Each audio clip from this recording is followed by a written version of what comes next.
What a weird day today. Are you all feeling nice and Damp. Now, good I'm morning? going to fuck you with Satan's cock. Thank you so much for starting the class, keeping the class alive, and giving any swings Viata. That's a really fucking long time. 63 months, Jesus fucking Christ. Thank you. God damn. Bless you. Damp, dank. It's Rod. It's like chilly and rainy today. It's so bizarre. I pants. What the fuck? It's wondrous. I don't even want to jinx it. It's so. I know. It feels like fall. I woke up this morning and like, wake up, go do my routine, shower, whatever, get ready. And then I realized I put shorts on and I'm like, I'm kind of cold. What the fuck is happening? And then I went outside and it's like chilly. It's like in the 60s and like rainy. No, I'm good. Nuh-uh. No, I don't want it. I don't want that. I don't want that. Dude, right, Kenny? I mean, we've had like off and on rain for a couple days, but it's still been hot, like humid as fuck. And today, it's not, but it's so dark in this room. I have all my lights on and I feel like it still looks really dark because it's just super fucking cloudy out. I don't want that. The spaghetti emote has been in many chats I've seen. It, like, shockingly not here, though. I have not seen it in my chat, but I've seen it in other chats. I don't quite understand it, but you know what? It feels like night gross. I'm so sorry. It's so nice and cool here right now. Like, I feel bad. I feel good, but I feel bad. I've heard, like, I saw a couple people tweet this morning that this spaghetti emote has taken over.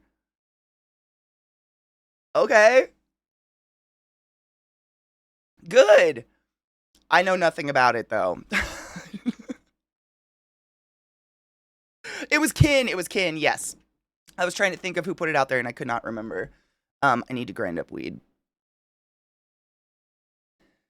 So you're saying I have to show it? I mean, is it just an emote?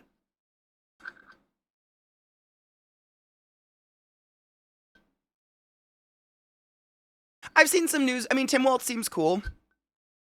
I understand the excitement. I am so jaded at this point. I don't get excited about anything. Politicians are politicians. End of day. End of story. I don't know. I hope for the best, but like politicians be politicking. You know what I'm saying? I don't like them regardless. They just suck.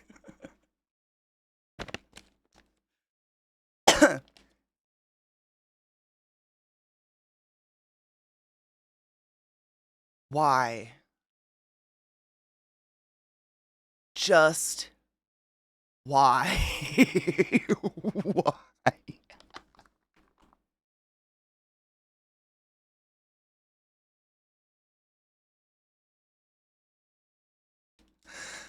I it's it's why does it make him look like he doesn't have teeth? I hate it. I do. It does. It gives me kind of like visceral upsetting feelings. Um I can safely say I've never had sex with a spaghetti-filled Zeke. So, I can safely say I don't think we've ever had spaghetti together. For that, I don't even like, you know what like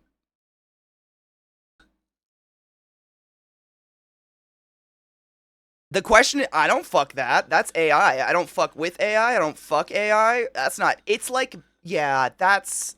I understand why people hate it. Pat, did you create this monstrosity?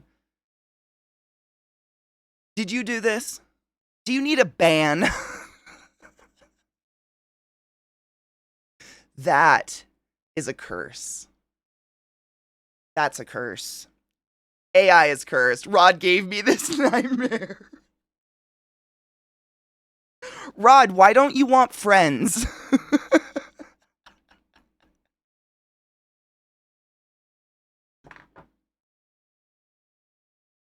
I mean, for real. People get at me about this one. I get shit for this gif a lot. Come on now. You're making, and then people are going out there making AI of Zach vomiting. Suck a butt. Rod didn't make it. He just gifted the sub. Who did it? Yeah. Nah, dude. Rod didn't make it. He's not responsible for the hell. It's somebody else. Give me another 88k channel points. No ban Rod. It's pretty good. I have to say my favorite emote that's been like enlarged in my chat is Presses. It's that cute little like twerking pink. I mean, I don't know why. I find twerking emotes just the most hilarious thing in the entire world. Hence why I love my little ice cream cone more than most things in the world. Those are the funniest, I think.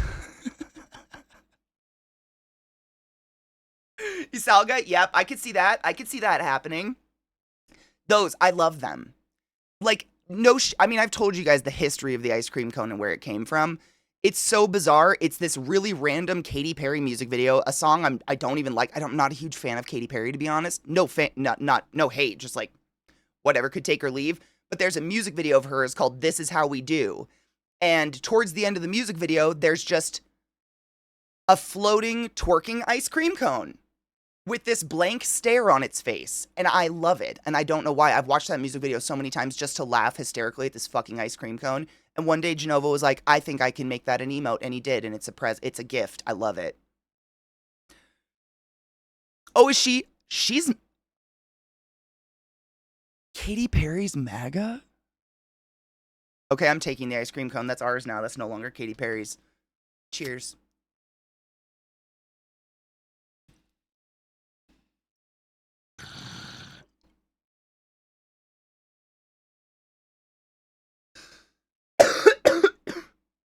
I don't know much about Katy Perry, but I didn't know she was MAGA. I don't know. I don't want to talk about it. Politics suck. They all suck. I know we're getting inklings of hope these days. I know what's happening in the world. I'm just not talking about it because I've had too much hope. And it's just been dashed. Oh, 100%. I'm just saying, like, now I'm just going to take it. Like, I always try to give credit where credit's due, but at the end of the day, Katy Perry didn't make that ice cream cone. Some artist did, and if she's a MAGA fuck her. I don't want her presence, name, or anything in my life. That ice cream cone's now Katie Classy's. It's the blank stare twerk is what really kills me. I didn't know that, though. Wait, ice cream dude. Wait, you mean my ice cream cone? My twerking ice cream cone? Because agreed. So my light is working now, thank fuck. It was just the charger. And for days now, I've just been wanting to do some cool makeup. So I figured we could do some fucking cool makeup and chill and have a chill Thursday. It's very dark and gloomy and just feels appropriate. Speaking of hope, John McClane released a few videos last week. They said the most realist shit ever. Tough times don't last forever. Tough people do. Damn, I'll have to watch that. My ice cream cone. Yes, agreed. I love my little light. I mean, I don't know why. I wish I could twerk. I feel like if I twerked, it would look like that. Same. I think that's why I slept in. Because I remember my alarm going off. And I literally, like, when my alarm, I have 2 alarms, so when it goes off the first time, I tuck my phone under my pillow, so when it goes off the second time, it's impossible to ignore, and it's like, wow, wow, wow, in my ear. I remember it going off, but I think because it was so dark outside, I just went back to sleep. I don't know. My body was like, nope, it's nighttime. So it feels like I'm night streaming right now, seriously. It's 2 blaring lights on my face, and the whole room is very dark. It's weird, but at least the lights are working, and I don't know, makeup is fun. I was telling you guys yesterday, I really just wanted to do a cool smoky eye or something, but then I was trying to think of a way to turn it into, like, SFX, so I don't know. I might fuck it up as I go. You know me. We'll see. There's never a direct plan. I have, like, very rough ideas as to what I want to do, and then I spend 6 hours doing it, and then I go wash it all off.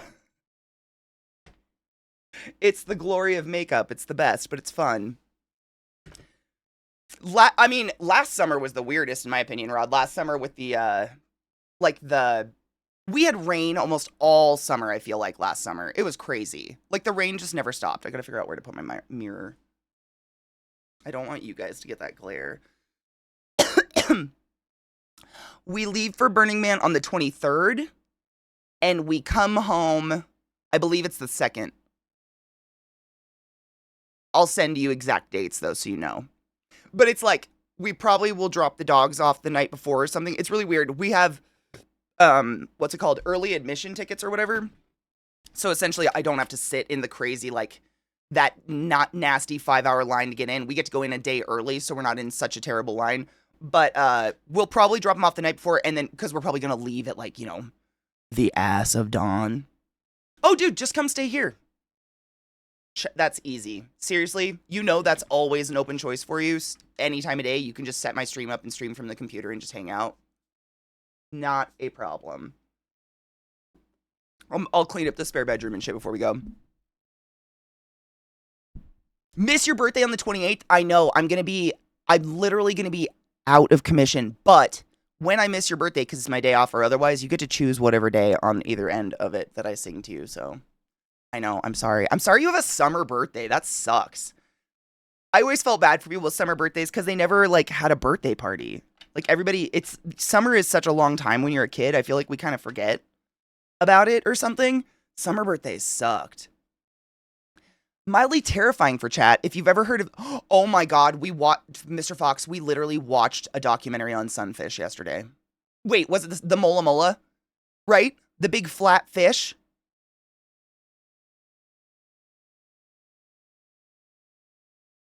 VR, I'm literally the opposite. Winter child born for summer. Like, born in March, live for the heat. Yeah, I totally get it. You're getting your birthday. Wait, do you get a tattoo every year on your birthday?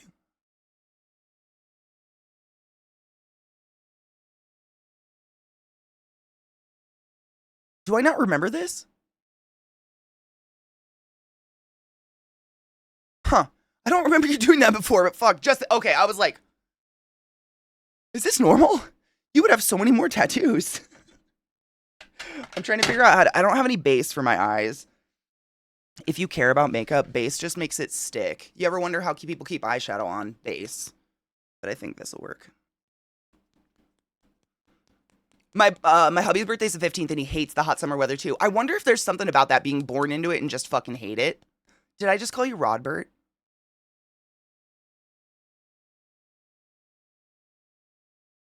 Oh no. Did I just call you Rodbert? Oh, I called you old. Oh my God. I was like, did I do it? Did it finally slip out of my mouth, Rodbert?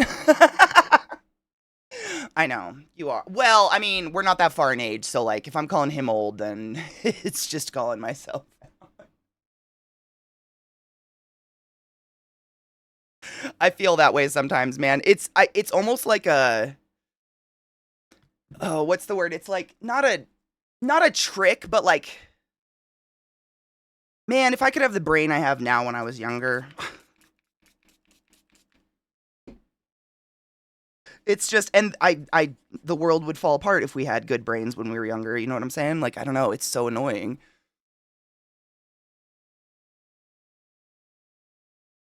I don't hate the name Rodbert at all. I know a lot, like, it's literally, like, he gets called Rodbert all the time, and I was like, man, I haven't done it yet. All right. What up, little sister? How are you? I'm starting to stress out. Final HR interview tomorrow to land a new job. Really wanted as much closer to where I live. Benefits are great too. How many stages of interview have you gone through? Because in my experience, if there's more than one interview and you've made it past the first couple, you're basically in unless you're crazy.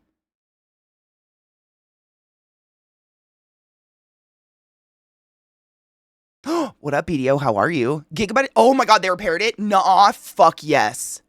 Oh my God, I'm so excited for you. And it's still not going to cost like thousands. It's whatever the shipping was that you found that was decent. Good. That shit was crazy. That was insane. The price? My God. What up, 6P? How are you?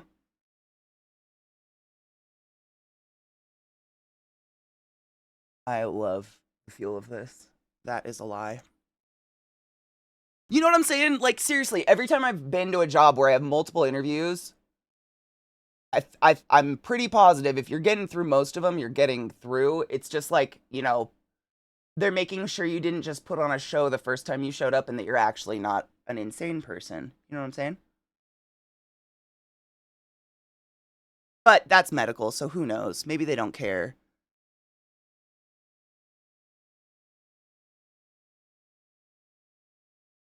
You just gotta tuck that crazy into your Jesus pocket for a bit until they realize you can do your job even though you're a little crazy, right? I'm sorry if the fucking mirror gets in the. I'm trying to make it so the glare of my mirror doesn't hit the camera because it's really bad. One HR interview, one technical interview, and a competency assessment with psych test. Boom, yeah. Marnox, I think, I mean, I'm preaching, I'm like pot and kettle, you know what I'm saying? Because I'm queen of anxiety for no reason. And I'd be exactly in your shoes. Like, I'd be having a fucking panic attack and be like, it doesn't matter what you say. I failed and I suck, and I failed and I suck. So I completely understand where you're coming from. But I'm sure you'll be fine. Yeet, honestly, plan to play more today if I don't take up, 6 hours doing makeup. I've just been wanting to do this forever. Like, I haven't really had the oomph to do it on my, like, I don't know.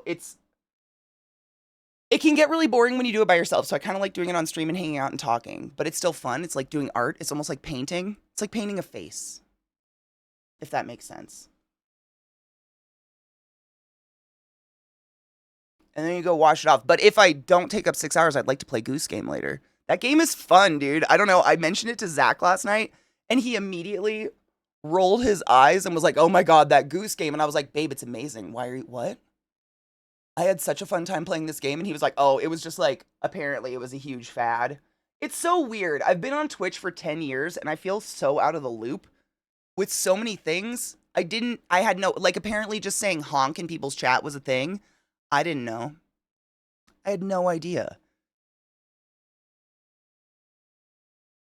As an artist and a fellow makeup artist, I understand painting my face on you. It's 100% right. I've told people that before. Like, I don't feel insecure without makeup. I don't feel like I have to put my face on or anything like that. It's definitely just it's art. It's just, instead of a flat canvas, I get to fuck around with a bumpy one. Which is why I don't feel bad, like, washing it off. Like, I do it, I take a couple pictures, and then I'm like, man, cool. We did it together. And then I'm done. Honk, yeah, apparently that was a thing. Me neither. Boulder, I'm so glad I'm not the only one. And I'm on Twitch constantly. I guess I'm just not in the circles of people that repeat stuff like that.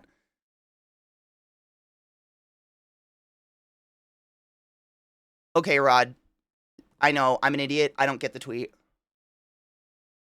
I don't get it. What is it? I understand it's like the casting couch, but I'm really bad with names. Remind me who JD Vance is. I just realized I kept putting more of this base on, and I was like, why does it look like part of my eye's not getting covered up? It's the black eye from my dog.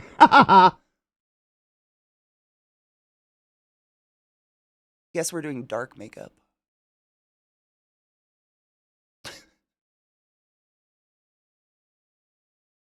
Oh, that's okay. Yeah, that's probably, yeah. I mean, the name's familiar. It's not like it's just, I don't, it's probably a good sign, right? That I don't log these people away in my brain as like people I should waste my thought processes on. It looks like the casting couch, like the black leather casting couch from old school porn days. I really thought that was going to be the joke. But if he fucked a couch, that's fun. He's a couch fucker? Wait, what was that lip balm that you said? Oh, wait, lip balm or lipstick, Sarah? Because the lips, I don't have a lip balm that never comes off. I gave you my best lip balm. That shit that like Summer Fridays is my favorite lip balm ever. The lipstick, no, it's this shit. Superstay Vinyl Ink. And there's a million colors. No shit, so many bitches from the community have gone to buy one and they can't pick one because there's so many different colors. Maybelline Superstay Vinyl Ink.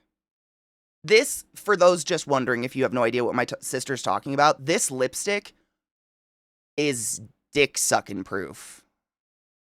This doesn't come off. And it stays shiny, and it stays, like, your lips don't, I don't even know how to explain it. Maybe I'll use it today. I'll try to think of a way to use it. It doesn't come off. Like I've taken a shower, like a hot, long shower with this on, and it didn't come off. I came out of the shower with lipstick on. It was fucking crazy. It's almost dangerous. Like don't, like it's like when you put it on, you got to be so fucking precise because if it goes outside the lines of your lip or somewhere you don't want it to be, you're done for. I don't even know what you would do. Take the whole thing off and start over.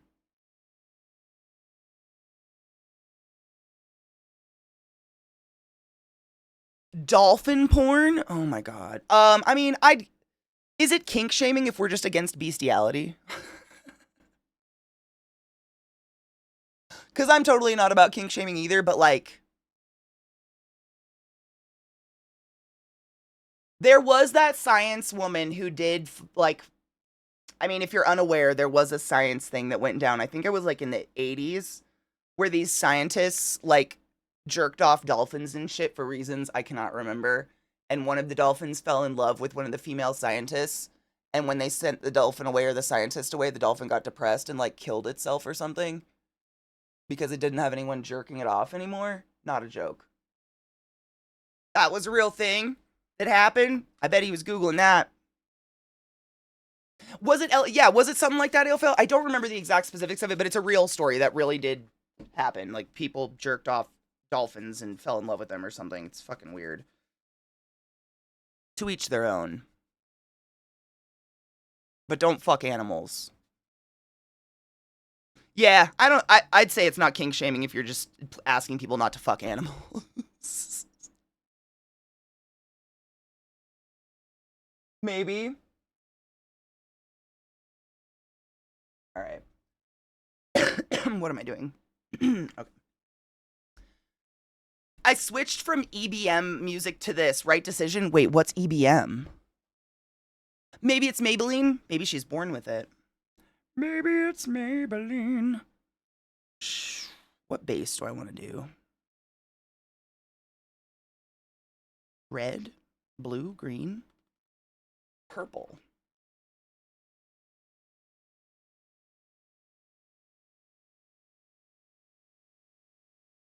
Let's do blue. I haven't done blue in a while.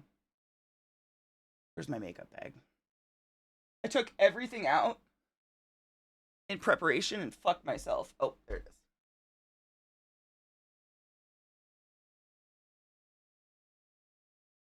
is. I have too much makeup. It's a lot. They were trying to teach them to speak. Oh, that's how it started. It devolved into just dosing dolphins with LSD to see what would happen. Ooh, that's cute. That's cute.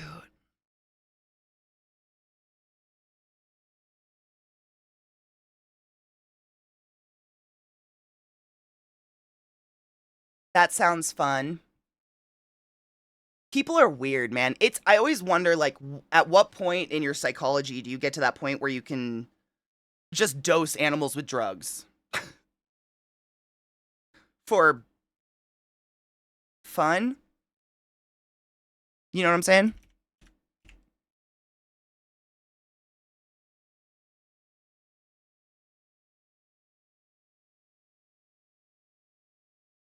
I had to change the music. It was starting to repeat itself. Anyways. Asmodeus. Satinus. Lucifer.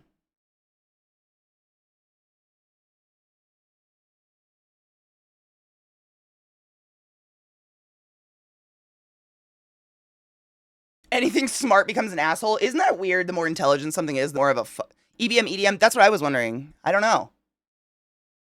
All right. I had to think for a minute. Okay.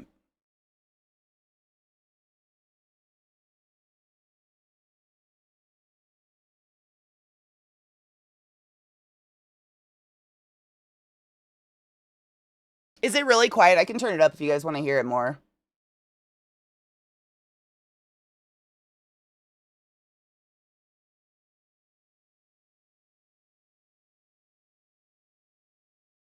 Oh, EBM is kind of the old school wave. Nice. I've never even heard of it. There's so many goddamn genres now, though. Like, they're kind of superfluous at a certain point.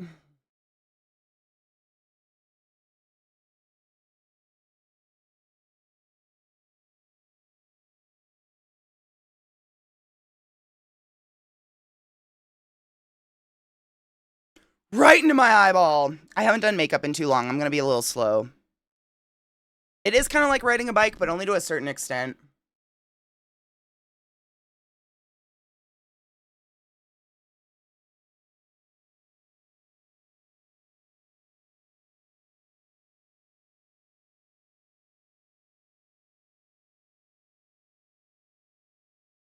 I feel like when you say EDM, people think techno. Mm-hmm. The smarter the animal, the more like you have to be dominant with them too. Because they are smarter than you.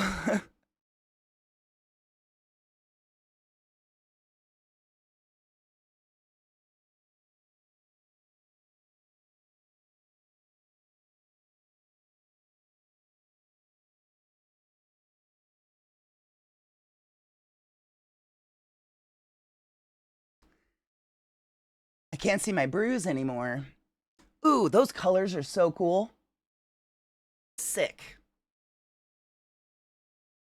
I kind of believe that people are their cats' pets though. Cats, I mean, the things that people like cat owners, and no shade, but the things that cat owners do like go through to make their cats comfortable and happy and like not destroy their house is pretty wild. Cats are about as close to taking in a wild animal as possible, I feel like.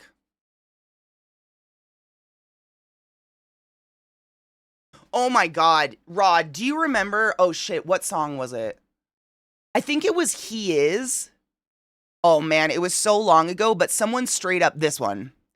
This song was playing and someone straight up was like, "Katie, I didn't know you were into like gospel, but this is beautiful." And I was like, "About that."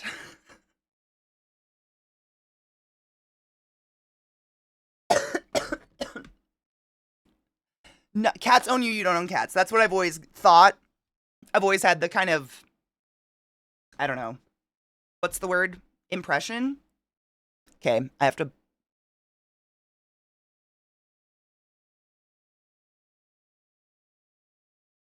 With many names. We leave the 23rd, I believe. We have like early admission, so we get to go in a day early and not sit in those horrific lines, which is wunderbar. But it's been crazy, like just constant Burning Man prep this month. But I'm excited. I love it's so much fun.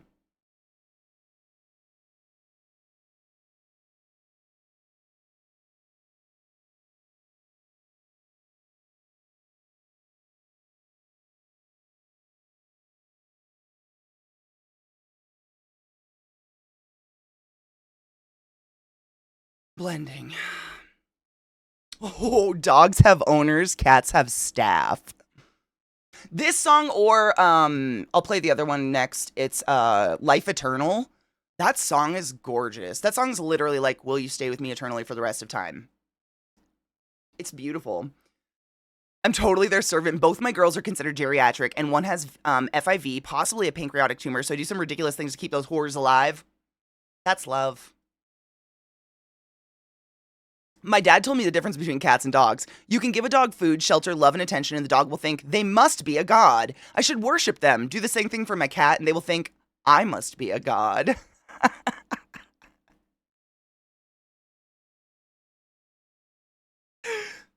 That's fantastic.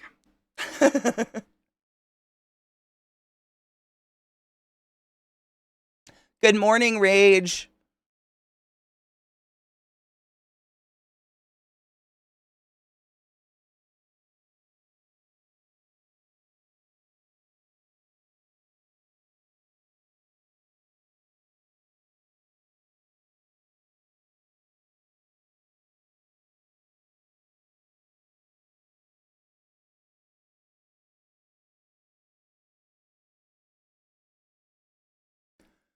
Whew.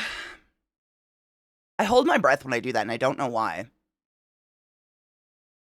Dude, Dawn, same. Their little hands, like, they basically have thumbs.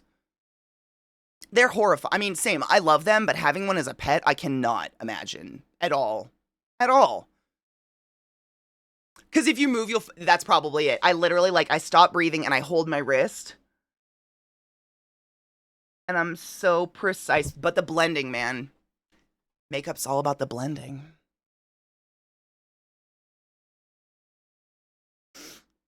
All right, I gotta do something weird.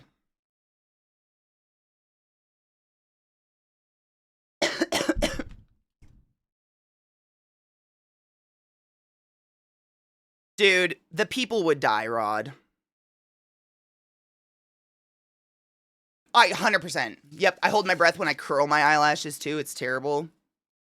I started doing this though. This helps. So I started literally taping my eye so I don't have to do all the cleanup anymore. Man, Fallout cleanup sucks. Is it a little bit high? Thank you, Jack. We've had to readjust lately. Do we all hold our breath? Okay, I'm not the only one. And when you do mascara, you can't do it with your mouth closed. So I found I don't know if this works on every face ever. I have a really round face and a lot of face fat. So if I want to create like kind of a more angular look, or if I'm doing really dark makeup like this and I don't want it to fall out, is basically when you rub this brush into the makeup, a shit ton just starts to fall off the brush and it sticks to your cheek and it's horrible. So what I do is I line up a piece of tape with my nostril and the corner of my eye.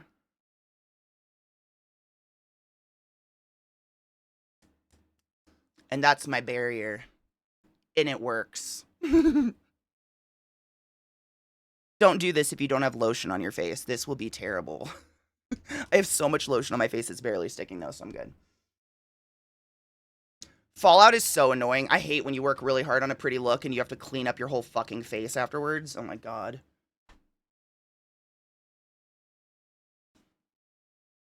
Really? Oh man.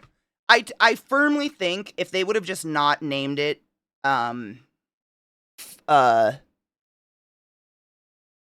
Borderlands, it probably would have been okay.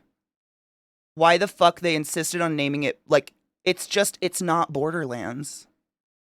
And they have so many good actors in it, and I just don't understand. It's not Borderlands. Like, why are you calling it that? No shit, Bezbelly, same. I have uneven eyelids. This one's lower than this one. I think everybody's like asymmetrical, to a certain point. Like, our boobs are off center and shit. But I always do this eye first because it's my quote unquote funny eye. For lack of a better word, I guess. But because of the round features, and I'm sure you have this too, like, your brush will just naturally fall into the curves of those features, and the makeup starts to look really bubbly.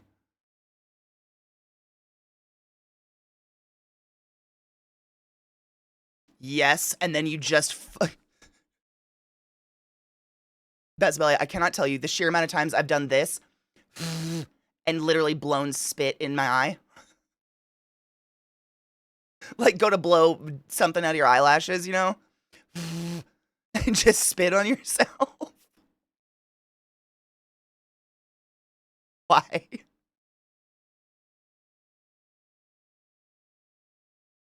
No shit. I mean, I have really deep set eyes, so like if I want to do a cat eyeliner, if I close my eye, the eyeliner actually goes into the crease of my eye. It has to in order for it to look right because my eyes are so funny shaped. I totally get it. It's so weird. Rage, it doesn't work because it sticks. Wherever it falls on your face, it sticks. So if you blow it, I've literally done the blow dryer, it leaves little streaks, leaves streak marks across your face. It's terrible. It's like funny in a not funny way. Yeah. I used to say I had hooded eyes, but when I look up hooded eyes, they have no visible eyelids. So like I am standing straight, I'm sitting straight, perfect posture staring at you. You can see some of my eyelid. So I guess that technically means I'm not hooded eyes. It technically means deep set, I guess. Hooded, apparently, when your eyes are open, you cannot see the eyelid. Mine aren't that heavy, but they're deep. So like my brow bone comes down really low. So that's by doing this tape trick. Once I peel this off, it gives the illusion of my brow bone stopping here, but really my brow bone stops like here. Yeah, it's hood. I think the definition of hooded eyes is relaxed, just looking at somebody. You can't see the eye, this part of the eye, right? It's like your eyelashes touch your upper, like your brow bone. I think that's what it's defined as. Correct me if I'm wrong. I think mine are deep set. I don't know. I mean, they're all just made up words, right? I think everybody's asymmetrical, right? Yeah, I think that's really normal. But when you're trying to do a makeup look that's perfect, it's really annoying. I gotta think. Hold on. What was I doing? Oh, yeah. Purple? Do I want purple? I don't know yet.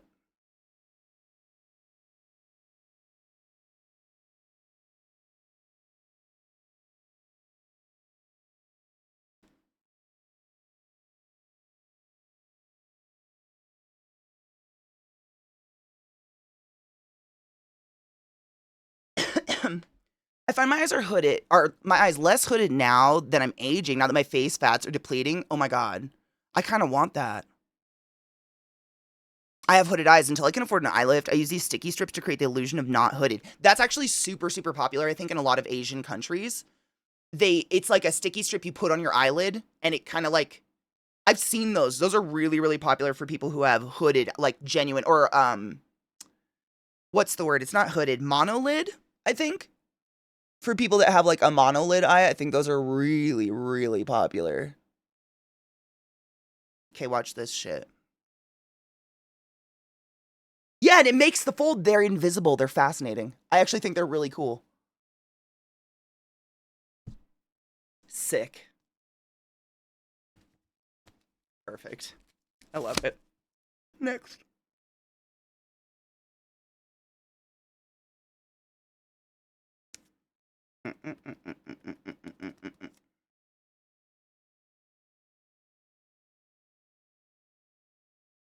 You know what? It's my boobs are so small, I literally can't tell what my wonky boob is. I'm trying to think though. I do have a like I went to the foot doctor years ago and I as is everybody, I have one leg shorter than the other and one hip is higher and I'm trying to think. I think my wonky eye's on my side that the hip is higher. So if your hip is higher on your boob side, then yes. Shit.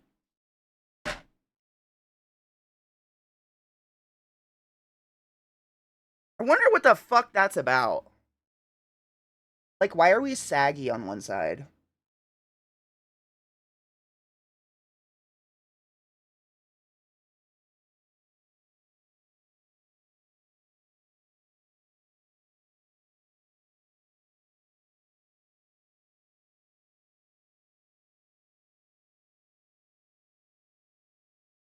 Symmetry.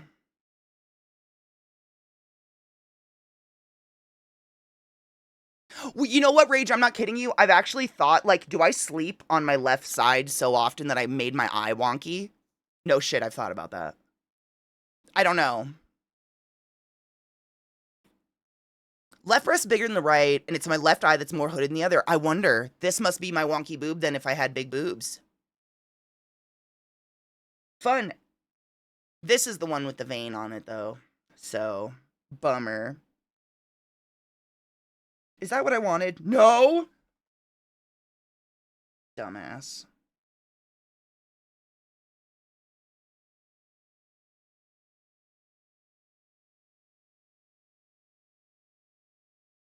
Singing.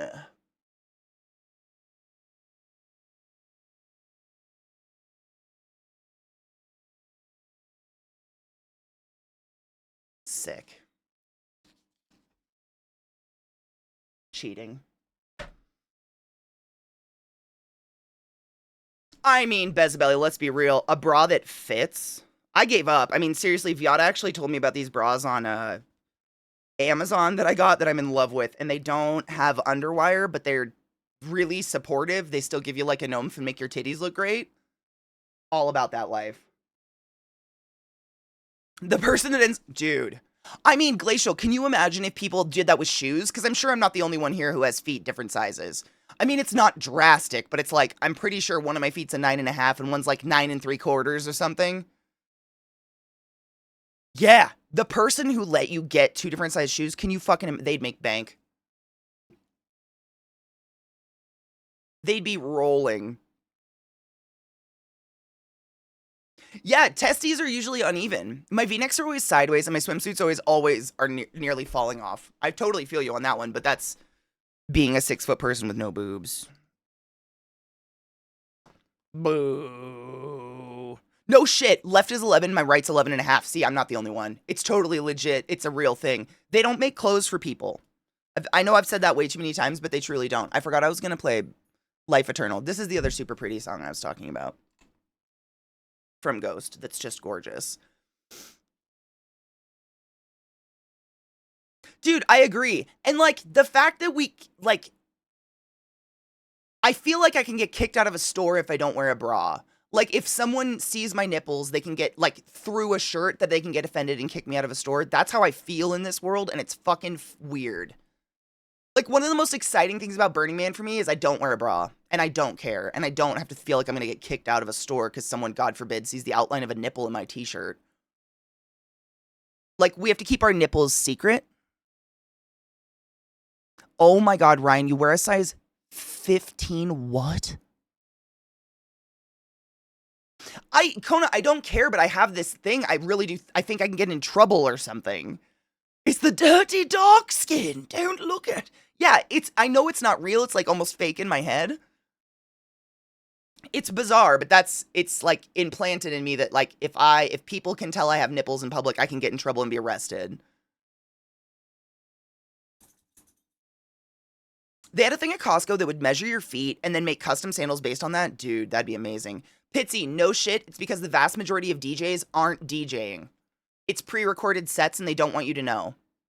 No shit. I dated a DJ on Twitch for many years. If the camera ain't at the table, it's pre-recorded and they're just flipping some switches to look cool.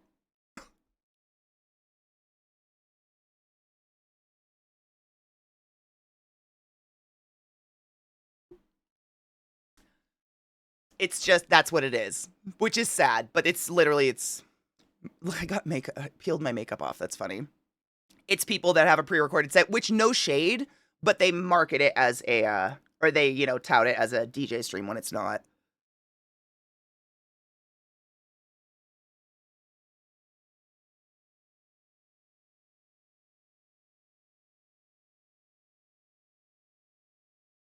Look, Dad, I flipped a switch. It's basically radio. That's what it is. Yeah.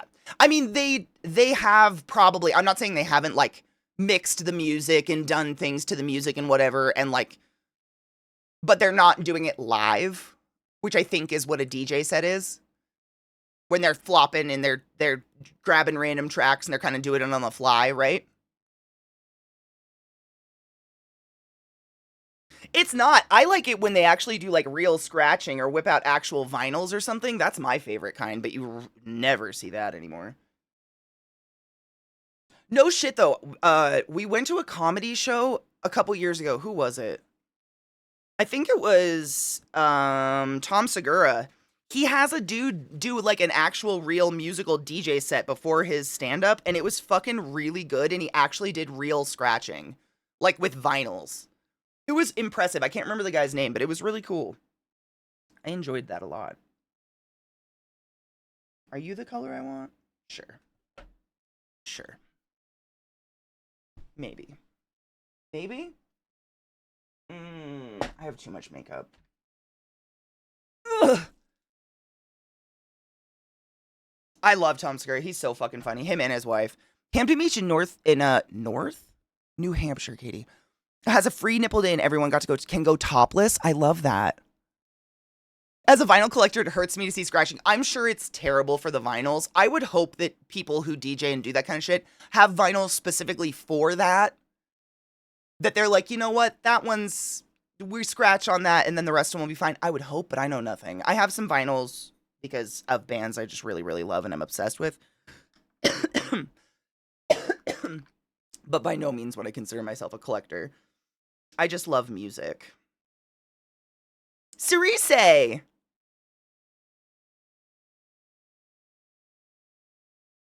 Me too. This is one of my favorite Ghost songs ever. Okay, I have to do my eyebrows.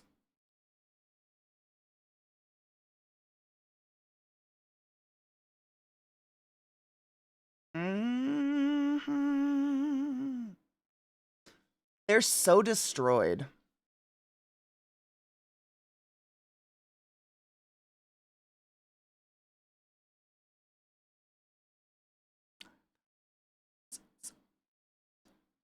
Headbanging while doing eyebrows is a bad idea.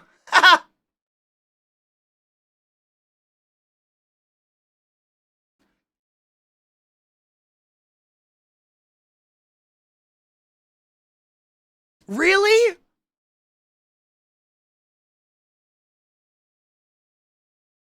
What song got me into Ghost?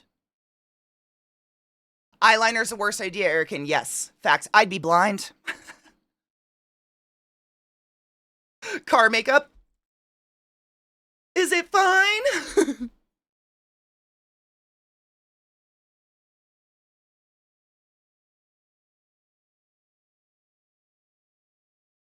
I think it was...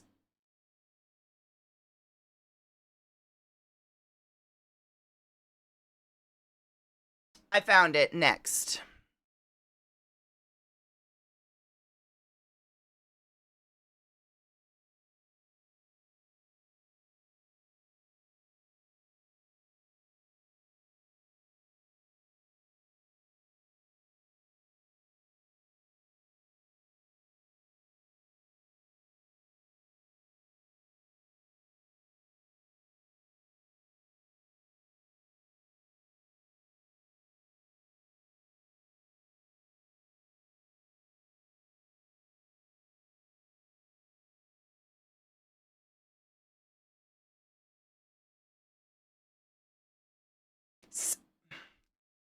I swear, without tape, I've never figured out how to do a winged eyeliner on me. They always are asymmetrical. Always.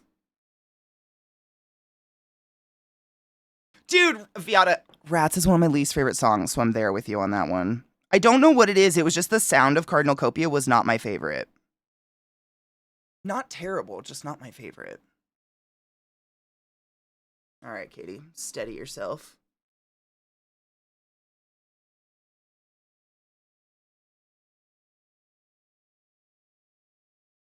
Trying to make it match with the wing, it's ridiculous. Reminded me of those prank videos that scare them when they're putting on eyeliner. I cringe. Oh, that's so unwise. During eyeliner? No. I know, VR, I know. I always think of you whenever Rats is brought up because I'm like, man, VR really likes that song. And it's just not. It's one of my least favorites. I still like it. It's just not one of my favorites, and I feel bad. Rats.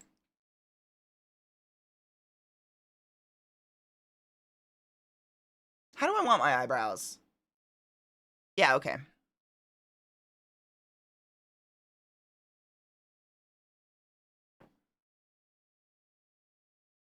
I want them back. That's how I want them.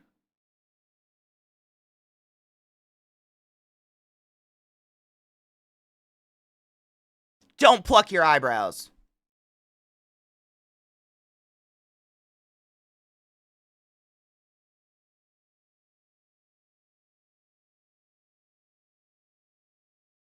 They never did anything to you.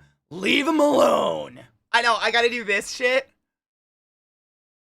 The trick, so there's like one of my favorite people, I think his name is Robert Welsh, and he's on YouTube, and he's a makeup artist, and he's amazing. And he has this great line that he says, there are no rules when it comes to makeup, but there is a theory. And the theory is the shape you create with your eyebrow and your makeup, you want to come together like that. For some reason, this makes our eyes happy to look at. Versus if my makeup went straight out like this and my eyebrow went straight out like this, it doesn't make us happy. It's a thing. I don't know. It's a thing. Dude, I'd make some fake eyelashes out of your back hair. Let's fucking go. Good morning, Silver. How are you? All those people that get microblading for their eyebrows, dude, I don't know one person who doesn't regret it. And it's not even because of like the shape or how they got them. It's that they turn gray and blurry. Like the the whatever the fuck, they like take a blade, right? And they strike little slices into your eyebrow and then they scrub some temporary ink in it or something. I seriously, I've been on YouTube, makeup YouTube since the dawn of YouTube. I love makeup. I've always been into it. So many makeup artists go and get like the fillers and the lifts and the pulls and the microblading and all of that before anyone else because they want to make content on their YouTube channel. And every single one of them looks so fucked up now and they regret almost everything. It's fucked. Like all of them. They're just such a lesson in like, no, don't do that. They hate them. They're so unhappy. It's sad. Yeah, it's just a tattoo, right? And it's a tattoo you're putting more shallow than you should on skin that sloughs and sheds more than most. Like your face sheds more skin than most of your body because it moves the most and it's constantly doing this. So it's got to have a lot of elasticity. So, I mean, it's just crazy. It didn't sound like a good idea. The dream, though, right? I'd love to have my eyebrows back. I am a child of the 90s. I plucked them things to one hair. You can see. I destroyed them. I used to, I mean, I was a unibrow child, basically. I destroyed my eyes. Destroyed my eyebrows. They never grew back. Like, I'd kill to have my eyebrows back, but that's not the way. Did I finish? No.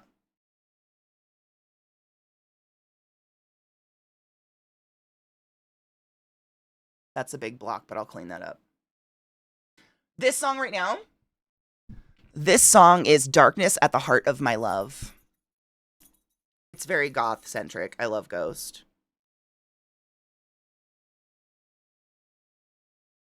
Dude, it looks so bad, Bezilly, right?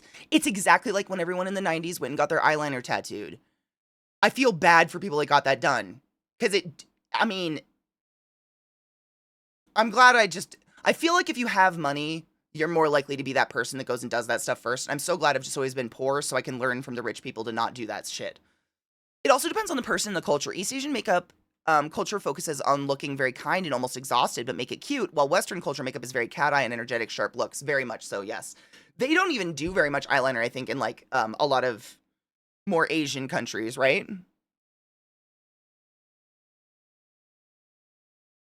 Or eyeshadow in general.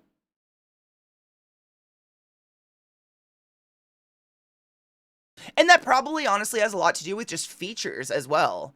Like, I don't have the features of an Asian person, so their makeup might not look good on me. I have, like, very round European-looking features, I think. So I think angular makeup tends to look better on me. As opposed to soft makeup just softens my face even more.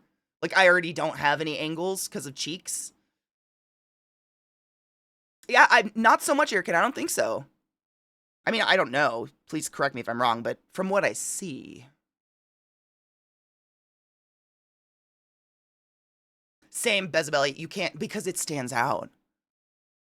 Non-relevant, but can I say how, oh, I hate mobile ads that autoforce on volume, even when you have your phone on silent. What?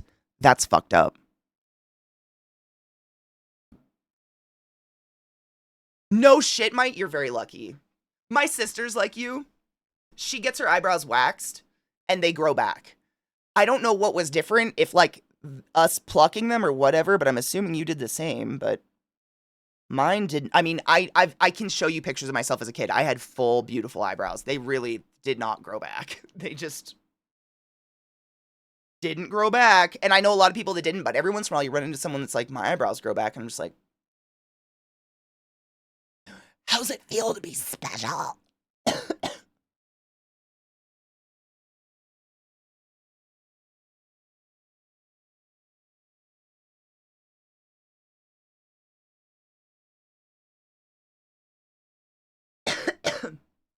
Oh my God. Right? Dude. I mean, it was all of them. You look at like Britney Spears, Christina Aguilera. It looks almost like, the like, what's the word? Like the silent era makeup where it was just like that whoosh, like one like whoop, like the sperm brow. Anybody remember the sperm brow? A gif? Oh, what have you done?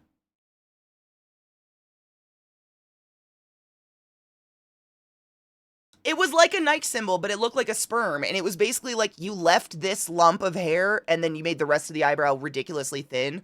So your arch was here. No shit. I could Google it and you know exactly what I'm talking about. It was like your arch of your eyebrow was right here. Hold on.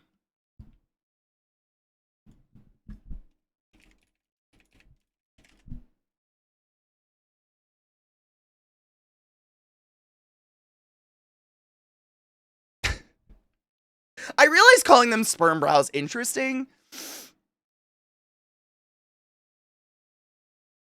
So, this is what Christina Aguilera did to all of us. This is the fact that any of us survived this era of makeup is crazy. Bless her heart, she's got a beautiful voice, but we all did this. But like, they had it. That's a very exaggeration. This was the sperm brow. That was, I can't blow them up. They don't get bigger. That's a sperm brow. But it won't get bigger on your guys' side. I hate the layout that I have right now, and I don't know how to fix it. Sperm brow. That's the sperm brow. Get the fuck out of here. I'm not subscribing to you. Sperm brow. Yes. Cumbrellas plus sperm brows. Let's fucking go.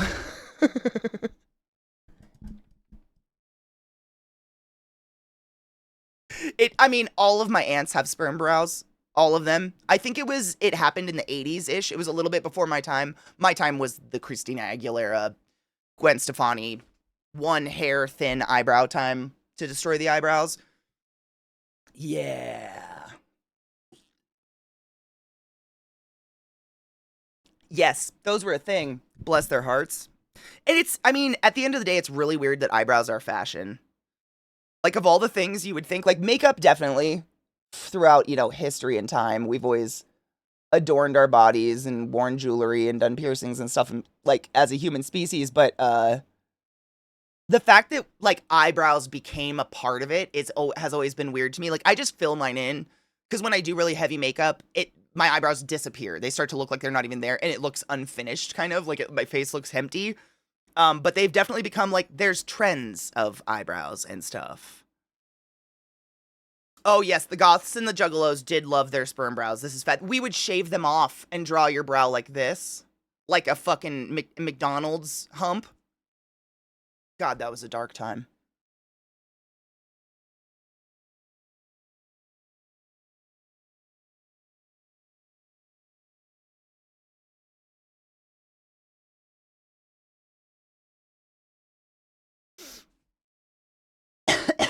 You can't, I mean, you literally can't come back from that. You literally can't. Even if a fashion doesn't exist, the industry will invent a fashion to sell you something. Like sperm brows. I'm not surprised today.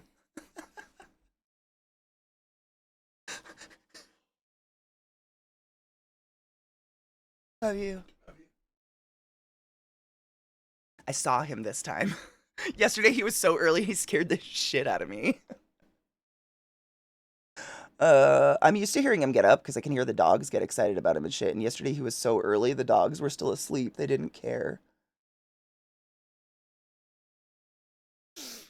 I'm sorry. I'm sorry. I try not to let the world know that we make out like toddlers, but the only way to make out. I'm going to fuck You know what I'm saying? you with Satan's cock. Go forth and be consensual in all the ways, because nothing in this world is sexier than pure, beautiful consent. And thank you. That was beautiful, PDA. Thank you. We try to keep it to ourselves because people are weirded out by it, but you know what? I think it's hot. So.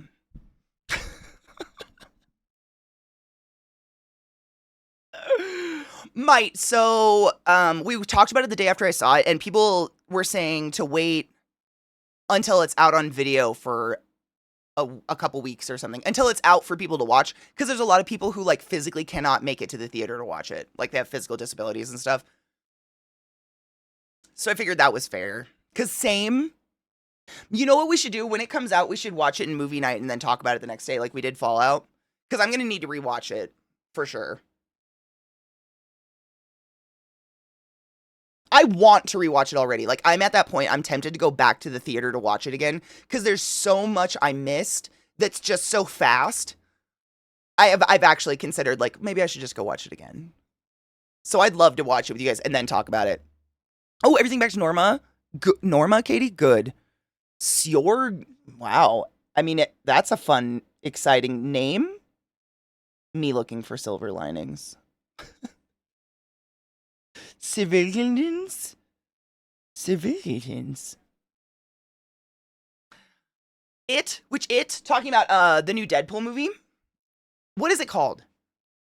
I just keep calling it the new Deadpool movie, but it's like Deadpool, Wolverine, Wolverine, Deadpool, Deadpool meets Wolverine, Deadpool sucks Wolverine's dick, something like that. What is it?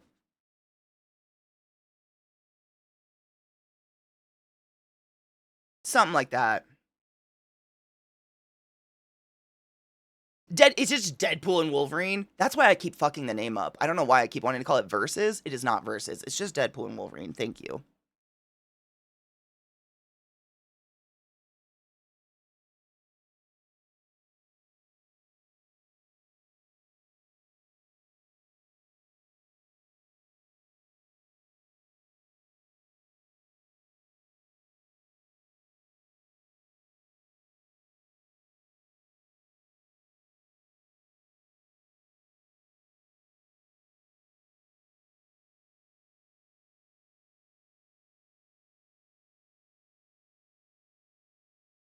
Mm,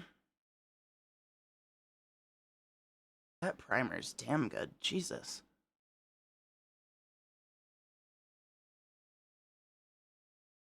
It's hard with a duochrome because every time I turn my eyes, they're a different color. This is just one color on my eyelid right now. So that's why I'm doing that. Because sometimes the shadow hits it different, and I'm like, wait, did I do it? No, didn't. I see you there, bud. I don't think it's time for a break yet. Oh, maybe it is. God damn, time flies when I do makeup. I have a little one at my hip right now. What did she think, Dream? It's really good, Kona. Probably in September, maybe October, not sure. The turnaround time, me neither. They seem to be fast, but for a big movie like this, I honestly have no idea. It's a condition that affects part of the body that produces fluids, tears, and spit, saliva. A common symptom of syndrome is dryness in different parts of your body, such as eyes, dry mouth, dry skin, vaginal dryness. Treatment syndrome depends on your symptoms. For example, dry eyes may be treated by. So it's basically something you just live with forever, and like knowing what you have doesn't help you at all. Good. That's nice. Love that. I watch almost all new movies on streaming, so I don't pay attention to theater. I mean, unless it's a big one that we talk about here in stream, I so rarely even know when things are in theaters. It makes me feel a little bad sometimes. But, yeah, I love to go to the theaters. Everything comes out on streaming. Bubba, I have my hands in my eyes. My clean hands.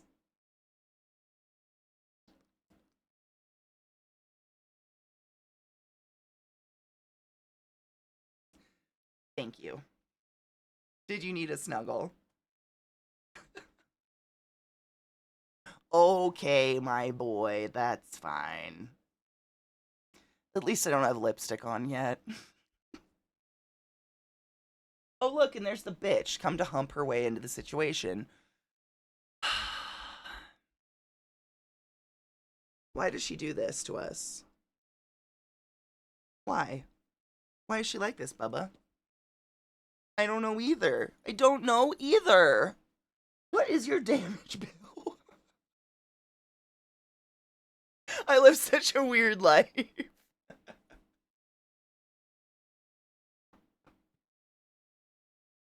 She doesn't like when I cuddle him, so she tries to like dominate him and hump him. It's so weird. Why is she like that, bud? Why is she like that? Why are you licking me everywhere? Am I sweaty? What's happening?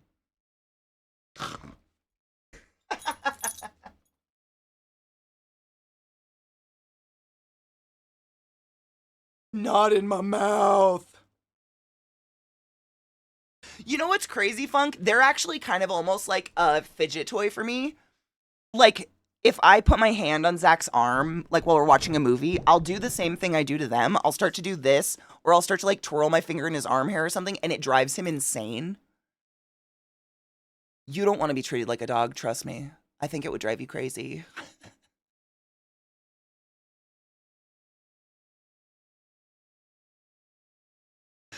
It's something they tossed around about me having, and yeah, it's really different depending on the person.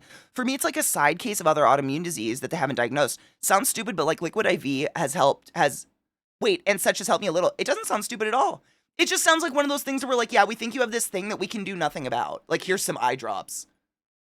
You know, it's like when they diagnose you with something, they're like, just go to the drugstore and get Claritin. And you're like, why did we go through all this testing for you to give me some weird name of a disease and then tell me I can just go over the counter? Like, feels like one of those. What up, Gaming and Tacos? How are you, love?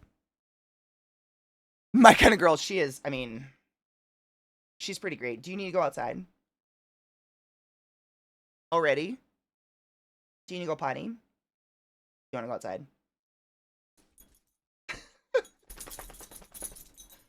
Fine, I guess.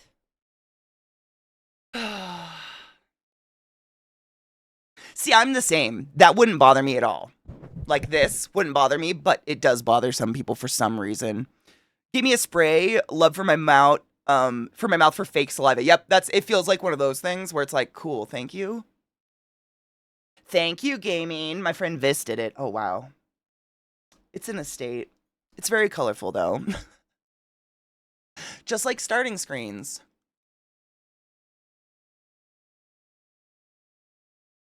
I'll be right back. I gotta pee. Taking my dogs out. Load a bowl. Spite. When the tests come back, the doc looks up and is like, how the fuck are you even alive? That's the reaction I feel like my sister and I both got from our therapist when we first started going to therapy. You know, the therapist is just like, so, like, how's life going? And you're like, well, half my family's dead, and, you know, I'm okay living. And I think we both had a conversation at some point that was like, my therapist looked at me like, how are you still okay? And I was like, I'm a fucking survivor. Let's go, bitch. It's crazy. What you don't think you can make it through, but you totally can. I think I want this color. Don't fuck me. No, don't fuck me. Don't fuck me.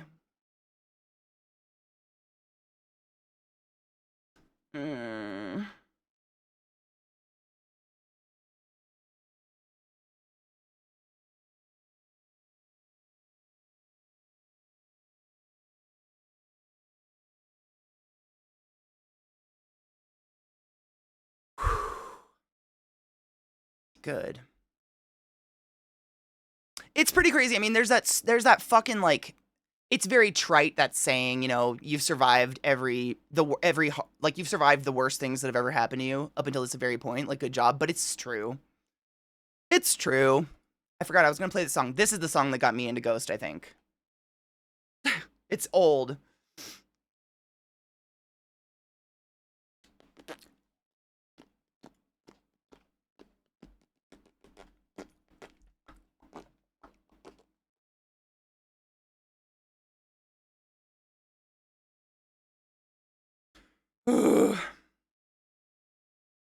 It's funny, yesterday I wanted to do makeup. It was super bright, but my light didn't work. Today I want to do makeup. It's dark as fuck, but my light works. I have to move closer. I can't see.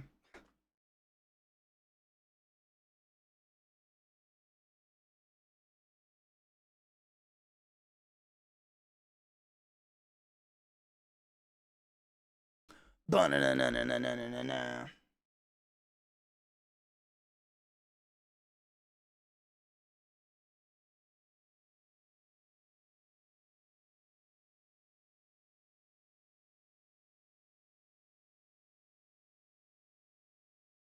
Hi, Omega. How are you, love?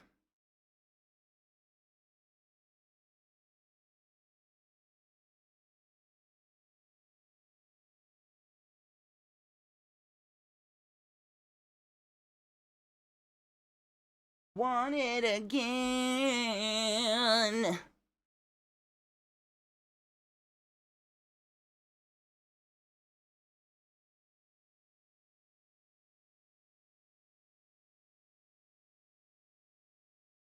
It's so dark in here. I'm really trying to figure out how to brighten it up so I can see what the fuck I'm doing. I feel like I'm in the darkness.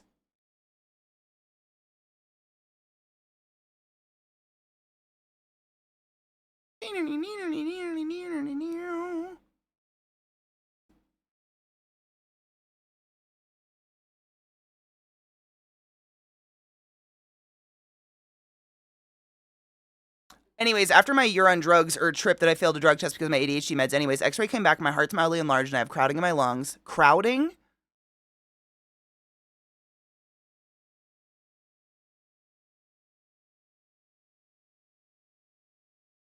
What does that mean? I do feel like I've become one with the darkness. It's so like cloudy and sad outside. It's just really dark in here. And it's made it so I adjusted the brightness for you guys, but I am in the dark right now, man. It's very hard to tell what the fuck I'm doing.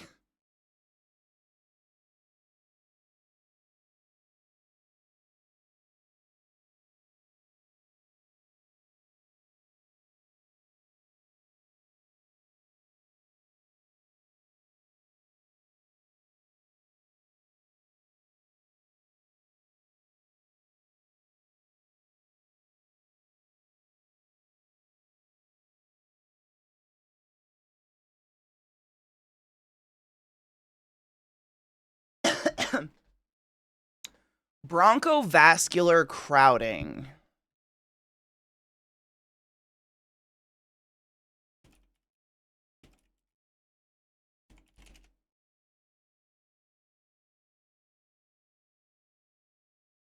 Oh. So essentially, I know what this is, but we don't really throw the word around cuz it's a symptom of something else. So I know I've talked to you guys about like how I worked in a PFT clinic, right? Pulmonary function testing lab, essentially, where we bring you in and we weigh you and we check your height and everything, and then we put you in a glass box, we plug your nose, and we hook your mouth up to a hose, and we have you do all these different kinds of breathing exercises. And by doing all of these crazy breathing exercises, which I am measuring on a computer and I'm watching all this crazy information go by, I can tell whether or not you have a restrictive or an obstructive disease or none of the above in your lungs. Bronchovascular crowding is a result or a symptom of a reduction in is a symptom of a restrictive disease. So something in your body is causing it so you can't inhale to the full volume you should be able to. And this can actually happen just from being sedentary. Some people, literally, it's crazy. Some people who are cigarette smokers are so sedentary and breathe so shallow that they get stage 4 cancer in their upper lobes of their lungs, and the bottom lobes of their lungs are clean and pure and perfect because they quite literally never inflate them because they sit like this and just all day instead of and puffing your belly out. But it can be caused by many different things like muscle things, a thoracic issue. You could be chronically constipated. Like literally, I've done a CT scan of someone's lungs and they've had shit to their nipples. That can absolutely cause it, so you can't inhale as far as you should be able to. Restrictive diseases are usually something else is causing it, so you can't breathe as big as we predict you should be able to. And so what happens is like you've got all your bronchial tubes in that lung tissue, right? So if that lung tissue isn't expanding like it should, the bronchial tubes are like this. That's what that means. So your bronchial tubes are still functioning, everything, but what we're mostly worried about is why the pink fluffy lung tissue isn't expanded like this as much as it should be. Does that make sense? So a heart enlargement, literally, I have to say yes. So many different things can cause it though. So many, it could be genetic, it could be from a million different things, but a big symptom of a restrictive airflow, meaning you have to work twice as hard to get the oxygen that your body needs to run. So instead of breathing a normal, 14 to 20 breaths a minute, you're breathing 30 a minute-ish. Your heart has to work that much extra to make the difference for what you're not doing with your lungs. And that can start to blow out the ventricles and the atria. So enlarged heart, like that word itself is such a broad definition. That could be like extra muscle around the heart because the heart's working too hard, or it could mean that the vessels are actually blown out because your heart is working too hard. It could mean a million different things though. Whereas, so, you know, I was saying restrictive meaning something's restricting the expansion of your lungs, so you're not getting the oxygen you need. Obstructive would mean something is actually obstructing the airway, so something's plugging the bronchial tubes. The bronchial tubes are collapsing, your throat's collapsing, your epiglottis is in the way, et cetera, et cetera, et cetera. So that's why that kind of threw me for a loop. Sorry for all the information.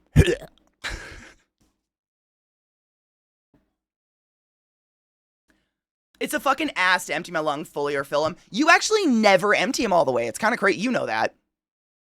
Oh, no shit. I can't do that test because my pectus excavatum. Yep. Literally, it would be, I mean, it would give us, I'd honestly, Pat, I'd kill to do it to you. I just want to see what the results would look like. Because that, I mean, that's restrictive in itself. Like, we already know you have it. I'd love to see what your graphs look like, though. Like, just for science. That'd be pretty wild. Good afternoon, October. How are you? Are you really, Crunky? Are you going to a PFT lab? That's what I mean, that was like my part-time job. I worked in an ICU most of the time, but PFT lab was really cool because it was like the full circle. I feel like when you're in, like, it really was, I say I feel like a lot of the time, but it really was factually this way. You only see people in the worst state. You see them in the ICU when they're falling apart right out of surgery. You never get to see them get better because they go down to knockdown units, and I don't go down to those knockdown units. So, like, I'm in ICU, then there's CCU, then there's PCU, then there's the floors, then there's et cetera, et cetera, et cetera. I only work in ICU. So I don't get to see people get better. So when I got to work in the PFT clinic, I got to see people post-surgery and stuff and actually help them, like, get better. That was really cool. I enjoyed that part. Really, I've been having issues with breathing and feeling faint as well. I'm glad you're doing it. Seriously, like, just to prepare you mentally, because in my experience, they never tell patients what the fuck a PFT test is. Like, so many people came into my office and had no idea what they're going to do. But really, we have a nice, like, they're these plastic nose clips that are comfortable, don't worry. And they're just enough to plug your nose. And then they're going to put a plastic piece in your mouth. They don't, like, tape it on or anything. But you want to keep your lips as airtight around that tube as, I mean, airtight. Airtight is the best. Our results will not be good if they're not airtight. And then they're going to have you sit in a glass box that they close the door. And it's all see-through. And it does not lock. There's a handle on the inside. You can get out at any time. And I say all of this because I've had so many patients freak out in that box. I've done a lot of work with just comforting people to get in there. But no one prepares people for what they're going to do. It's kind of a workout. Like, I'm going to have you inhale as big as you can and then blow it out as hard and fast and for as long as you fucking can. And there's going to be an RT on the outside of the box going, blow, blow, blow, blow, blow, blow, blow, blow, keep blowing, even when you don't feel like there's anything in there. There's still air coming out. I can see it. It's still happening. Keep blowing, keep blowing. And you're sitting there like, and you don't feel like there's anything coming.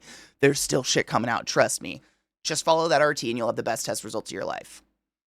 But no one literally tells anyone. No one warns anyone what they're coming in for. So people will come in like a tight business attire suit. And I'm like, all right, you have to take your belt off because you have to be able to expand your lungs right now. We need to breathe fully together. No, it is, Phoebe, especially if you are not told. Like, if you're not told that you're going in to do this kind of a test, it can be very freaky. That's why I think I try to prepare people mentally, like, yeah. Dude, it's such a weird thing to walk in and just do. So essentially, at the clinic I worked at, we had 45 minutes to an hour and a half appointment with your respiratory therapist. That's the person that's doing all the tests. They're going to be sitting there, blow, blow, blow, blow, blow, and now inhale, suck, suck, suck, suck, suck as hard as you've ever sucked in your life. That was my job, literally just screaming at people in a box for many years. But I find that if I do it with my patient, they, like, monkey see, monkey do. Instructions, blow as hard as you can. They're going to go, but if I go, blow, blow, blow, blow, blow, blow, blow, blow, we're not doing anything, but we're still doing stuff. Keep going. I'm doing it with you. And they can see me. I get way more accurate test results out of people. 100%, but it looks crazy. It's wild. But you'll be in there for about an hour and a half doing that with the respiratory therapist, and then they'll print off all your results, and then usually you'll have an appointment with the pulmonologist right afterwards, and the pulmonologist is the one who reads all your results to you. Like interprets them and reads them. The RT knows what they're looking at, but we're not licensed to read results like that. Doctors have to do it. Shit, I like all the Ghost covers, but I'm a huge Ghost fan, so...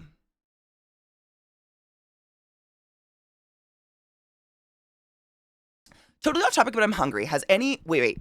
Has or does anyone else eat ramen dry? I used to as a kid. Breaking up the ramen square into smaller pieces and sprinkling the powder flavoring. I used to open the bag sprinkle the powder flavoring in, and then crunch the bag with my hands, like, and then just eat it like that. Mm-hmm. Cheers.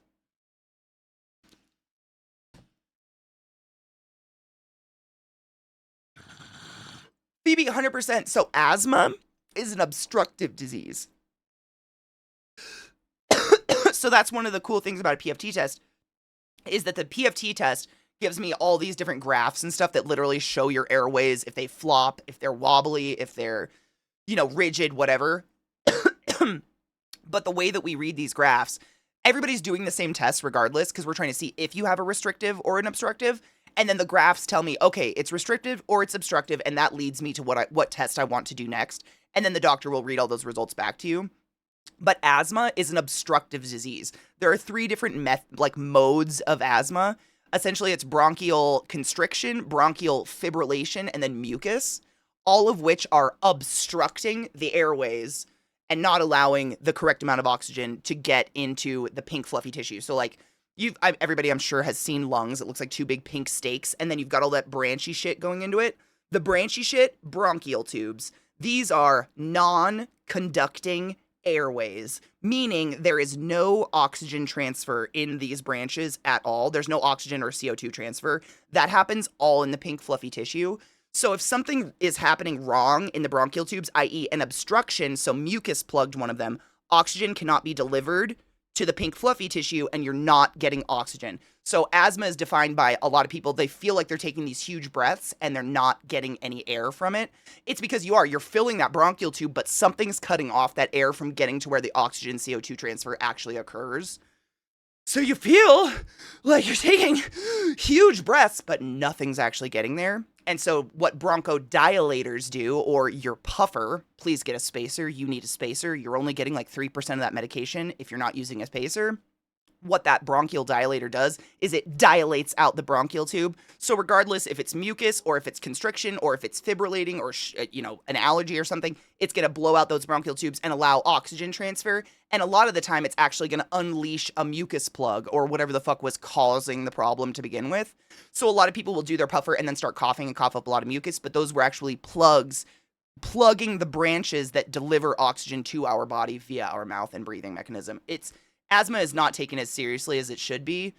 And a lot of people like to pretend they have asthma for some reason, hypochondriacs. If you ever hear someone doing this, they want attention, give them a hug. This is not where we wheeze. The wheezes that mean asthma and shit, you literally can't hear without a stethoscope. They're impossible to hear without a stethoscope. If you can hear them, that person needs a hug. That's it. It's wild. Or they have meatloaf in their throat. Unleash the mucus plug! No shit, Mac Jack. So, when I first became a respiratory therapist, my mom is a respiratory therapist, my dad was a respiratory therapist, my grandma was an inhalation therapist. It's in my blood. But when I was being trained, one of the very first tips or piece of advice my mother ever gave me was never stand in front of a patient. As a respiratory therapist, you stand to the side of that fucking bed. You never stand directly in front of your patient because you will get a mucus plug in the eye. Or you'll get something flying out of a trachea straight into your mouth.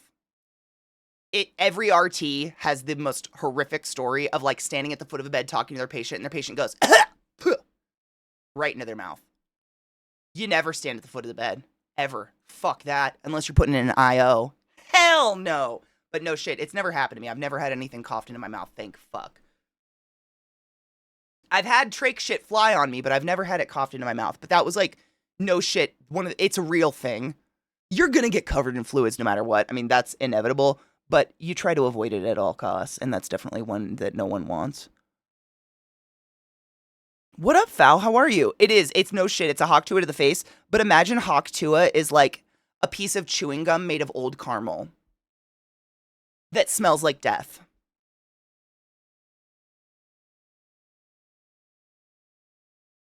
That's what trach shit looks like.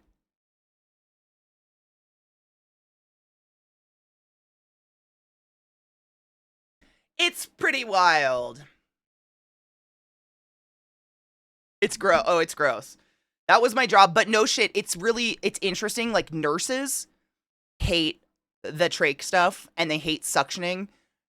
Me, I love to say I'm belly button up because I don't want to touch your poop. Like I don't have to. I will. Like of course I've never not helped a nurse or helped someone roll a patient and change them, but I don't have to. Like I'm not the one who gets called like patient in room 8 just shit themselves and it's everywhere in their mouth. I'm not that call. I'm the call that's like blood's coming out, what do we do? And then I go. It's really, Pat, no shit. I literally the vast majority of nurses I worked with, if I was doing trach care, they'd leave the room. That's how much it viscerally, or if I was doing like nasotracheal suctioning, they'd leave. They'd ask nicely, like, hey, this makes me ill. Do you need, and I'm like, just grab someone, just throw someone else in here. I don't need anybody. It's fine. They literally couldn't do it. It's so gross. Time to get some, just don't eat caramel. You'll be fine. You'll be fine.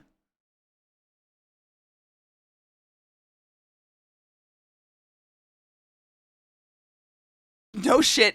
Patient room 8 in my unit at Hopkins was a corner room.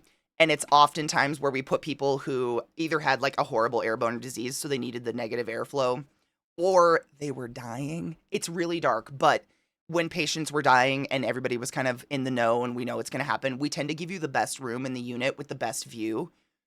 It's crazy, but I mean, we're not hospice, but we do our best. We try to make people as comfortable as possible, and we try to like, make everything as easy as possible for everybody involved. And the corner rooms where there's negative air ventilation tend to be huge. These rooms are really, really big, and they have plenty of room. You can put cots in there for other patients. They've got like a little kitchenette and everything, and we can actually angle the beds, like the patient beds, to look out these like wall windows straight over the city, and they can watch the sunrises and sunsets.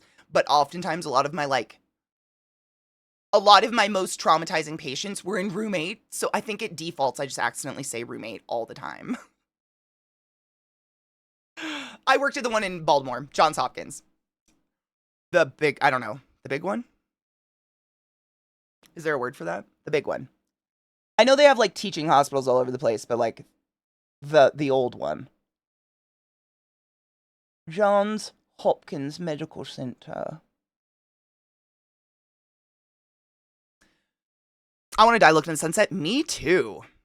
So if I ever get a fancy room, call my people got it. Oh no, you'd know you were dying far before that. Far before that. You might just get lucky with a fancy room. My dad has been dealing with pneumonia for the past few weeks. Just put him on prednisone and he's getting a CT scan tomorrow. He's 75. Prednisone should help, honestly. That shit's kind of magical. Wait, hold on, Nick. I missed your shit. My grandma had those tubes in a couple times. I gagged so much when they came in and changed them. They're pretty gnarly. Oh, no shit. We have a town called Hopkins. Oh, sorry. I always refer to it as Hopkins. It's Johns Hopkins, the hospital. I'm so sorry. I did not mean to be confusing. Did I mention I was isolated while in the hospital? It sucked. I could tell everyone hates suiting up to see me. I wasn't contagious. Dude, you know what's crazy? The thing that like is hard to like as a respiratory therapist to wrap my mind around is all of those precautions are to protect you from us. Which is why it's so hard to get patient family to follow PPE. Because trying to explain that, like, oh no, your family member isn't communicable. They don't have anything right now that you could get. But everything you have right now could kill them. Please wear all of this PPE and don't take it off and stop pulling your mask down and wash your fucking hands. Like, it's crazy, but that's literally it. It's to protect you from us. Like, most of the time, you are just in such a state of immunocompromisedness. Immunocompromisation. There's a word there. I'm just not pulling it right now. That, like, me just being in the room could kill you. That's usually the case of it. It's to protect you from us. Dude, Pat, that shit. Or they stand with their toes over the line and just stand there in the door. Like, I don't have to gel if I'm just right here. And you're like, I'm going to kill you. Your firstborn's going to nursing? It's a really rewarding career. I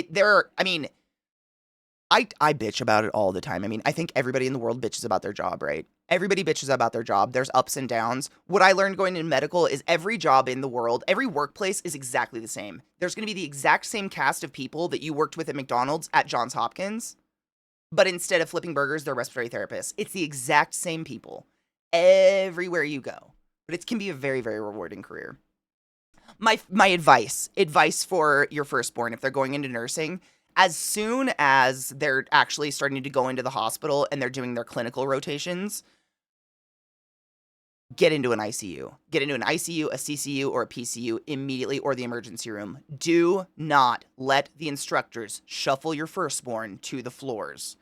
And it's nothing wrong with the floors, but the problem is, once you get shuffled there, you tend to get stuck, and it's where you're using the least amount of all the skills that you just built up in school and paid thousands, if not hundreds of thousands of dollars to attain. You lose all those skills, and then once you've been on the floors for a few years, you're gonna be like, hey, I want to work in the ER, and they're gonna look at your resume, and they're gonna be like, you've done nothing but the floors, where are your skills? Do you have any ER skills? Do you have any CCU skills? That was literally the most valuable tip I was ever given as a respiratory therapist, was once you're getting into clinicals, and you want to be in CCU, raise your fucking hand. Jump in. I'm in ICU. Me. Because that's where it's like, you're gonna get every skill known to man there, and then you can work anywhere. If you don't like it, fuck it. Go try ER, go try PCU, go try surgery recovery, go do whatever the fuck you want. Work at a kidney center. But you've got the skills. You've got them now, and no one can take them from you. And that's where you're gonna get them. That was literally just the most valuable piece of information. Like, I will never regret doing that. Like, it was terrifying, but I can do anything. I can do anything an RT can do, because I went to the hardest area where you have to do everything. It's seriously like, sister's firstborn. Give them that advice. Seriously. So many people, and it's nobody's fault. It's like, you get into clinicals and you're working with nurses, and you just kind of get in this mode of like, well, I'm going to go where they tell me to go because I want to get a job and I want people to like me. And if they shuffle you straight to the floors, it's kind of kicking yourself in the ass. You know what I'm saying? You got another one? I just went thrifting. I didn't see anything cool like that. Oh, dude, do you know what kind of nurse your sister is? Dude, you've got it in the family. You're like me. Oh my God, that's so cool. Also, bonus points for the Deadpool and the fact that the boat's called Richard. It's your dick boat. That's your dick boat, bro. That's fucking beautiful. Cheers? Oh my God. We've almost developed a new language in our Discord watch parties at nighttime. It's, we started, I think it was on accident. I meant to type cheers nerds, and my phone did cheers. And ever since then, everybody in our Discord watch parties just cheers, like it's cheers and nerds stuck together, got stuck. I'm curious, Val. There's just so many things you can do as a nurse. That's what I mean. It can be a really rewarding career because you're not really stuck. Like, as a respiratory therapist, again, not really stuck, and I had a lot of freedom and stuff, but it's kind of hard to avoid death as an RT, I feel like. Not that it's not hard. I couldn't speak to being straight up nursing. Like, they still see their fair amount of death, but you know what I mean? I'm about to quit nursing because I'm so tired of doctors and because of my health, just considering other options right now, or if I do my practical... Dude, I totally get it. I mean, I got to a point where I was like... I mean, I've told you, Pat, like, my last night at the hospital was, I mean, enough. It was, like, case in point why I needed to leave that place. But, like, I was looking around at all of the RTs that I worked with. At every hospital, I was just thinking about it, and every single RT that I knew that had been an RT for 20-something years or whatever, and it was their career, was miserable. They fucking hated their job. They hate everyone they work with. They hate their children. They hate their spouse. They're all, like, their lives are a fucking mess outside of the hospital. Like, half of them were just proudly talking about how they're cheating on their husbands all the time and shit. And it was just pretty constant. And on top of that, all of them, their bodies were falling apart from just years and years and years of running up and down cement stairs and cement hallways and pushing gurneys and slamming your body into doors and all of that shit. Like, they're in their 40s and 50s and falling apart. Like, their bodies were crumbling. And, like, everybody makes sacrifices for everything they do, but I was looking at that, and, like, my mom is a case in point. She's been an RT for 45, if not more years at this point. She just works PRN now. She retired, But she's had 2 knee replacements. Her hips are fucked up. Her hands, she has like this weird psoriasis from the gel everywhere. Like her body's so broken from what she gave to this job. I was like, man, the job's great. I know I'm really good at my job. But like when I'm 50, do I want to feel like I can't hike anymore? Or do I want to feel like I need knee replacements at 50? You know, and I could already feel it happening, you know, like you've heard it, a nurse with a back problem's unemployed. That's a sad joke that goes around. What do you call a nurse with a back problem? Unemployed. Every nurse has a back problem. Are you kidding me? The shit that we do and roll and push and lift and fuck with all day? Oh my, I mean, that's not even just the patients. That's just the machinery and the gurneys, for fuck's sake. Like, I just looked at that, my potential future of that, and I was like, I would rather work till I die doing something I love and that's feasible and doesn't destroy my body than retire to be an invalid. It just seems so nonsensical. Heart's in rough shape going from 35 to 190. Jesus. My cardio doctor was like, it's all in your head. What? You do syncopes. You just need to drink water and electrolytes and exercise. My EKG said I had a probable ancient lateral infarctus, which wasn't there 4 months ago. So it wasn't there 4 months ago, and they're telling you it's in your head. You need a new doc. Can you find a new doctor? Dude, right? You could go into education, too. That's another... I mean, I know a shit ton of nurses who go into education. Yeah, I'd say fine. I mean, that's not, I mean, you know, Pat's a nurse. Pat is not an idiot, and it's crazy that they would treat you like that because you know better. That's not normal. That's a scary jump. Oh, no shit. I already talked to my family doctor. He's like, what the fuck is wrong with them? Yeah, they're unethical. That's terrible. I know that if I didn't go into management, my body would be so much more fucked up than it already is doing construction. And that's my dad is the other case in point, Glacial. You know, I've talked about my dad. My dad has worked construction his whole life, and he's broken. And what he loves to do is, like, fix cars and, you know, fix up, like, old cars, classics and shit. He likes to build stuff, and his body is quite literally broken from working construction his whole life. And he went into being a manager. He went into being a foreman and shit like that, and it still broke his body. It's crazy. And I'm just like, I don't know. I don't want to be broken so early in life. And it's constant. I mean, I know I use a lot of personal examples, but I travel with a lot of nurses and docs and stuff, and all of them have knee replacements, hip replacements and stuff. And I'm just like, if I can avoid that, why wouldn't I? I mean, honestly, the first person you went to about your heart sounds like a lazy fuck. No shit. I infart. There's a lot of fun words in medicine, honestly. The tilt table test is terrible, but if you literally have something like that, you gotta do it. Like, damn. Oh, Best Belly, it was the same at Lowe's. Oh, it was terrible. I was replacing my shoes like every 6 months. That cement on your knees and your hips and your joints. I mean, no, I've told you guys this before, but my foot leg doctor, the guy I go to for my running and making sure my knee's not fucked up anymore, has straight up told me that the worst thing that people can do for their body is walk on cement. And then asphalt is second. It's the most unnatural surface you can possibly do to your body. Like, we are squishy, wet, you know, gushy, cushy machines on the inside, and you're just jamming your joints into this surface that has zero give whatsoever. It's horrific. Literally, it's the worst thing you can do for yourself. I 100% understand. And half the people I knew that worked at Lowe's had horrible legs and feet and backs from walking on that shit forever. Or running on it or whatever. Dude, Glacial, my mom did the same. She's had 2 now. And it was horrible. She had 1, and then I think it was like a year later she had the other one done. But what was terrible, and I hope this doesn't happen to your dad, is when she had the first one done, while that one was healing, her body like compensated by overusing the other one. So getting the second knee replacement, the pain was astronomically different. Like, it was untouchable, and no shit, if your dad experiences this, and if it's even feasible for you guys, I would highly suggest it. But my mom was taking perks like candy because nothing was touching the pain of the second knee replacement. Nothing. If she breathed, moved, if air moved, it was horrific. And my mom's a hardcore bitch. She doesn't admit to pain. She's the type that quits painkillers early, you know what I'm saying? It was horrible to watch her screech on this shit. I went and got her a huge tub of like thousands of milligrams of CBD. No THC at all. Nothing, no psychoactive, anything like that, because she was still working and stuff. You can't have that in your system. Just CBD.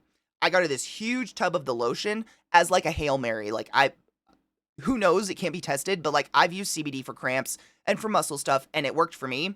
And no shit, it got her off the perks. Like, she just coated her entire knee in this CBD stuff, this lotion, and she just stopped taking the perks because they weren't doing anything. All they were doing is putting her to sleep.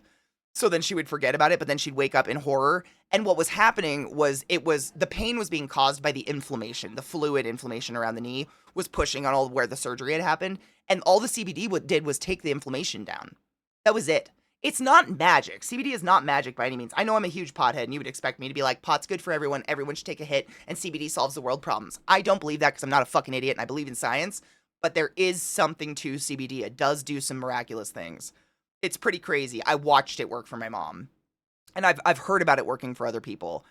No shit, Mech, I use it as well. I use it on my shoulder and my neck when I get all cramped up from running weird. It's the best. No shit, Molly, every single surgeon I know wears Crocs. I was pissed because I drove 4 hours to see that fucker. Jesus Christ. I told him, if you don't want to treat me, just refer me, threat me. If you don't want to treat me, just refer me to someone else. He was like, your condition doesn't warrant move test. Have a treadmill test back home. If you fail it, we'll see. Oh, I would have been fucking fuming. Oh my God, Viata at the same time. I don't even know if they'll do that anymore because I think my mom wanted that done and they wouldn't. I don't know, though. When we were looking for apartments, X-Psych wanted hardwood floors because it was easier to clean. I was like, babe, I need carpet. My feet hurt. No shit. I totally understand. I mean, I'm surprised, Glacial, at this point. Honestly, going into management was probably the best thing for you, but have you noticed, like, your arch of your foot is totally collapsed? Because that's how my dad's feet are. Like, he wasn't born flat-footed, but he is flat-footed now. And he has, I mean, same with my parents' house. They have, like, plush carpets everywhere, and he most of the time wears shoes because it's more comfortable. Luckily, while his other knee hurts, it's not worse than what he was having before, thank fuck. They do! No shit. And my mom had him, I mean, a little bit long. Not too much. I mean, she had hers replaced, I want to say, like 7 years ago-ish. 8. So not that long ago either. So interesting. It must have just been her hospital or something, or maybe a personal choice. Honestly, I don't know. Cheers.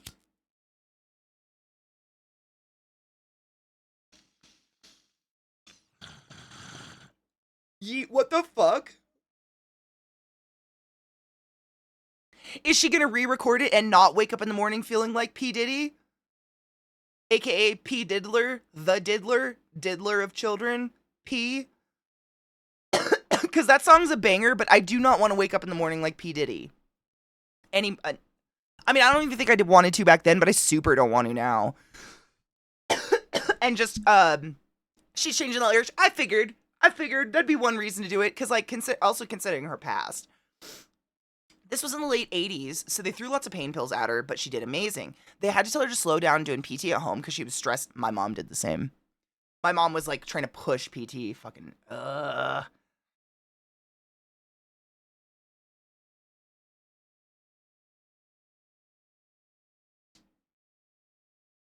Well, I mean, Dream, can you schedule, like, a stress test or a heart test with a clinic? Because then, I mean, it's sad that you have to do this, but sometimes going to a doctor with the printout of test results and being like, you can't just say, I think I have something wrong now, is sometimes, it's almost like a gotcha. I hate it. I've worked with so many amazing doctors in my life that you don't have to do this with. But, like, do you know what I'm saying? Like, if you can somehow find a specialist where they can actually do those stress tests, the heart tests on you, and you can have that paperwork to bring to your doctor, they can't really brush you off anymore. And if they're still brushing you off, time for a new fucking doctor. If possible. I realize that's easier said than done. A friend of mine has issues with not enough fluid in his joints. Ooh. Hip replacement 35. Jesus Christ. Viata, that's my mom. She wants to go travel. She was literally on the brink of retiring, and she was like, I want to travel, and I want to do this, and I want to do that. I'm like, okay, well, if you bust your knee replacement, you can't do any of that. So calm the fuck down. I try to not take pain pills unless I need them, not because of any fear of addiction, but I just hate how they make me feel. I'm the hard same. Also, unless a doctor tells me I need to, it never feels like a good idea to cover up symptoms of something. Like, if you're having pain, I'd rather try to assess what's causing the pain and maybe try to fix that as opposed to just constantly taking pills, covering up pain. Because chances are you're just re-injuring over and over and over again, right? You're just causing the problem again and again and again because your pain is your body's way of telling you stop. It says, no, bad, stop it. It's literally what pain is. It's telling you something bad is happening. Which is why it's so fucking horrible when people have things like fibromyalgia, because, like, their body's telling them something's happening and nothing's happening. It's horrible. But I don't know. Brushing off people who have legitimate horrific pain seems like the worst. I mean, you're like the worst. You're just the worst. I don't know. I don't have good words for that. That just feels sad and scummy and terrible. And mean. Like, why do you have this job if you don't want to help people? With my current insurance, I can't see. That's what I was saying. I understand, like, it's not totally feasible to do it all the time. Unless my primary does it, which I can talk to him about. I've been on numerous heart monitors, and they're all like, well, you just have a naturally high heart rate. And I'm like, yeah, that doesn't explain why I have chest pains, palpitations, fainting, all that. Yeah. They're not looking at the other symptoms, and those could be caused by things that have nothing to do with your heart. Like, they might be hyper-focusing on heart stuff. But like I was saying before, like, you know, like bronchial stuff and whatever else was going on with you, sometimes these can be symptoms of a grander issue, and people can get tunnel visioned into heart, and maybe it's brain. Maybe there's a nerve being pinched in your brain that's telling your heart to race, that's making you lightheaded and causing you to faint. But everyone's going heart, and they're not looking outside the box, when the box is you. The box is not a heart. The box is you. It's like I have a specialty. Everybody has a specialty, right? I'm lungs, heart, but it's still important for me to know about the circulatory system of the entire body and to listen to my nurses and know the entire fucking picture. But it could be something like that. You have a nerve that goes from your brain to your liver called your vagal nerve. You can actually, by bearing down or like clenching your torso like you're going to take a shit, you can pinch that nerve and slow your heart rate down to a point of dying. But if people just only look at your heart rate, they're like, well, it gets slow sometimes. And they're not looking at the fact that, wow, maybe there's an abnormality in the torso that's pinching the vagal nerve and causing them to go into bradycardia, which makes them feel lightheaded and faint. And then when you recover from bradycardia, your body jumps the opposite and goes tachycardic because it's trying to make up the difference for that slow heart rate. That could also cause you to faint. Like, there's so many things that can cause different reactions in your body. You have to look at the full picture. And I think, maybe that's it. Maybe they need to open their eyes and look at the full thing. I had issues like that, and he was like, you do syncope, and he refused to do the table tilt. I don't understand. How can you say syncope and not do it? What is going on? Reminded me of when I was having my gallbladder removed. The nurse came in to see how I was asking me questions before my surgery. She asked my pain from 1 to 10. I said calmly, probably about an 8 or a 9. She was like, why didn't you say anything? We can give you something. Glacial. Bad. No. Don't do that. An 8 or a 9? Oh, honey. Oh, honey. No. Bad, Glacial, bad. It happens all the time. It's constant. It's literally like we have this culture of drug seeking, which makes the rest of us feel like, man, if I ask for pain meds, everyone's going to think I'm a drug seeker. So we all sit in pain and we're like, we can take it. This is fine. We can take it. This is fine. But being in existential pain actually causes you to heal wrong and not heal as fast or as efficiently as you should have been able to in the first place. So we don't want you in pain. A 3 or a 2? Sure. If we can't manage it and that's as low as we can get it, we might accept that. But an 8 or a 9? Honey, I didn't want to be a bother. So we had a patient one time who also didn't want to be a bother. And so they noticed that their IV was empty. So they unplugged it and tried to plug it into what they thought was a new IV, and it was actually their feeding tube, and their feeding tube started going into their veins. They lived. Please be a bother.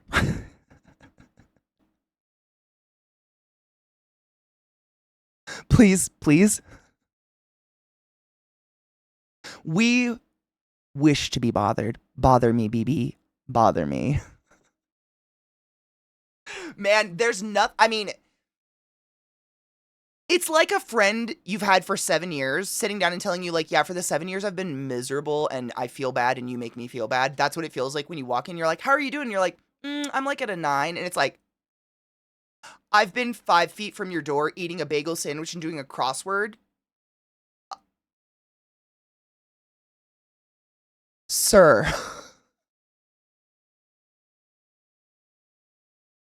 Please let me help. Dude, right, Viana. I mean, on top of that, I mean, no shit. Your average an average night in an ICU is $6,000 without the lights on. Bother us. Oh, I totally get that. I mean, no shit, Glacial. I had a patient one time that almost put them in a state of having an event and, like, coding because I don't want to say I gave them a boner, but, like, when you have certain heart issues or you have certain heart procedures, like, say a stent being put in, we put it in through the femoral artery. When you stay that night, if you stay overnight and it's an overnight procedure or something like that, we have to come in periodically throughout the night and the day and take the tactile pulse of your femoral artery and make sure that nothing happened when we put our little tubes up in there and we stented it and all that, and make sure it's not occluded and that it's fine.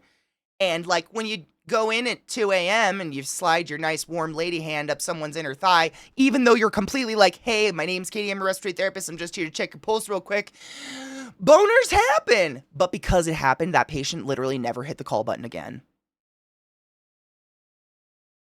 And I just wanted to be like, I just can't even tell you how many boners I've seen. Like, I literally can't tell you, and I want to so bad. Like, please don't be ashamed of your body reacting in an involuntary way. It's 2 a.m. Like, let's just both do our jobs.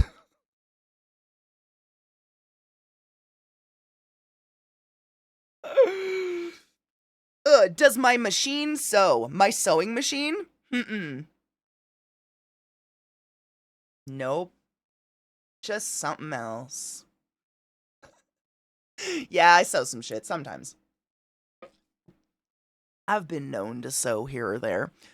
Always be a bother. I tried not being a bother and then found out. No shit. I mean, seriously, like, I was having allergic reaction to my PICC line bandage, but didn't want to press the damn button. I completely understand. It's terrible, and it's like, you will know if you're being a bother, because your nurse will make comments like, wow, sure hitting that button a lot, you doing okay? And they'll, like, make comments like, is there anything I can do for you before I leave? Are you sure? Anything. They'll do that kind of shit. Don't worry, you'll know if you're a bother. You're not. We want you comfortable and not sitting in your own shit. Good God. Pain is subjective. That's a huge one. I mean, seriously, I feel like I talk about that all the time, but never let anyone judge your pain scale. It's so subjective. Your 8 or 9 may not be someone else's 8 or 9, but that does not matter. Your 8 or 9 is your 8 or 9. Period. End of story. End of period. Period.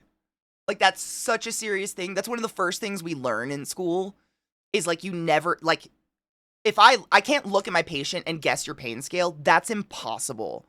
You guys know I was literally tap danced on by a horse. Some of you have been run over by cars. Everyone's pain scale, personally, is so fucking different. You medicate to the person's fucking pain scale. Period. Don't lie about your pain scale either, please. Seriously. Being in pain causes your body to clench down and get really, like, your muscles tend to get really tense and your body, you don't move like you should, and you actually heal incorrectly, and we might have to go in and do more surgery or do something else. We don't want you in pain. We want you jelly, relaxed, healing, resting. We want you that way. Trust me. Like, that is, like, nurses do so much work to learn about pain management and how to do it. That is, I mean, nurses are quite literally walking pharmaceuticals upstairs. They're so goddamn smart. They know what the fuck they're doing. Let them help you. Hardcore. Let them help you. Your IV would go off. Oh, did it keep getting a kink or some shit like that? Oh, rage. I mean, we're just talking about my old work. So when I was 9 months pregnant and attempted to shave down there before the doctor appointment, I thought I did a good job. I was seeing a different doctor that day, and I get in there and do the butterfly, and she goes, oh, sweetie, honey, you don't have to shave for us. Oh. We see these all day, and not shaving is the least of our concern. At least you all got a good fucking laugh at it, because that'd be me. That'd be me. I'd be like, you know what? Fuck this, baby. I'm gonna figure it out. Babe, come look at this.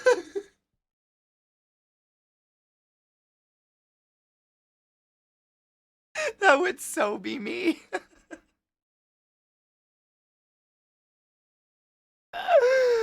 The butterfly? Oh, it's when you have your feet in the stirrups, and then you get to do that. And just, like, reveal your cooter to the world. You know, one of those. It's the fun moments in our life that we appreciate. Katie gets into her sex change to shame. Wait, Glacial, hold on. Well, now everyone have a laugh at me. After I woke up from surgery, I was covered up with a blanket. I looked down, looked at my mom, and whispered to her, "I'm naked." And then proceeded to go to sleep.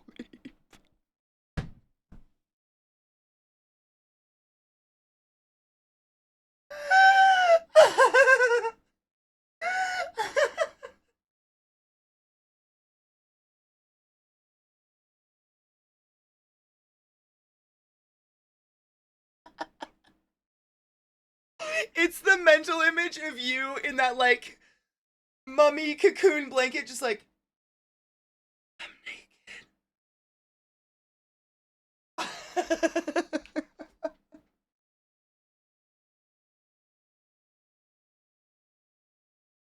Bless you for that. What up, Kills? Yep, I'm gonna need you to scooch down more.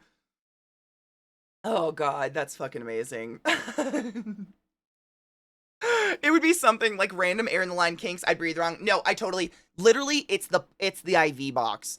So when I was working in hospitals, that was when we started integrating those IV boxes.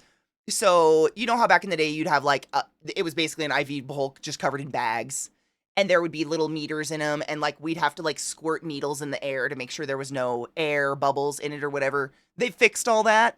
So now you essentially have that bag and you stick it in a box on an IV pole and you click the door shut and it's got all these fun buttons on it and you set the rate, the dose, the blah, blah, blah. Nurses do all this shit. It's fascinating. And that box does everything. But if you get a bad box, you're going to get that thing alarming every 5 fucking seconds. And it's the worst. I've had ventilators do the same thing. Oh, and now you just have a box that won't shut the fuck up. Oh my God, it's a nightmare. I've seen nurses literally like punching those boxes. They get so, not while they're plugged into a patient, obviously. They just get so fucking mad.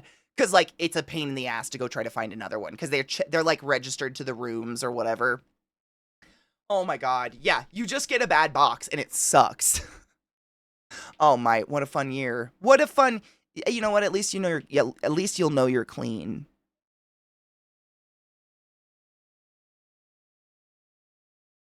I tried. Those boxes, man. They're great when they're great, and they're just the worst thing that's ever happened when they're the worst thing that's ever happened.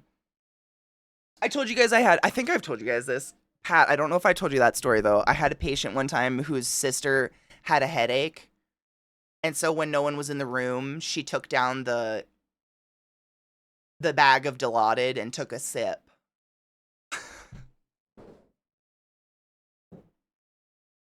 Stories I wish were lies.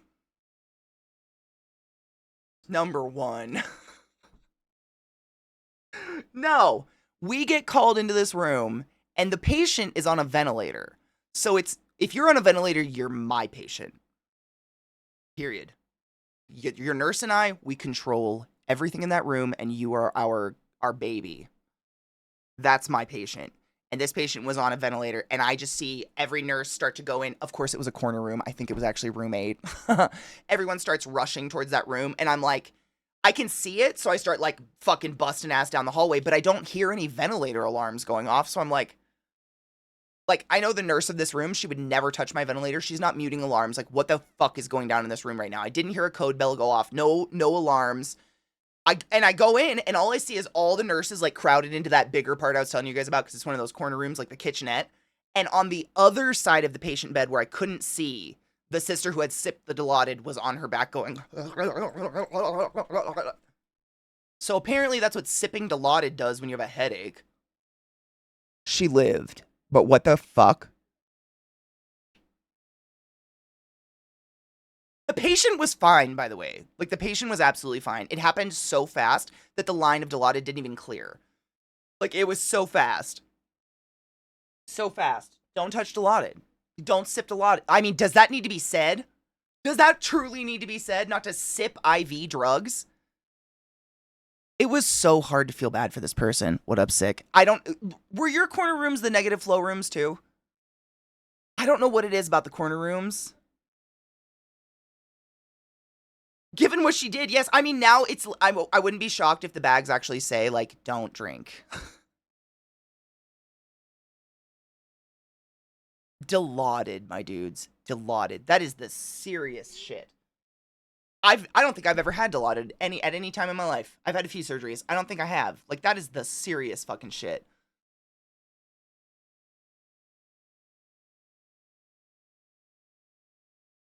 To be fair, I feel like sipping IVs is safer than IVing sippables. I would say they're on par. You sipped an IV bag of Dilaudid? This person almost died. I mean, they literally went to the ER. It was wild, man.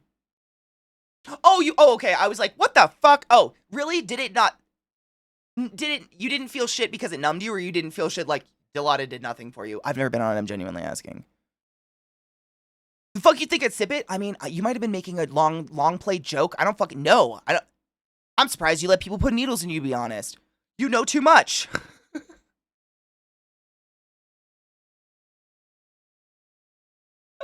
Oh, it just made you tired. That was like perks for my mom. That's how we got started on this conversation. I was saying how Percocets did nothing for my mom when she had her knee replacements at all.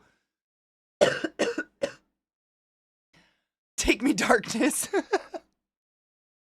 No shit. I Dilaudid once in my life. It was wild. Bad. Ooh, dislocate. Oh, so they did it so they could reset it. I had Dilaudid was good shit, except for the feeling was like I was sinking through the bed. Ooh. They had to slow the pushing way the fuck down. That is so creepy. I wonder, it's got to be different depending on like how much pain you're in, right? I don't like painkillers. I avoid them at all costs. I can't remember the last ones I took. It was when I broke my rib. But I don't remember if it was Hydra. It was either Perks or Hydros. I have no idea. Weed did it. Oh, no shit. What's an allergic reaction symptom to perk? Oh, the itchy. Really? I went to the ER for throwing on my back. They gave me Dilaudid. When I was leaving, my mom asked how I was feeling. I told her I still couldn't stand up straight and my back still ached, but I didn't care at all. I felt great. Yeah, No! That's what happens when you don't sip it. Fuck you with Satan's cock. Cock! Spence, thank you so much for summoning the class, keeping the classy alive, and giving it a swings. That's a really fucking long time. See you in fucking San Diego. Yes! It's so soon. It's crazy. It's so weird that Burning Man is also so soon. Because I kind of like... I forget that TwitchCon is literally around the corner until the day I get home from Burning Man. And I'm like, oh my god, TwitchCon. It's so soon afterwards. It's like 2 weeks or whatever. Yeet, I have no idea what one of those IV boxes cost, to be honest. I know ventilators are in the 20s of thousands, used. Like buying them from a defunct hospital or something. I don't know, though. Does anybody know what those cost? I have free of No! Eliza, did I ever tell you about the people to fuck you who stole a ventilator and then tried to give it to us as a gift?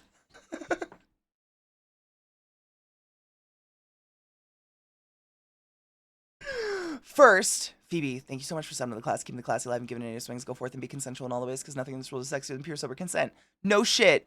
This family, I think they were just stealing a lot of stuff. Like, they were just, you know, and they'd steal boxes of gloves. Anything you left in the room, they'd steal. They'd, like, pocket it. But I'm not kidding you. They like somehow just wheeled one of the ventilators out of the hospital. You fucking got me. We have rooms, locked rooms where we keep the fleets of ventilators. I have no idea. I wasn't working that day, but someone, no shit, the family that we saw it on camera later, like on the security cameras out in the parking lot, they literally just wheeled a ventilator out of the building. One that was out, like not plugged into someone, obviously. It was probably something left in a hallway from another patient, which is disgusting because it means it wasn't cleaned yet and it was dirty. Ew. But they wheeled it out. They took it home. And then once their family member got better and healed and was able to leave, they gifted us a ventilator as a gift for helping. And it was our ventilator. It was one of the most awkward exchanges of my life. Like, we were like, all right, we're checking out your family member. And they were like, here, we bring you this. And it had a bow on it.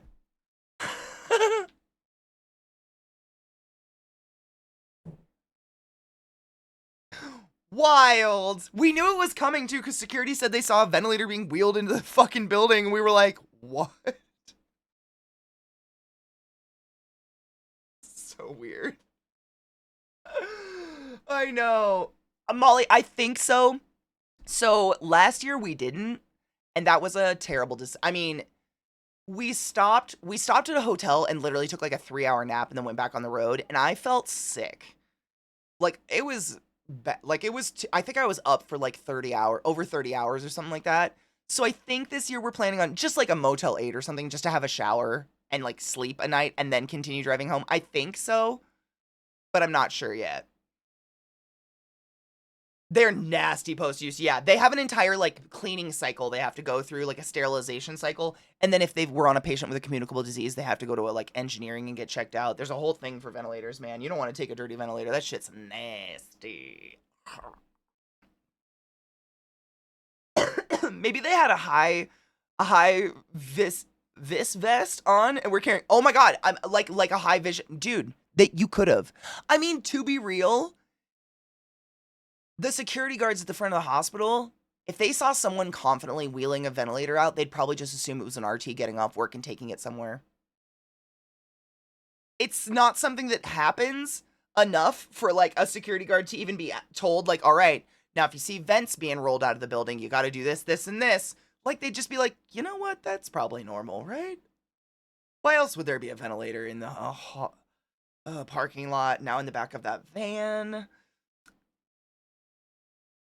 And like at the end of the day, what are you going to do with this ventilator? A ventilator, like the thing on its own, doesn't do anything. Like it literally won't turn on if you don't have oxygen hookups that are the same, PSI as the walls in a hospital and shit like that. What are you going to do? Maybe someone else might buy it. Maybe sell it on the black. Is there a ventilator black market?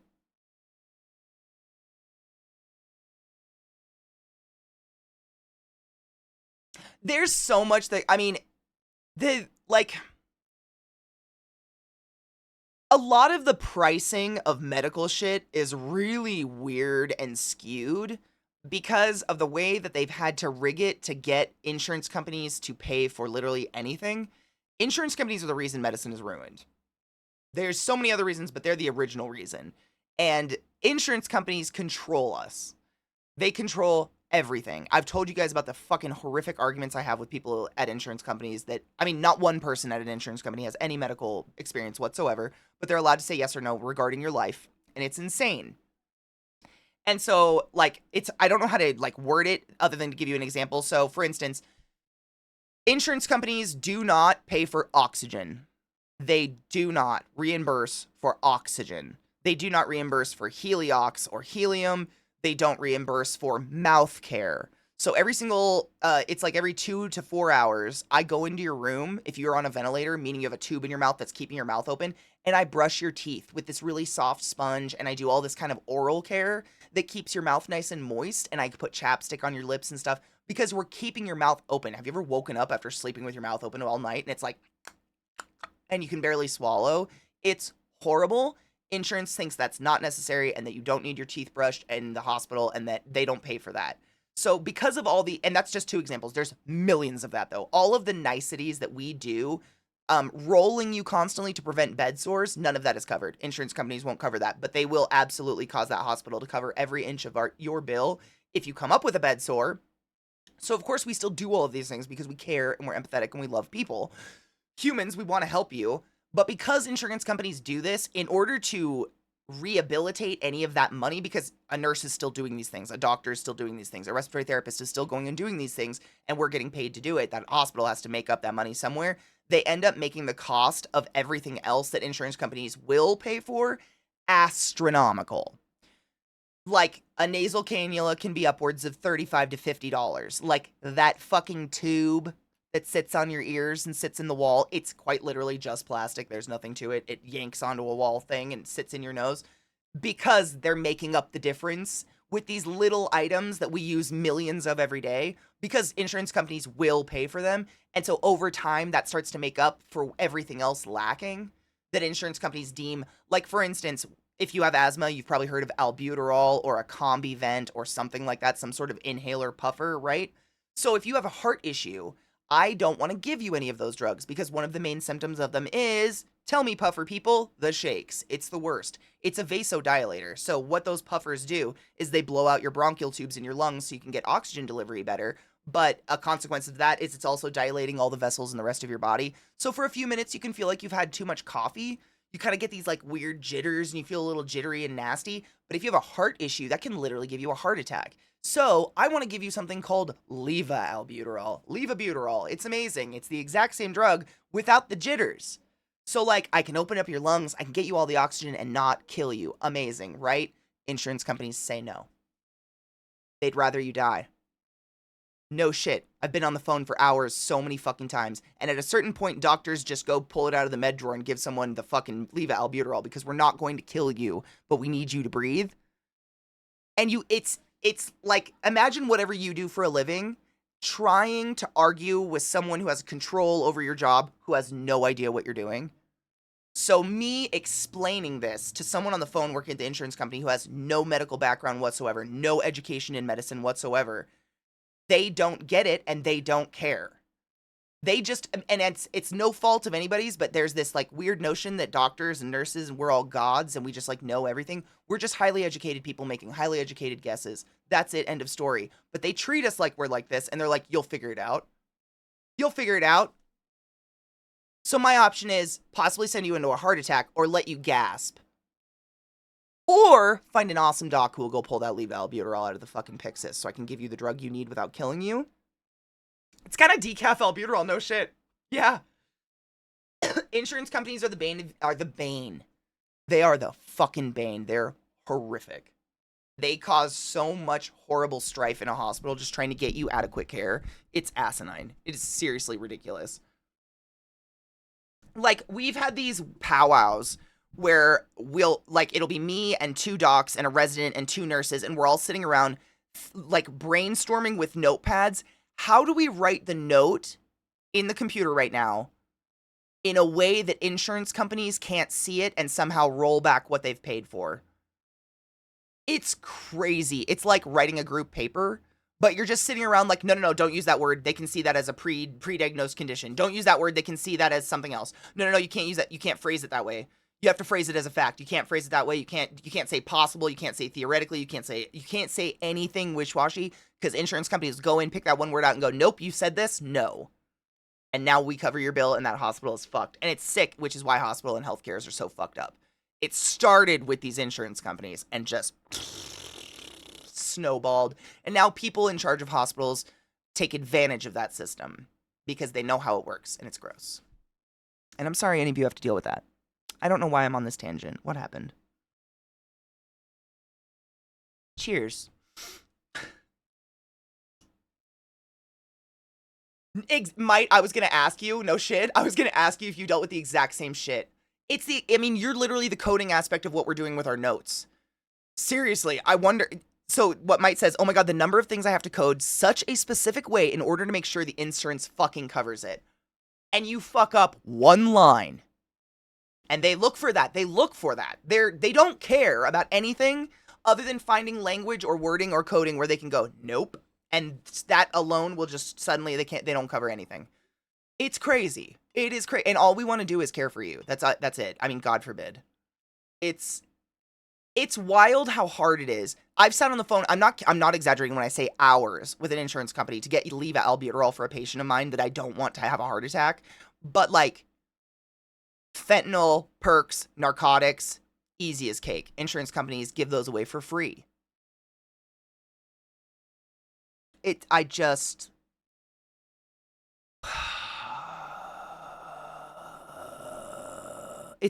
it's mind numbing, and we were talking about I think I was talking about why I got out of healthcare. I mean, anybody that has to deal with fucking healthcare knows the insurance is the bane of all of our existences. Cheers.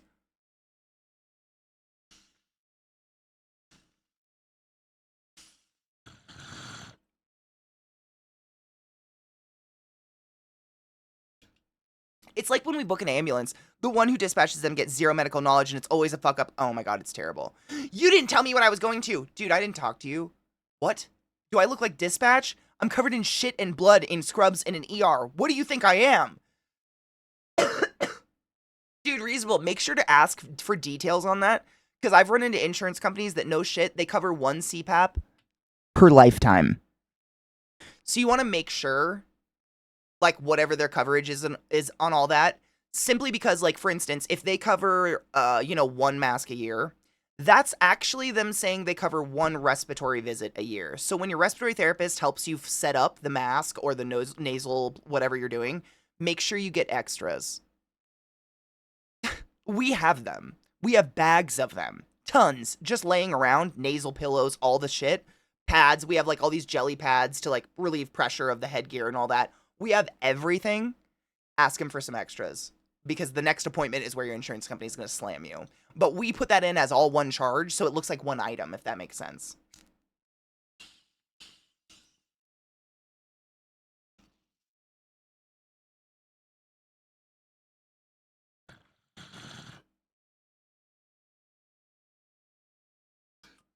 So, Fox, what I've heard,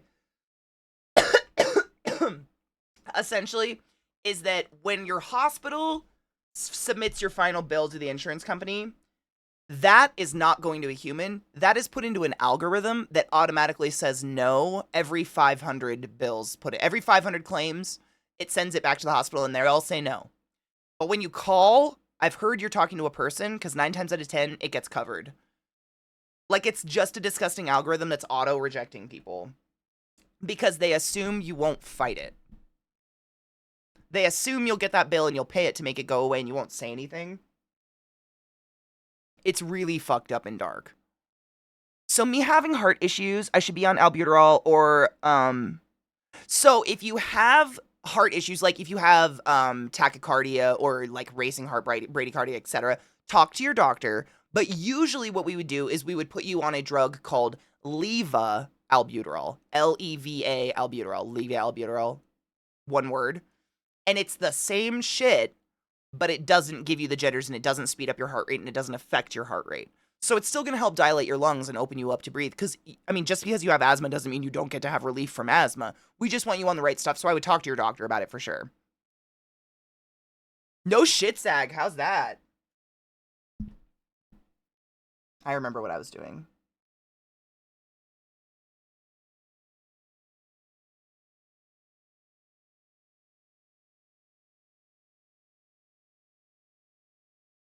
The shakes, I hate them. They're the worst, seriously. And they're a symptoms of something that can be really, really bad. If you have a heart issue, you don't want to get the shakes, because it can send your heart into weird, like, one of the most defining features of a heart issue is essentially your heart is like a little brain battery of its own, which is why your heart keeps beating even though your head gets cut off. And so if your heart, if this is your heart, right? Divide it into 4 quadrants, you've got the 4 cells, right? So at the top of each cell, the 4 quadrants, at the top of each one, is a little nerve brain called a node. And that node fires a signal across that ventricle, or whatever cell of the heart it is, and tells it to squeeze. And there's one on the top of every single one. And so it goes bloop, bloop, bloop, bloop, bloop, bloop, bloop, bloop, right? That's how we get the lub dub, lub dub. That's the circle. And then you've got these fibers all around the outside, nerve fibers around the outside of the heart called the Purkinje fibers. I love that word. And those cause the entire heart to go bloop. And that's what squeezes the blood out and empties it so it can refill with blood. And that's how we get the cycle of blood moving through your heart, right? 9 times out of 10, most arrhythmia heart issues are caused by these nodes misfiring for one reason or another. And so if they're misfiring and I jack up your heart rate with albuterol, they're just going to be misfiring at a much larger rate, and it could cause a fibrillation or something more serious.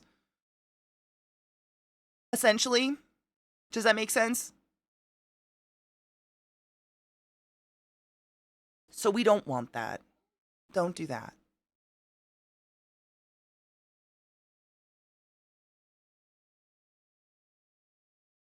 Oh, no shit, less stress since a larger team. Nice.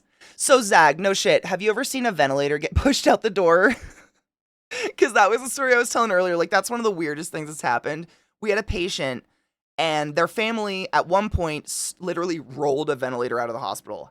We saw it on security. It's crazy. No one stopped them. But I assumed the security officers would probably be like, you know what? That's the weirdest thing I've ever seen. That's probably an RT rolling a vent out. Like, I don't understand. And then no shit, when their family member got better and was able to be discharged, they gave us the ventilator as a gift.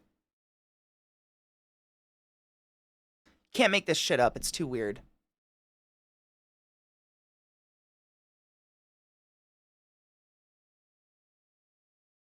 And they took it dirty.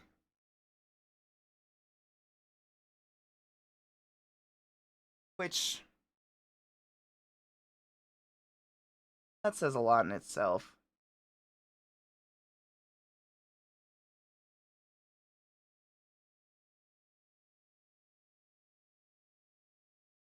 I'd say a good general rule of thumb would be anything sitting out in the hallway of a hospital is dirty. Don't touch that.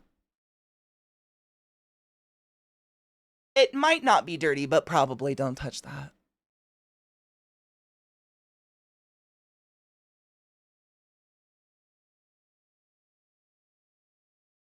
I've seen more central lines in the last year than no shit being stolen.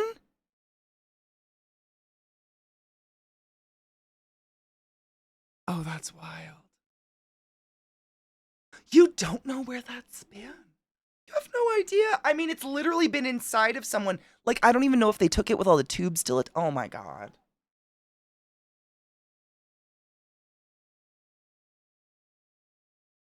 Oh, no shit. You're seeing them inserted? Really? Ugh. Fun. I saw a pretty fucked up A-line inserted one time. The person bled so much, I don't know if they lived.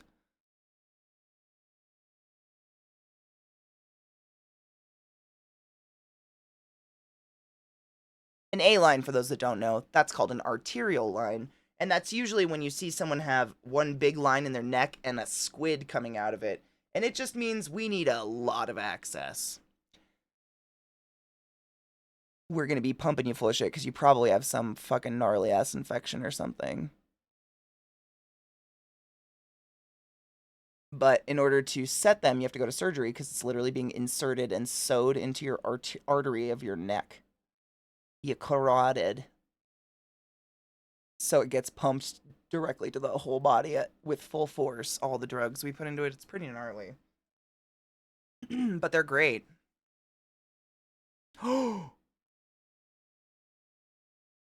Oh, that happens a lot, dude. The no other access, yeah. Making a beeline to the A line. Hello! I wonder what a beeline would be like. The butthole? Stop it.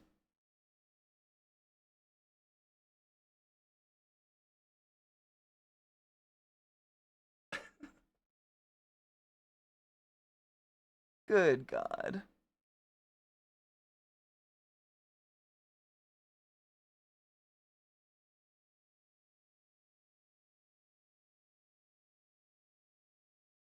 Eyebrows, they're the emotions of the face. It's incredible. I mean, it'd be an enema if it was water, But if it was a B line like an A line, there'd be a squid of tubes coming out, and each one would have a different purpose going straight into your B hole. And I'm not 100% sure what that would be.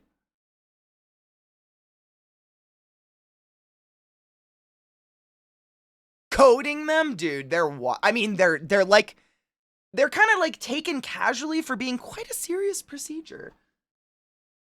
I'm afraid to put eyeliner on because I feel like it's gonna make my eyes water. But also, I feel like I must.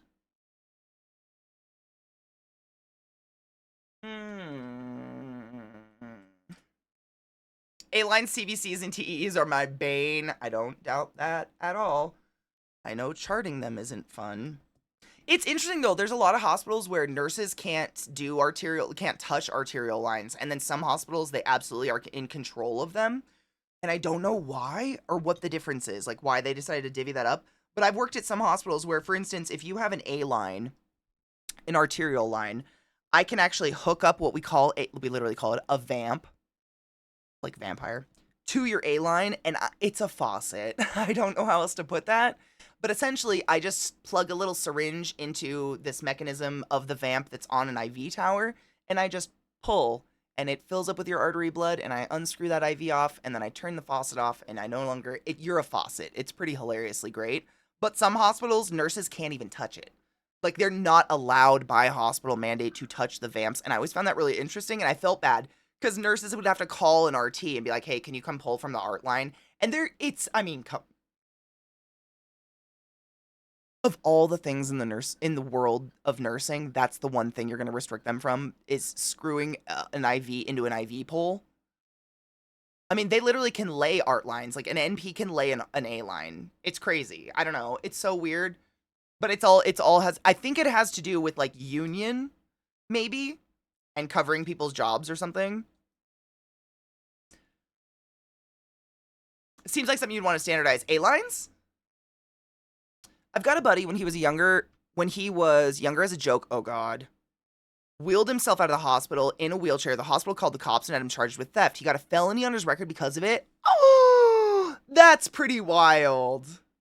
For stealing a wheelchair? I mean, man, that sucks. I mean, that sucks. That's shitty. I was that dumb kid. Thankfully, I lived in a small town where everybody knew everybody, so you could get away with a lot of shit. But man, I don't know if I'd be okay today if I would have lived in a bigger town.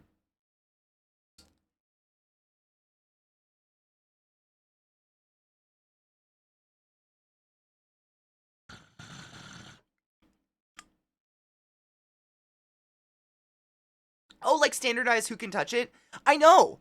It's because they're totally, I mean, it's, I'm sure you've heard medical people say within my scope of practice or whatever. That's commonly said. And that is a thing. Like, the vast majority of what nurses do is not within my scope of practice. I do not pull from veins, and I do not administer venous drugs.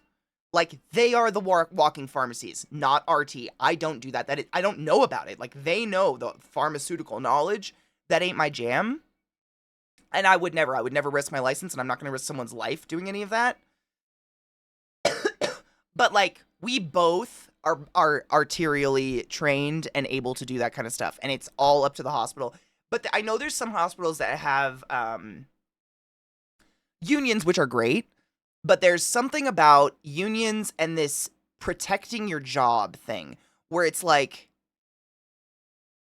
say the respiratory union went and said, if nurses are allowed to do this, then that's taking things away from what RTs do, and it minimizes our career and our job, and they might just, like, eliminate respiratory therapists or something like that. There's something to it, because I've literally worked in hospitals before where if I drop things on the ground, I'm not allowed to clean up after myself because I'm taking the job of the janitorial staff.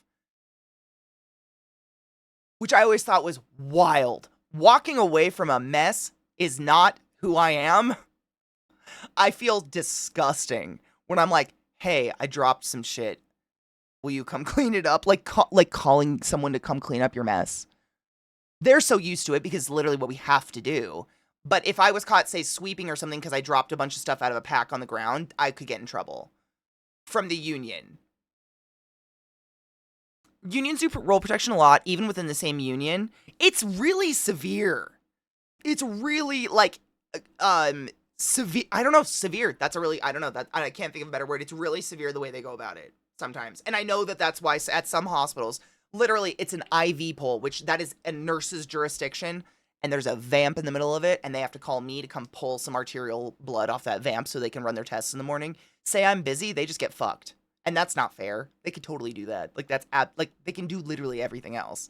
It just is, and it's all up to the hospital. And I'm sure a lot of it has to do with like whether or not they've been sued or something, because people are sue happy and hospitals are fuckery. But it always just feels weird. You know, you're like, the nurse is just standing next to you like, I can do that. And you're like, I know.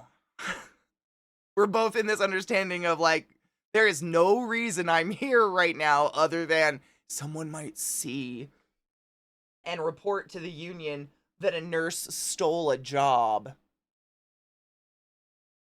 Which, like, I think I can speak for all nurses when I say they don't want anyone else's job. They don't need any more work. Leave them alone. Jesus Christ. They're not looking for more work. Are you kidding? Like, goddamn. That's not it. It's so fucking dark in here. I'm kind of guess checking.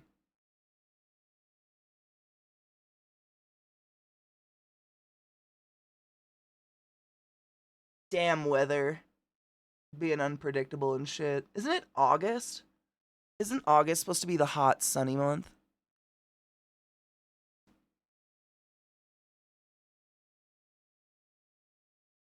Ish. What was I gonna do? Oh, yeah.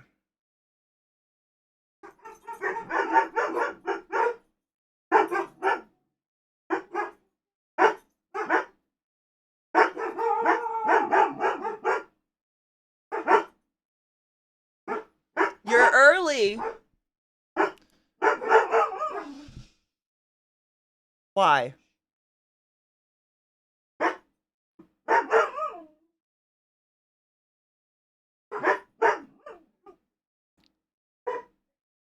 Here, chew on it.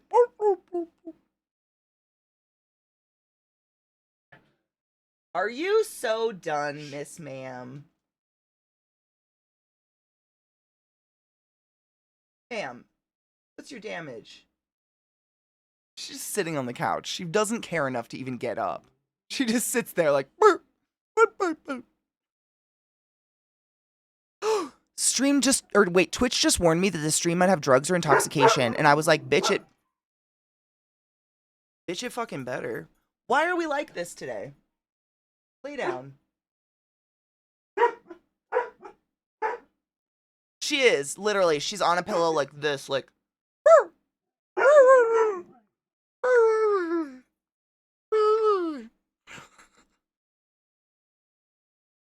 Mm-hmm.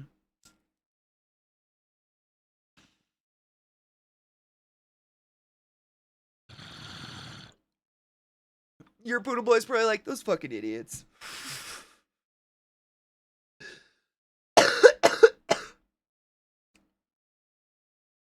They are. They're perfect and they're beautiful. They're just a little dumb sometimes, but that's okay. Not everyone has to be smart all the time. You hear that?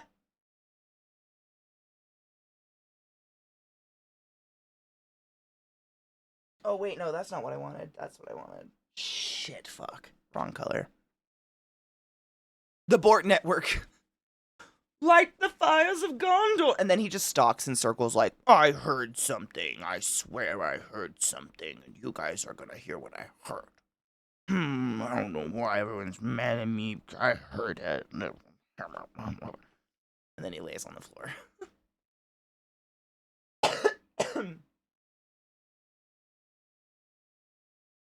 Whatever it was wasn't that serious. I know, literally, I remember reading about them because no shit, that was one of the things, it's so weird to say, but poodles and pugs have in common is that they're clowns. That they have a personality trait where they pick up on you laughing, so they do that behavior. They like to be laughed at. Like, they pick up on your amusement and Pugs do the same thing. They act kind of like dumbasses on purpose because you laugh at it. And I love it. They're Albert Einstein sticking out his tongue. Oh my god. She even humps her own brother all the time. Shit, you're right. Oh wait, he married his cousin, right? My bad.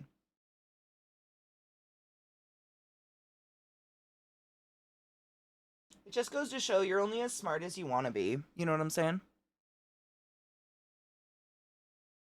Yeah, it's really interesting. Like, pugs are definitely not at the top of the food chain in terms of intelligence, but they do. Pugs and French bulldogs, I think they're described as like clowns because they have something where they pick up on making you happy and they like it. And they totally do that. Like, these dogs are so weird. The things that they do are just so bizarre. The Poot that I grew up with got angry about being laughed at. If I pointed and laughed at him, he'd get pouty and leave the room. Oh, my dogs want to play. Like, I think laughing at them, half the reason is how I get nicked in the face by Lil all the time. Because she sees me laughing and she's like, oh my god, she's happy. Is it playtime? Whap! Or maybe I'm misinterpreting that and she's like, you cunt. I don't know. Where's that first color? What did I use? It's so hard to tell because it's so dark. What happened? Oh, is that part of my black eye? Or is that a shadow? That's a shadow. Is it a shadow? I don't even know. Oh, makeup's fun in the dark. This is guess. Guess and check. Guess and check. Why not both? Yes. The Poot I grew up with was very elegant and sophisticated. He'd angrily correct the other Poot for chasing lights on the ground. Oh, that's hilarious. My poodles are like the chaos children. They're probably the children everyone would like consider making, parties adult only because of they're the wild childs. I just kind of like, I like watching them have fun. But it's cute. Come on.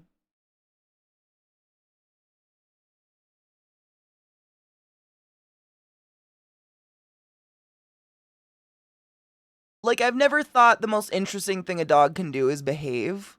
I think it's more fun to watch them run in an open field and act like clowns together. Or like when Rod and I take them to the woods and they like pack, they immediately turn into a pack. And little Zelda follows behind the other Poods and just follows Trick wherever he goes. And Trick takes on leader of the pack immediately. And they just have like wide open woods to march around. That to me is way more fun than watching a dog like sit for a long period of time.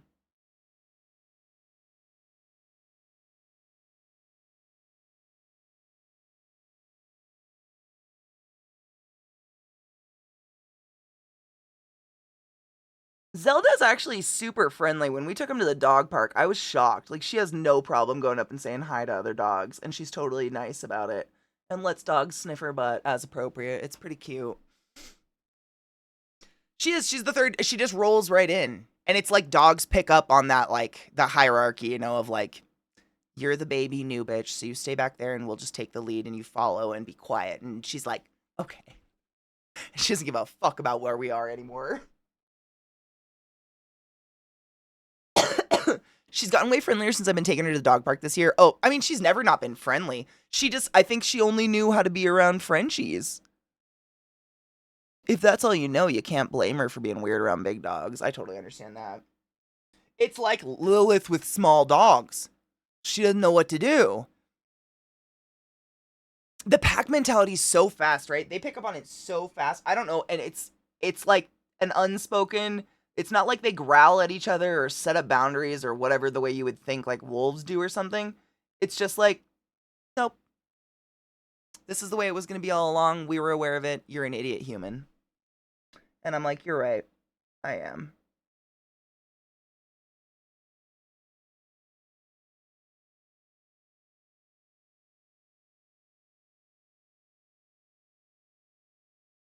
And I immediately realize I am not head of the pack because Trick absolutely fully expects you to follow him into nothingness. And if you don't, he'll come back and get you. It's pretty adorable. Man, the light hitting this is weird. And there goes my mic. Hey, Frenchies are pure chaos. I think Frenchies are, their inner chaos is their outer chaos. Like, they just can't keep it in. They're too small of a package, so their inner chaos becomes like, you know what I'm saying? It goes to the outside.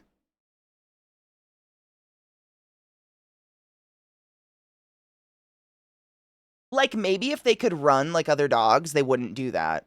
You know what I'm saying? Maybe. But because they can't, they're just like eternally frustrated.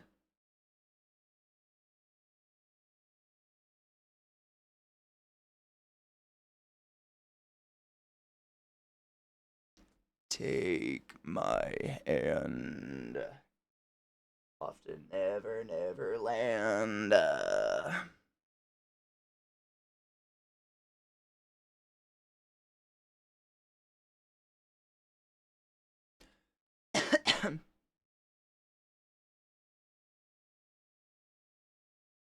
Rod does a pretty good job at keeping the chaos on the inside, I'd say. Or letting it out at the appropriate times.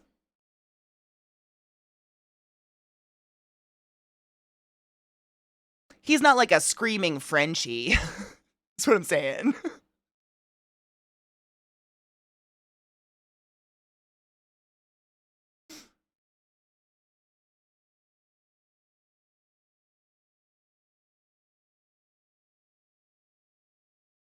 Off to Never, Never Land.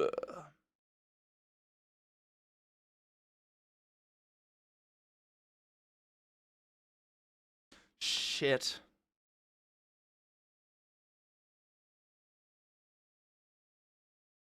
I mean, in that case, Pat, would you not say he's more of like a chaos manager?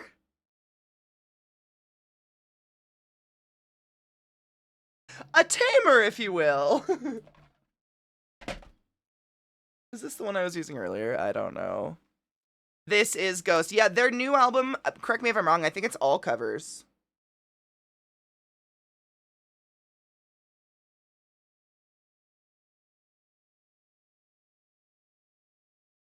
If I die oh, now I lay me down to sleep. I pray the Lord my soul to fuck!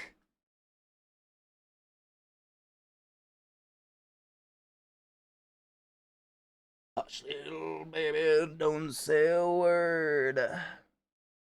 Turn it off, Willard. It's just the beast under your bed.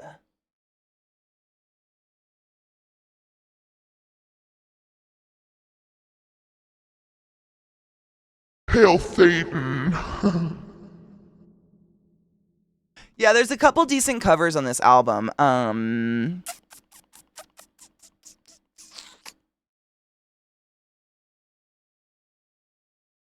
Where was the other one? Hi, Slurm.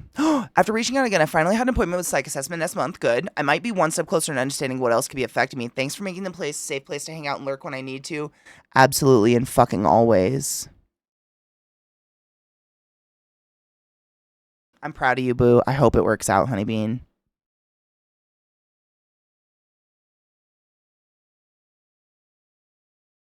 It's a hard, long road to go on. And no one quite realizes how not fast it is until they do it themselves, and I'm proud of you.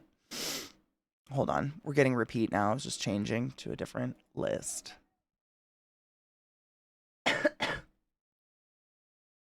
I try my best.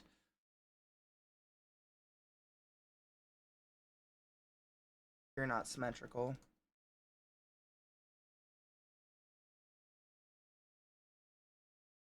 Or is it the light? It's the light.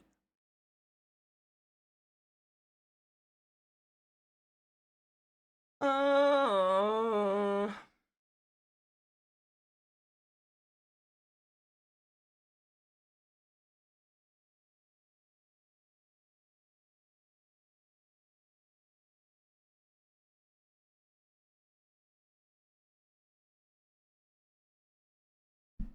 The light on this side's brighter and it fucks it up. Interesante. Interesante. Fucking A.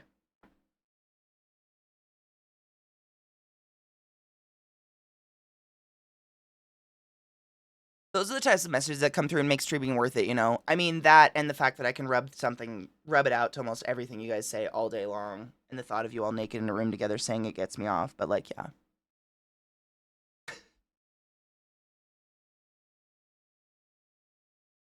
Agreed, Zag. It can be, like, I mean, arguably one of the worst, longest processes you'll ever go through, but very, very worth it in the end, yeah.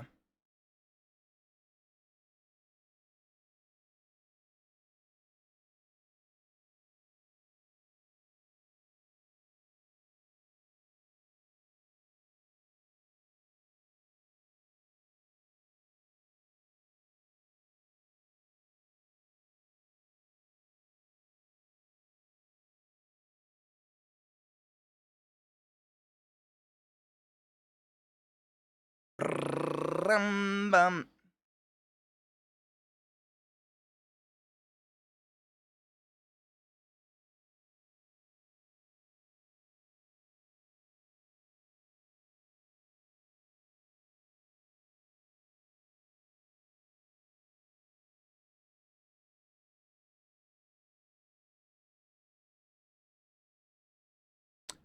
Whew. I think the light's just gonna fuck it up no matter what I do. Like my palette.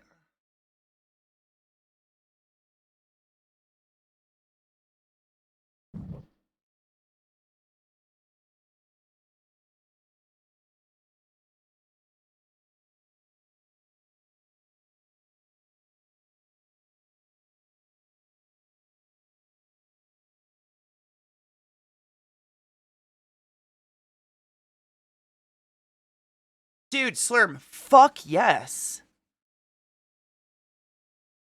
You're a national treasure. Run for absolutely not. But bless you. I'd like to stay the fuck out of everyone's eye. Please.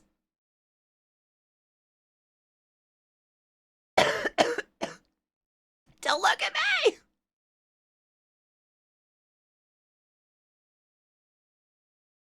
But, like, where else do you get your spank bank material? For real, I'm here all day. Don't cry. No.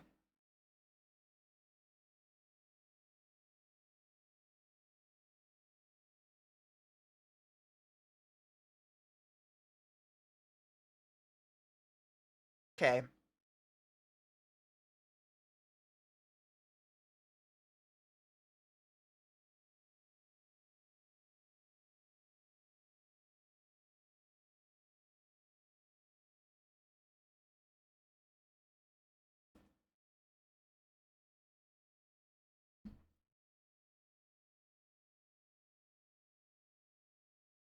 Thank you, Nameless.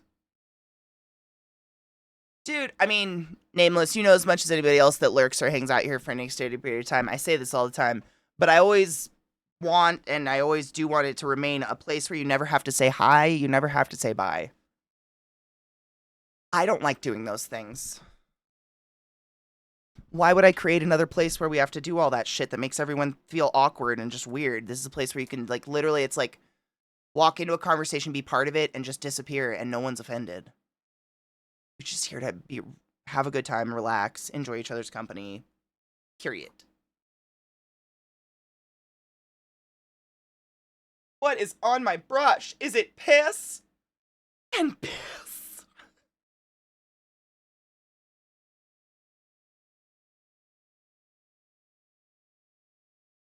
It took me a long time. I mean, I remember when I first started streaming, I was like, oh man, I have to be like PG or something for a minute.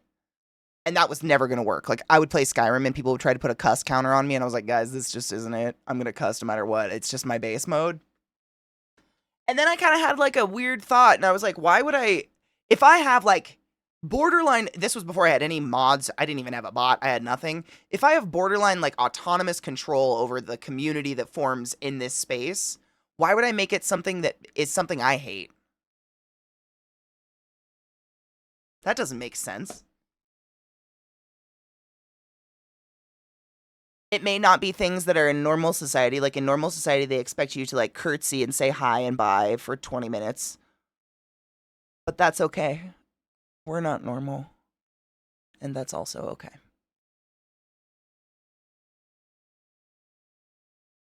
Some of us have anxiety. I'm like a squirrel on coke, my dudes. All the time.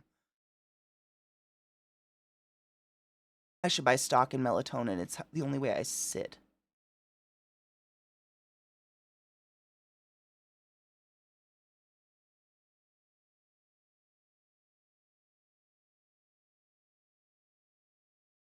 Is that pretty or clowny? Don't tell me.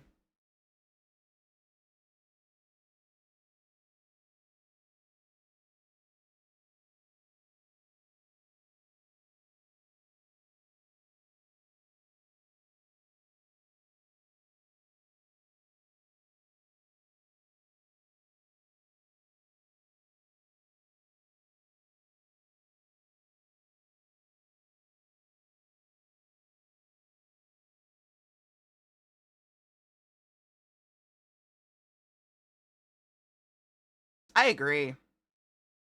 At security, I mostly deal with MH patients at their worst. God, I sometimes get to see people get better as they usually move hospitals that have room. Also, never get called to them. Had the odd patient come say thanks. Oh. Oh. People can be wonderful. This is the only stream where I can say almost anything that pops in my brain. In other streams, I'm playing a character so as to not be yelled at by mods. I feel that hard. I feel that in life. I feel a lot of us are very similar in that we've created, we say masking or whatever, but it's basically a character you've created just to make the world not think you're going to be a serial killer. Like, I'm not going to be that, but for some reason, every personality trait I have leads people to believe those things. So I'll just put on the air of like, yeah, football, sports, Kardashians, I don't know, whatever people like these days. Like, I'll do that for you, but this is not going to be that. Life's too short. We need somewhere.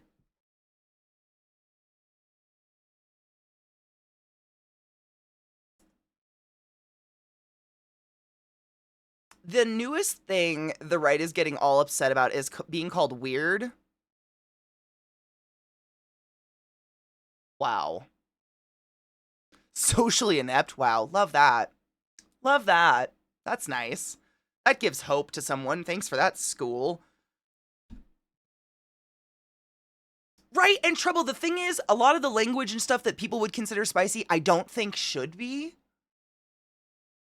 I think that's kind of how we end up with weirdos, is by making stuff like just talking about sex or sexual mental health or things like that, or having personal boundaries or whatever, or having a healthy sexual life. People deem that as like, oh, that's things you only talk about with your partner and like blah, blah, whatever. And I don't think those should be. You know, barring someone in the room being like, hey, I'm uncomfortable, and you saying, fuck you, I'm going to keep talking about me shitting all over my partner's mouth. Like, it's healthy to have conversations like that with other people and like, you know, within reason. I don't know. A lot of it I don't think should be considered. I know it is, but it's odd that it's considered spicy because it's just kind of like, you know what I mean? You know what I mean? You know what I mean? What am I doing?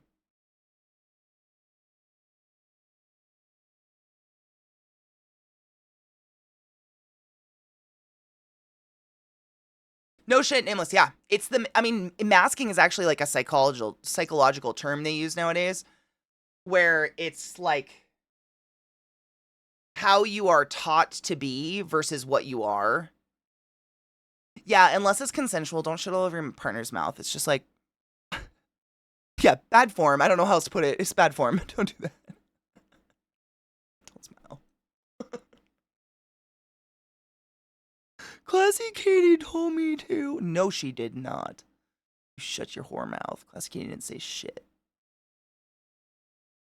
Don't shit on people unless they want it. And still, even then, consider your options. I've always been labeled a goth, and I've never aimed for that in my. I didn't even know what it was for years. But if I've ever had a label on me, it's been goth. I guess. I feel like there's real goth people out there that put a whole lot more effort into whatever's happening with their fashion and shit than I ever have. I default to black because it's easy and it always matches. You know what I'm saying? But that I used to be bullied with that as a kid. Was like, oh, Katie is goth. Like I remember going to school for Halloween one year dressed up all cool, and no shit. The yearbook editor was about to take a picture of me and my friends, and someone grabs the camera and goes, "No, they dress that way every day." No, we did not. Bastards. But that was probably that or weird. But weird, weird's subjective. We were just talking about this yesterday, but there's people who own cobras and shit. Like,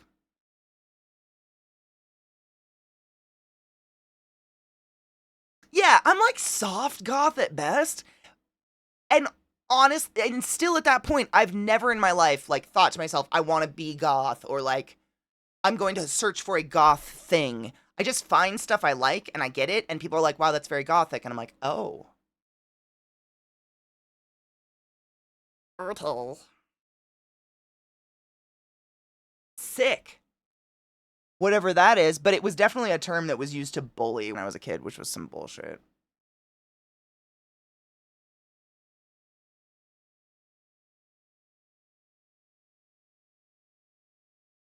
Scene didn't exist until I was in college. Like later college. I didn't know what scene was. So I couldn't that was by the time I was in college, people stopped calling each other things like that, so we weren't down with labels anymore, if you know what I mean. It's whatever. I never had that though. I find that like I don't like all black, I don't like all vibrant and neon. I like high contrast. That's what I like black hair on stunningly pale skin, or crazy makeup like this on some really gorgeous blue eyes. Like I like high contrast, and black contrasts like everything. Pop some pink hair in, boom, so much fuck. I like the contrast of it. I've never been into like bland like muted tones or Easter tones colors that like mix, or not mix. They're muted. I don't know another word for it. I think muted is just the word. Same anime, right? And I bet I'm speaking for a lot of people here when I say there was a large, I mean, up to this day, to be honest, what color are band tees? 99.9% of the time, what color is a band tee? It's black. My wardrobe is like my friends' shirts from Twitch, which are all black, or band tees. Or shit from literally black craft cult. Like,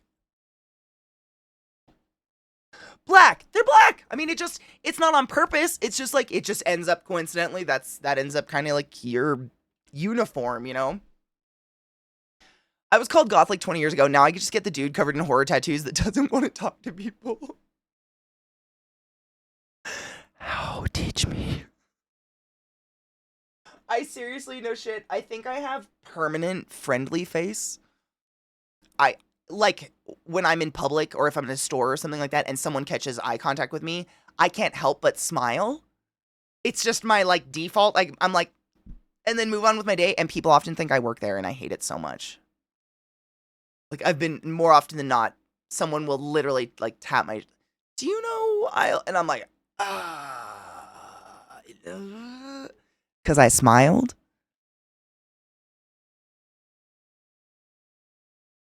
Eliza, I'd say like street casual comfortable, but not like comfortable in an insult, but like, when people are like, you look comfortable, it's like all of your clothes are baggy and oversized and whatever. Not that, more like functional comfortable. Maybe. But like you have funky socks and shit. That's why I said street. I don't know. Not real words. I mean, if you like look up where gothic came from, in no way, shape, or form does it show little punk kids at a concert with spiky black hair and combat boots. I think it was like an architectural style, isn't it?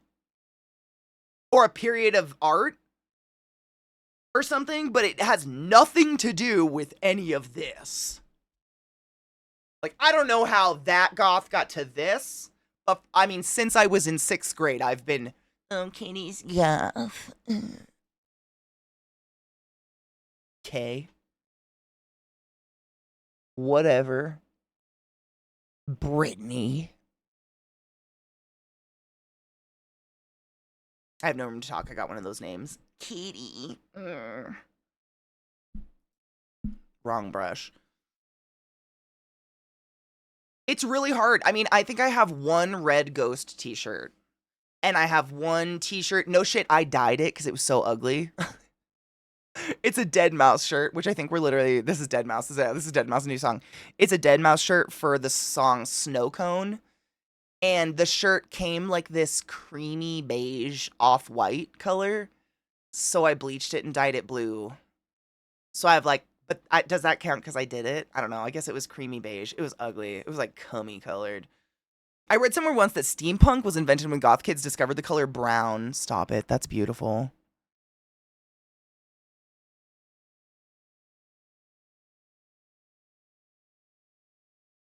It's kind of... I mean, no, you're not wrong, Liza. You're not wrong. If someone described me as goth, though, and you had never saw me, and then you saw me, would you be like, yeah? Like, is this what you would picture? Genuinely. I'm just curious, because I wouldn't...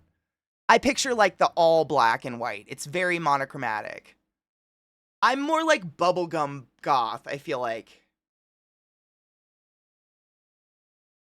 Or like raver kid. You know, the kids that had all the bracelets and shit? Because, like, I look like a mess. But I've never been the stark black and white. I don't look good with black hair, and I don't have pale skin. I've got very yellow skin. Glitter goth, glam goth, any of those would fit better, honestly, yeah. If you had to. But honestly, black was just, it's just a coincidence, really. And, like, I like funny shirts, sue me. I know people think they're, like, trite these days or something, but I think funny shirts are funny. And funny shirts often come in black. Unfortunately. So, I guess we wear black. What are you gonna do? For God's sakes, put something black on. I'll be the judge of that at TwitchCon. Go for it. I think I dress honestly very eclectically. I dress the way I kind of described Eliza, honestly. I dress comfortable but functional. Like, I want pockets. So, like, for instance, I have overalls. I have a couple different pairs of overalls, like shorts, like cut off overalls. I have never in my life worn them as overalls. I have them because they're the only jean shorts I can find with real legitimate pockets. So then I just wear like the straps just like dangling around my ass all day. It's function over form, to be honest. It's terrible. I can't find a brush. Oh, this is gonna do it. Yeah.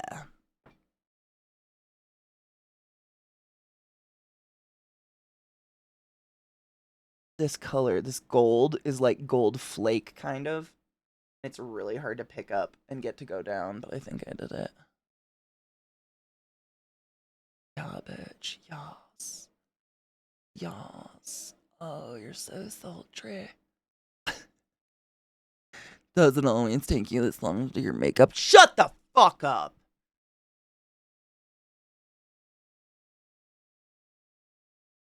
No one said that. I was just waiting for it.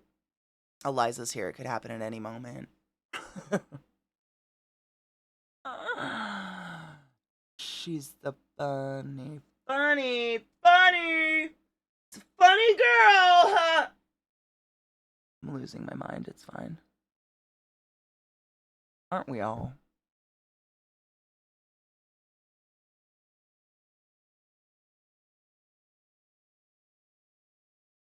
That's a lot of glitter.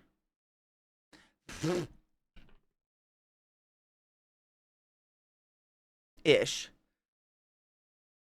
Dude, it's like rainy here right now. It feels wintry. It feels like fall. It's very creepy out. What happened? I'm afraid to make it any darker or any more of a smoky eye simply because it's literally so dark in here. I've been doing this in the dark essentially. Like I edited the lighting so it's better for you guys, but it's so cloudy outside. I can't see shit. So I look at what OBS is feeding me and then I go back to the mirror and try to remember where I was. And then I go back to OBS and I look at what OBS fed me and then I try to go back again. It's been an adventure. But I'm high all the time.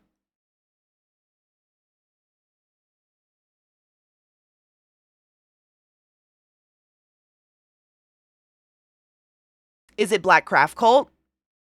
They're pretty dope.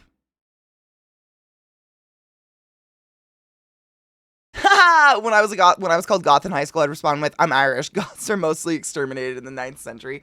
I swear to God, I didn't know what goth was. The first time I was in 7th grade, and I was just standing out by the buses with some friends, and this popular girl walks over to me, all sassy like. It was like out of a movie, I swear to God. It was like she was in a cluster of her gaggle of friends, and they were giggling and looking at me side eye.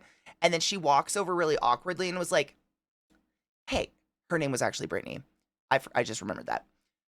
"Hey, my friends and I were wondering if you're goth." And then she ran away, and I was like,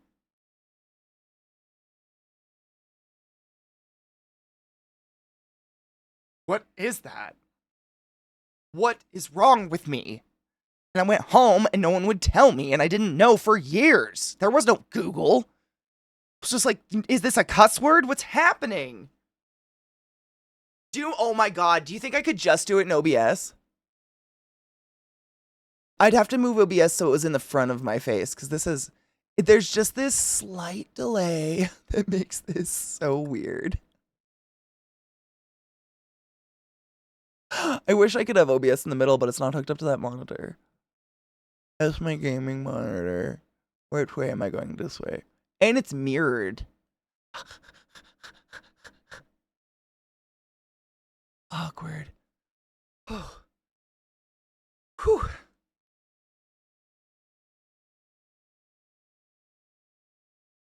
Black, oh, like crushed, like, was it like corduroy or like velvet? I had some overalls when I was a kid. I remember they were like, I don't want to say crushed velvet, but they were like corduroy velvet kind of. Those were fucking comfy.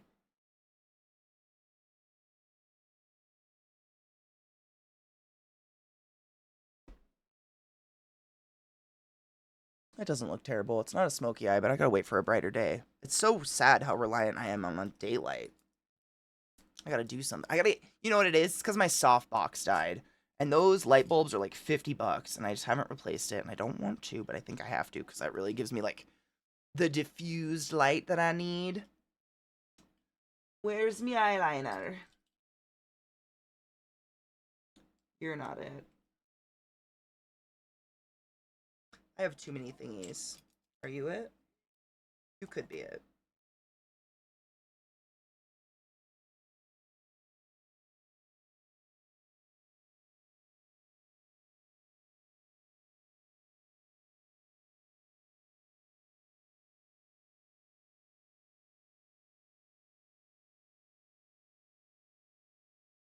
I have ideas. Should I fuck it?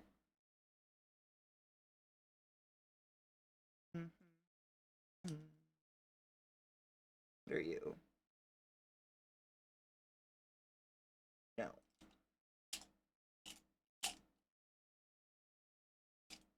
With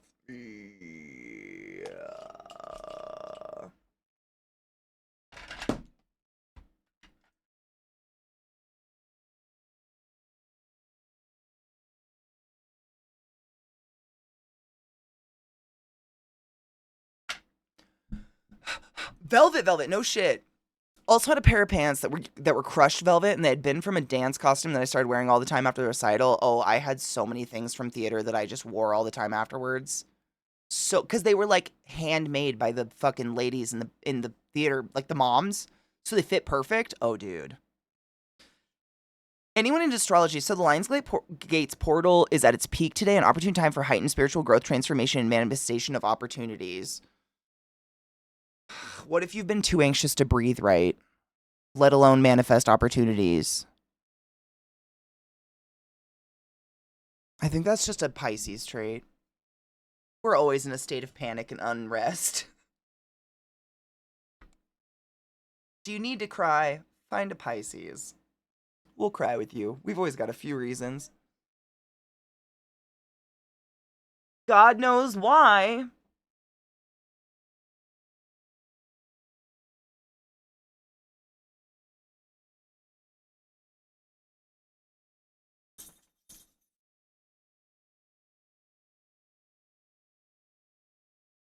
I know. It's about that time. I see you both right there staring at me.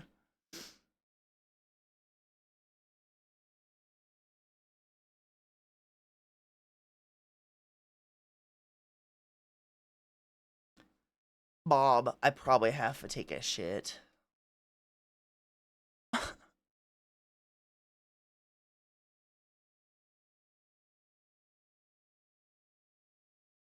You guys pee more than me, you know that? Which is saying something.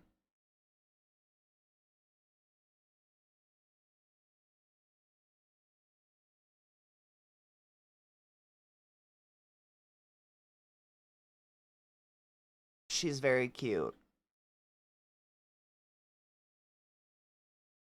Oh, she just farted so bad.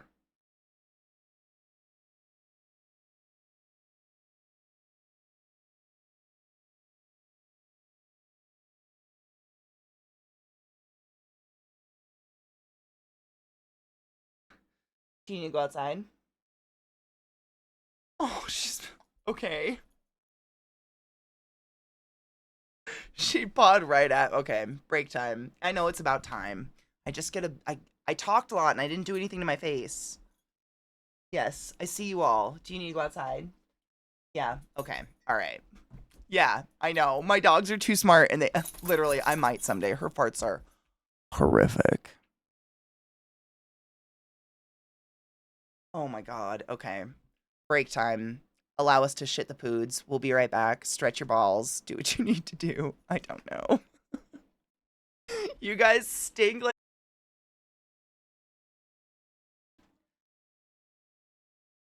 I mean, don't. I mean, don't. You don't like have. Lil had the nastiest shit, by the way. Holy crap. That fart was well deserved. All right. Where's my mascara?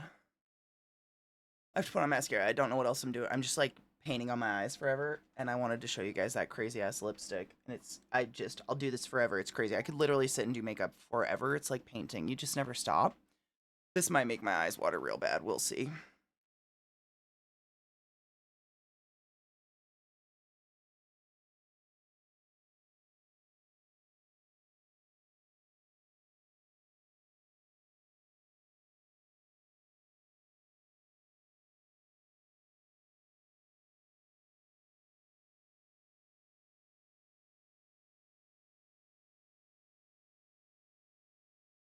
Great song. Hi, Mayo. How are you, love? I hope your day isn't going terribly. You.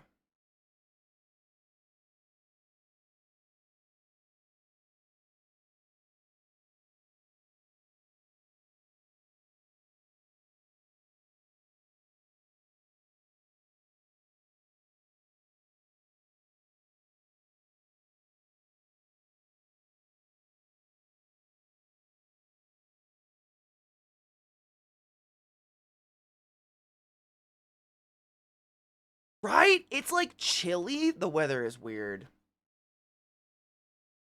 I already curled my eyelashes, so you guys don't have to watch that shit. I know it's very creepy for some. The page.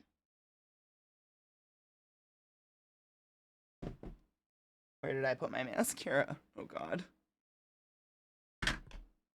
Ma'am.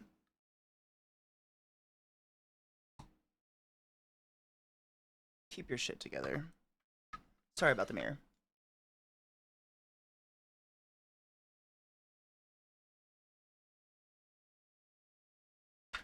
Really? It's gonna be right in front of me. I know it is. It's blindness.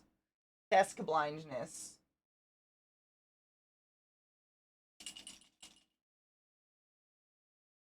I know it's gonna be right in front of me. I hate this.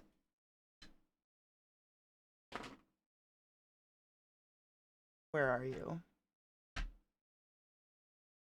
There's not that much stuff on my desk. Maybe it's not right in front of me.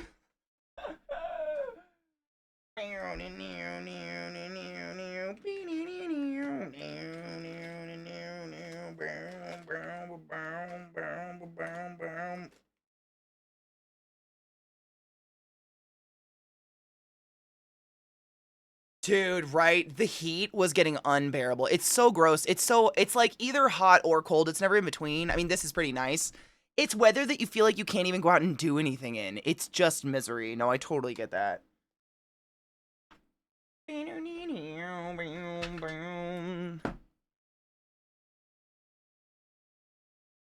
I feel like I can finally work in my garden without sweating 10 pounds off my body when I go out there.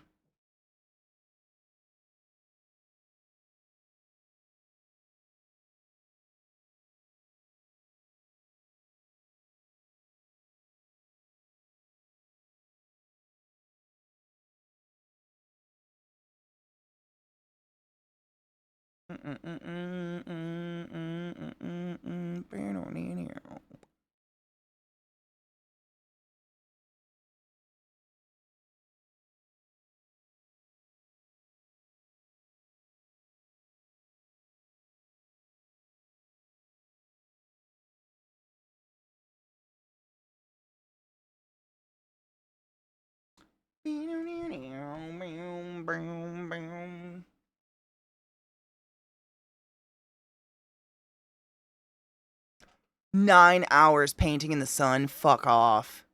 93 Fahrenheit with no breeze. That's disgusting. That's shit, no shit. I remember growing up. That's shit, no shit, Katie. My dad worked construction and he always had literally a case of water bottles in the back of his truck because working construction, there's nowhere to fill up a water bottle. And he would go through that once a week, just guzzling fucking water because he did the same shit. He was moving dirt, and laying pipe. Giggity, I know the jokes. But he's actually a pipe layer by trade, like an underwater welder and shit. Same stuff. It's nat. Okay, but why though? It is nasty. Please be safe. Ugh. That weather is so dangerous. Or can be, if you're not smart. I'm not saying you're not smart. I haven't used this mascara in a bit. I don't know if this is a good one. Or if it's shitty, so we'll see.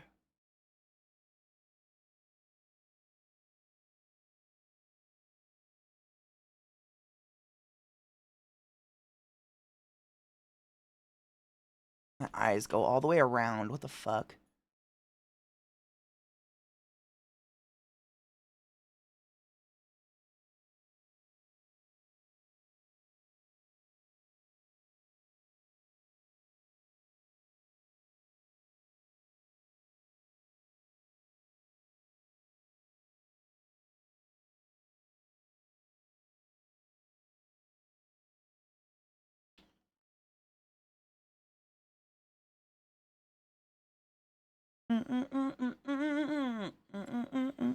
Feet under them below me.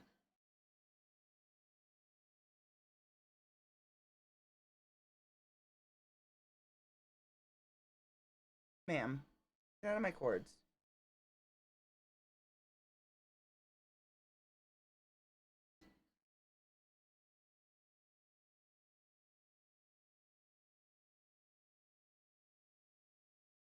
Mm.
Fuck.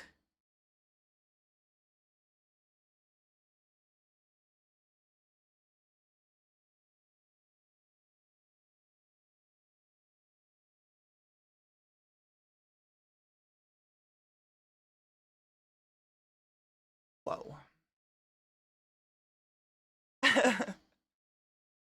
Like hot yoga.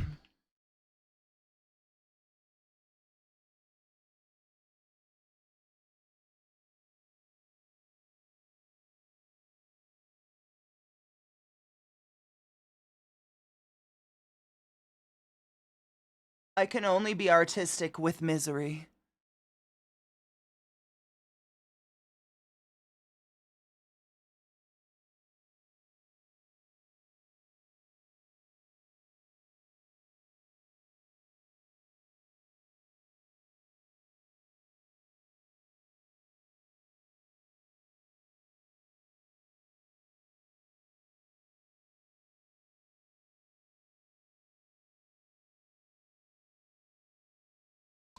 Yeah.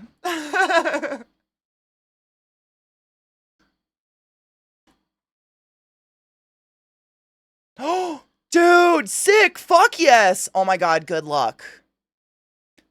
One moment and then I'm cheersing to that.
Cheers.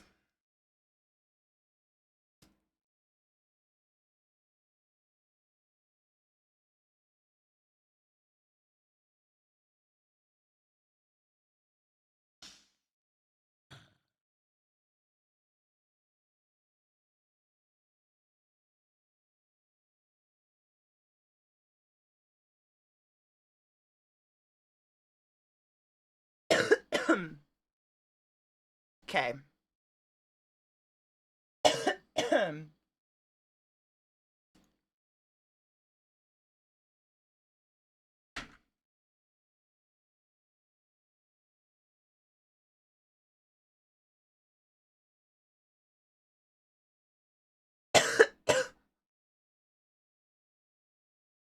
I've never put on anything under this lipstick, so I'm experimenting. See if it still goes on right. Is that makeup on my nose? Oh god. Dude, might. Fuck yes. That's so exciting. I would cheers again, but I just burnt my lungs spiritually cheersing.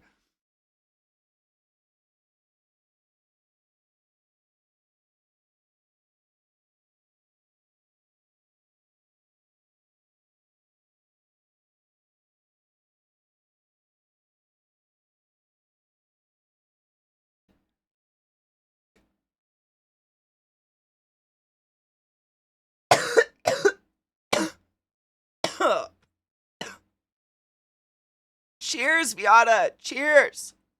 I really did burn. That was a hot hit.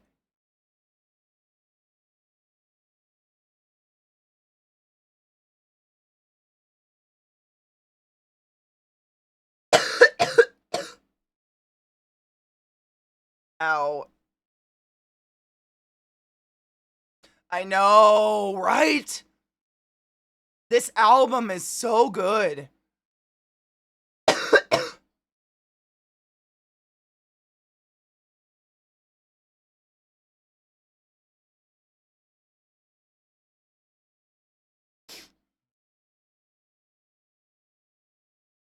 Are you having fun? It's almost over. It's just begun.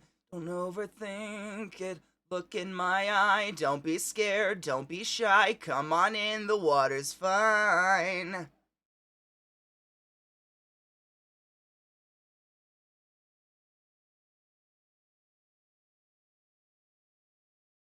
Heaven knows you've tried. Got it good, now get inside!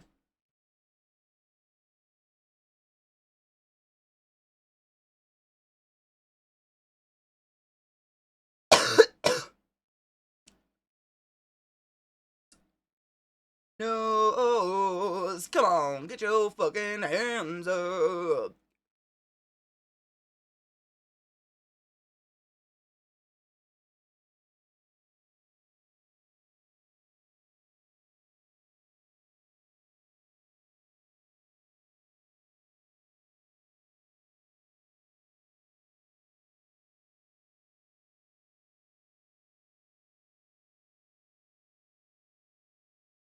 Get up. Get the fuck up!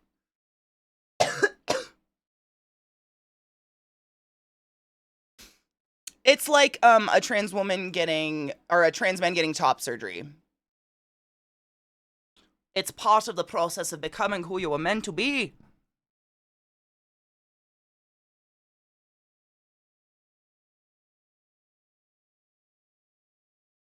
Of course, only if you choose. It's not for everybody.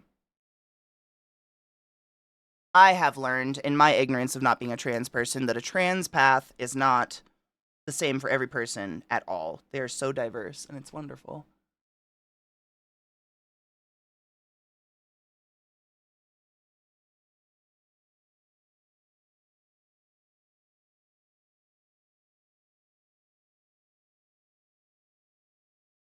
I'm just trying to give my lips some depth before I put on this fucking flat lip color. I don't know. It's an experiment. It could work. Could not.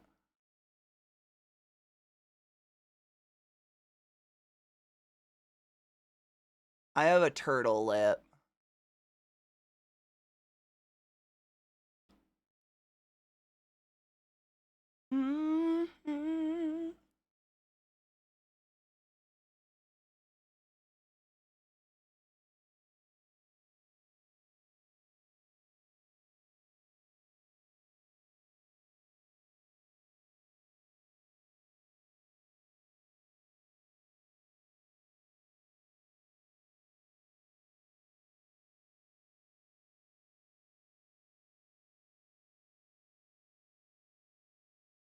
Nameless, right? I think it comes down to like, I mean, same. I'm in your exact same position. I've thought about that before. I think it's like if I put myself in the position of having a penis, I would do I would eat potatoes and save every fucking penny of my money to get rid of that penis.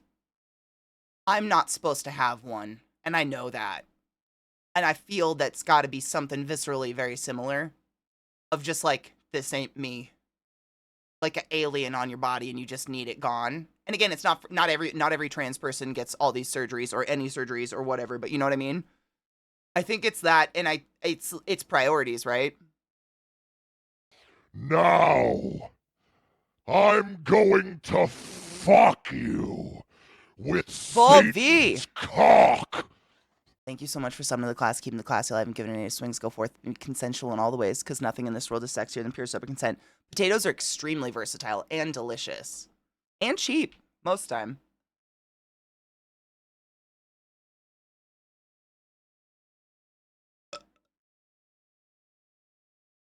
Hell yeah, dude.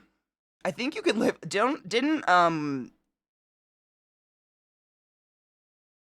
man, I want to say there's a comedian that did a diet where they lived off of just potatoes. Like, you can do that for quite some time and be totally fine. This one.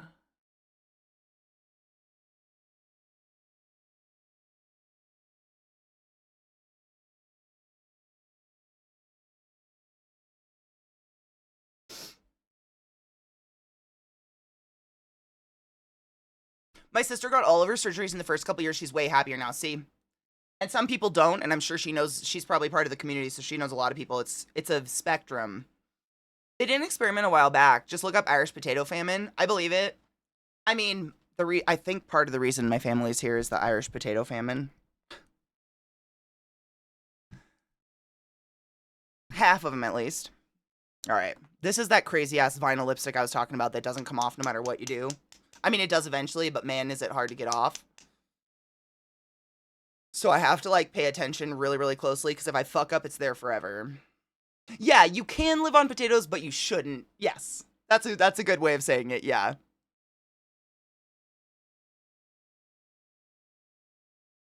Okay.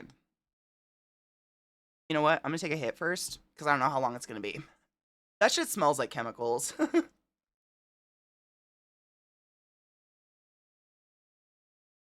Cheers.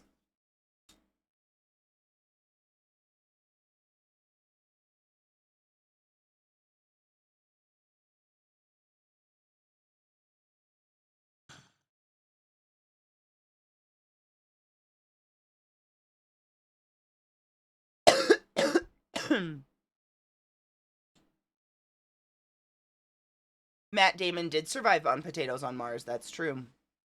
And he's doing great. I have to dry my lips off.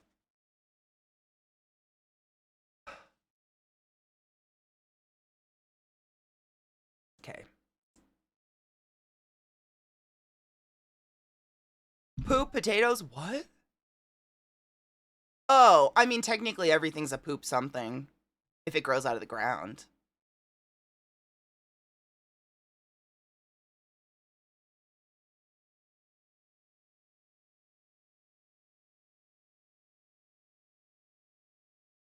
Drink your dinosaur pee, everyone.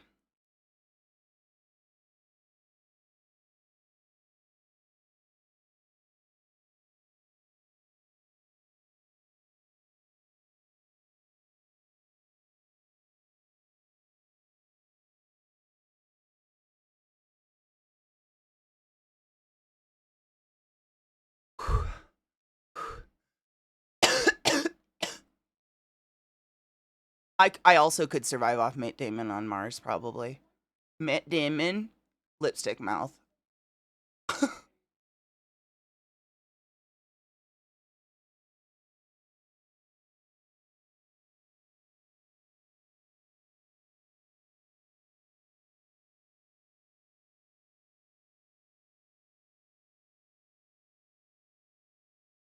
I think Martian's on the list, but I'll double check.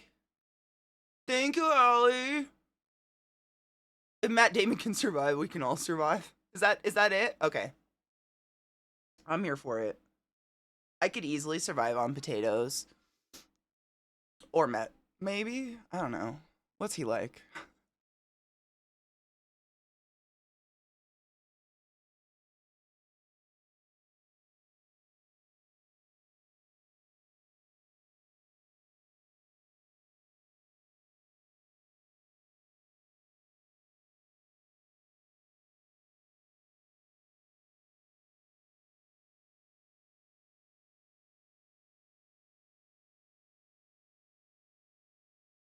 Symmetry.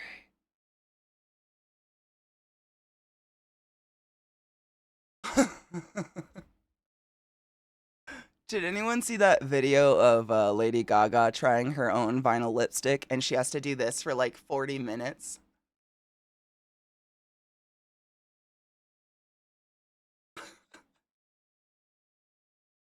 That's what I remind myself of, but it does make it last longer.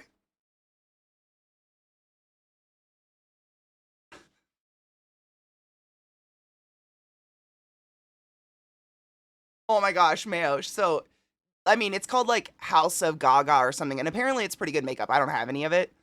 But she has a lipstick apparently out that's amazing, and it like is like this stuff, like it never comes off, whatever. But she does a video where she does her own makeup, and she does it, and they have to fast forward the video because she sits here doing this for so long that it goes into like, you know, like 5 times speed because she has to do it for so long. House Laboratories, yeah. Apparently it's good shit though, and it does make it last longer. I think this side's off. Yeah. I have kind of like a old school like The way that ladies wanted their lipstick in the 50s mouth, I feel like. Yes.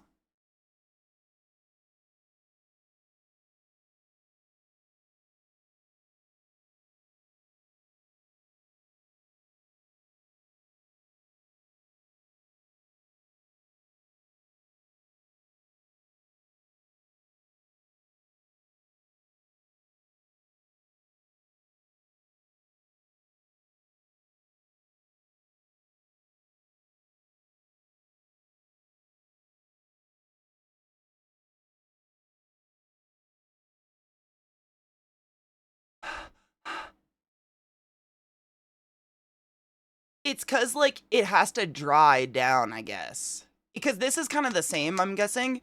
It's like a fluid. It's not like thick. So if you've ever used like this is sugar pills. I know, she really is. If you use like sugar pill liquid lipstick, you can kind of see there's a blob on the end. It's actually like kind of a thick paste, you know, that then you paint on and it dries down and whatever. And it's pretty decent stuff, but this stuff does absolutely give you like, you know, butthole mouth. Whereas whatever the vinyl, you know, uh what's the word? Ingredients formula is that people are coming out with, this vinyl shit that doesn't come off. It's like a liquid. It's almost like coloring your lips with a marker or something. But I swear to you, I took a hot, nasty shower and it didn't come off at all. You have to have makeup remover if you want to try this shit. Nope, just drying it faster. Because it's like a liquid. It's almost like a marker. You know what I mean? So you can see like the transfer already. See, just from talking, the transfer down on my bottom lip. But once it dries, it's on there.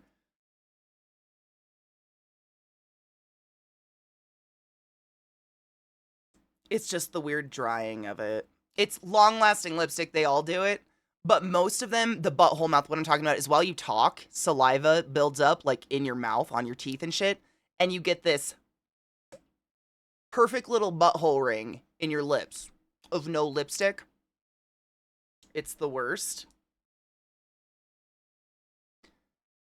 Okay, I gotta brace myself.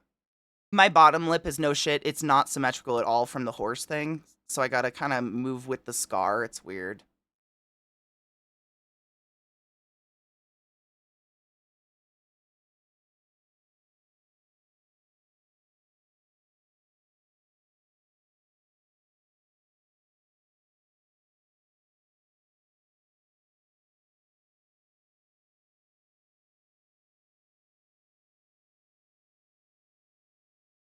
Scar.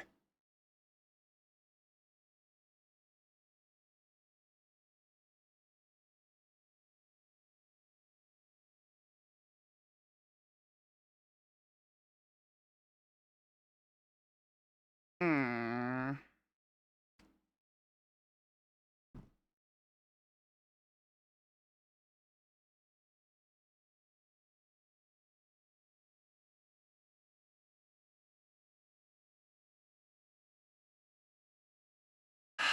I know, no shit, Allie. I'm the same. This stuff dries down to be nothing. I'm telling you, it's kind of hot magic lipstick. Because I can't. Most long-lasting lipsticks. No, it's on my teeth. No, most of them they kind of dry down to be like crusty. I don't know how to explain it, and this doesn't. Once it's dry, it's just on. It's pretty wild. I don't know. It's probably chemicals. But if I'm gonna wear lipstick, like I'm such a orally fixated person, i.e., I drink a ton of beverages, suck a lot of dick, smoke a lot of weed, it's gonna wear off. If I'm gonna wear lipstick, it's gonna be long lasting shit. Period.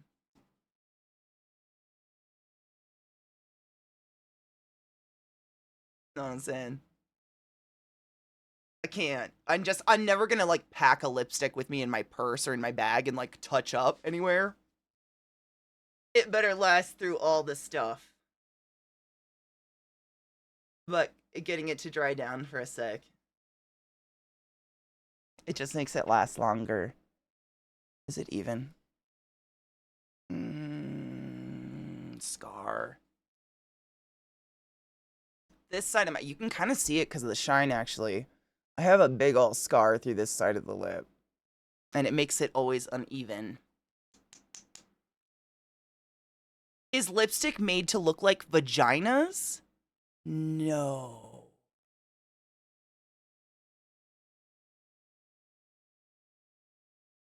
What? Dude, Lady Gaga's the shit. Yeah, that's what we're all saying. We love her to death, but she's a fucking weirdo. I love her. She's great. I mean, I think it's like, if you want to speak like long, I think it's red is like the color of fertility, and like, you know, it heightens our awareness and makes us horny. I think it's a red thing. Cause like, I don't know if you've ever noticed, but a lot of the time, your lips and your lips match color. Like, because of God. They're the same thing. It's just prolapsed mucous membrane on the outside of your body. That's what lips are. So the bigger the lips, the more the prolapse. You know what I'm saying? That's all it is. So, like, there would be no point. They already match.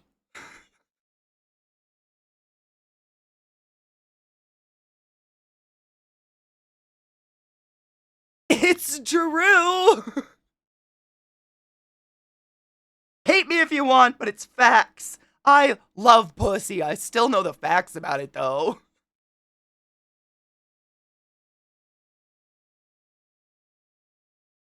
I have to fix my mouth.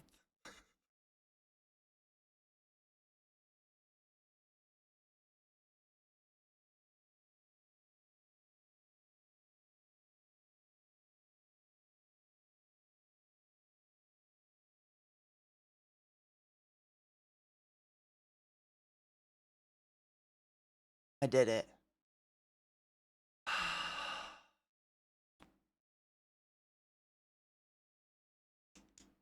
Ah, it's a thing. Red's a thing. Absolutely. Red nail polish and stuff. There is a time in, I think it was like the Victorian, Edwardian era where makeup was seen as like dirty whorishness. And girls would like slap their faces and pinch their lips and, you know, try to use petals and stuff to stain their face to try to do some sort of red on their face. Because it's, you know, a flushed appearance is associated with, you know, excitement, heightened arousal, probably. Do you like my prolapsed mouth, anus? Give us a kiss. This is how my Nana kissed. She did. She. Come here, darling. I swear to God. It was wild. That's actually helping. See, you can see the lump now.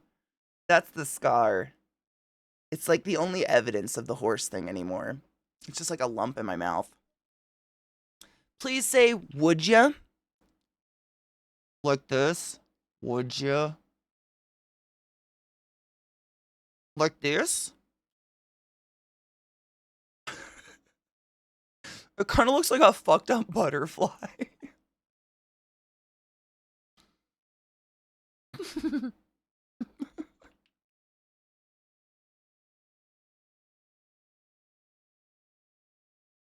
I'd fuck me. I'd fuck me hard.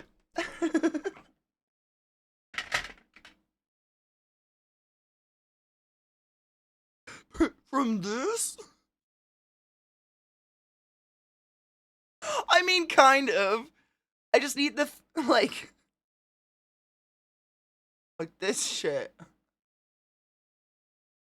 Wait. No.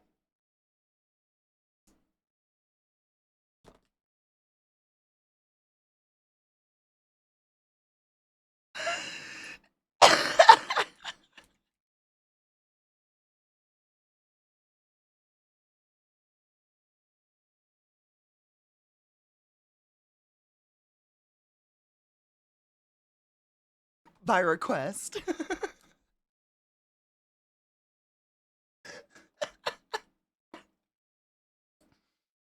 She a real fat girl. says living.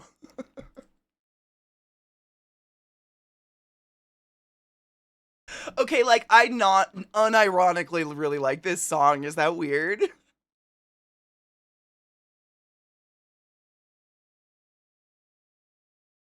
It's kind of a fucking jam. Okay, yeah, I'm not the only one. Like, it kind of sucks that it's associated with Buffalo Bill forever, but it's a jam. I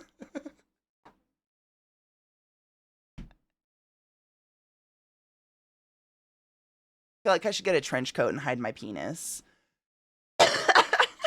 I know, right? Reasonable.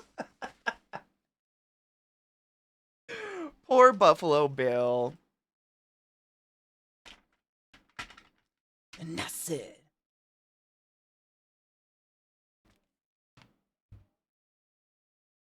It's a good song.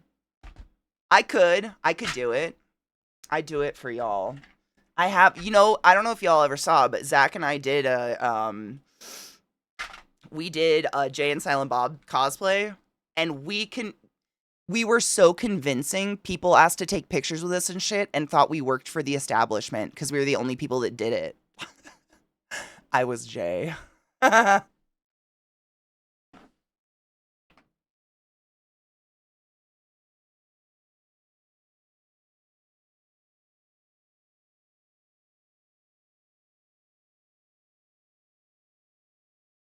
Snoochie Boochies. It was fantastic.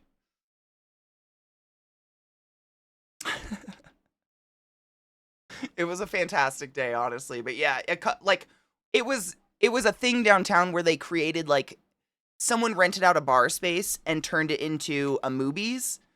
And Zach and I were like, this sounds fun. Like, let's dress up and go get Moobies burgers. So we did. Nobody else did. We were the only people dressed up in the entire establishment. And so people kept coming up to our table and like asking to take pictures with us. And eventually someone asked it like how we got that job there. And Zach was like, oh, that's not it. Oh, thank you so much. We didn't, but thank you. We're just really committed. I have to grind up weed, but cheers. My nose itches.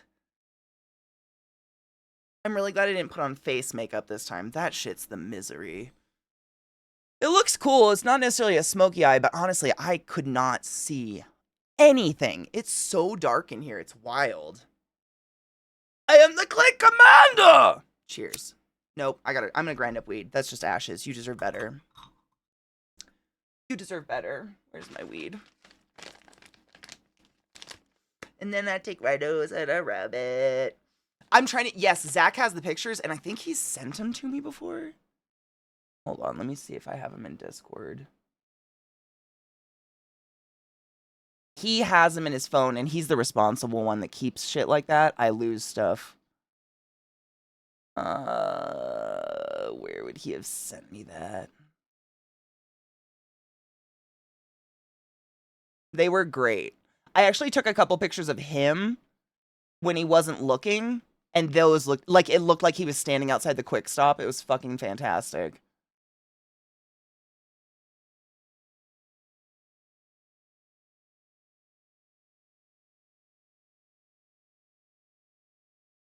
Maybe I should just message him.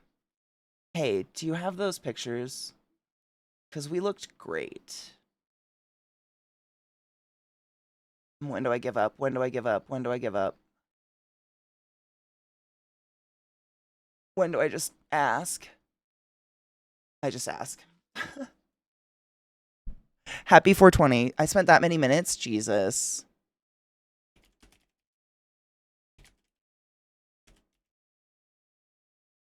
Katie.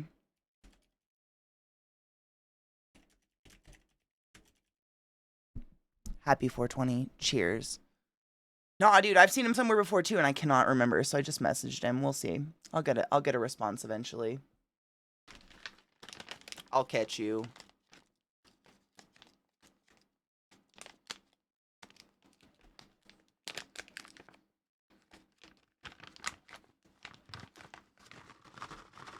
Deserve better than what? Man, I went staring for way too long, didn't I? Am I already too high? Stop. Kind of smells like a Pop-Tart.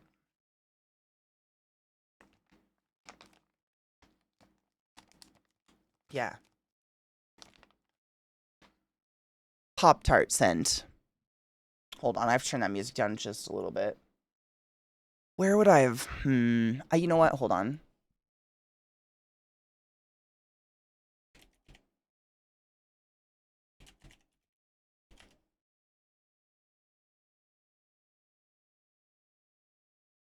Why does Google suck?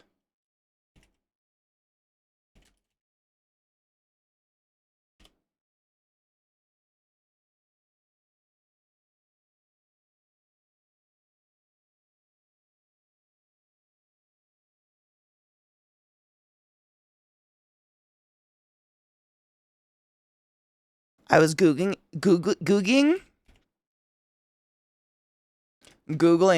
Ezekiel with Jay and Silent Bob, because he's famous enough to Google, but that didn't come up with shit. Shit.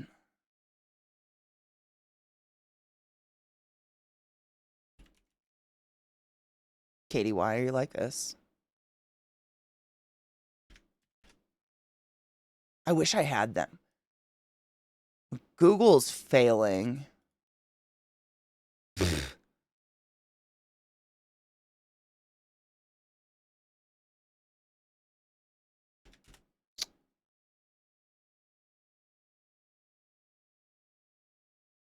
I've had Fruity's Pebble weed before and it's weird. The fruity weed is weird because I've had it where it smells like a fucking blueberry muffin and I'm like, should I be smoking this? Has it been perfumed? It's concerning. Yeah.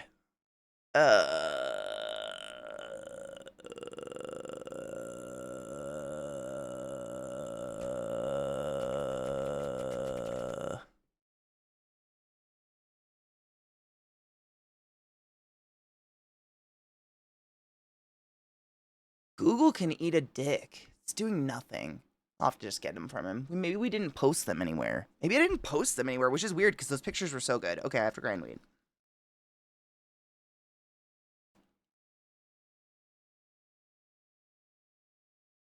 I've had a few strains that smelled like Fruity Pebbles. It's usually like berry strains. I don't know. This one is blueberry scone. I wouldn't say it smells like a scone. But there's definitely some sort of like a Pop-Tart. Like it's like blueberry with that hint of unsettling. Like if that's what my Pop-Tart smelled like, I wouldn't eat it. My weed, I'll smoke it. Like that's it. But like, do you know what I mean? Yeah.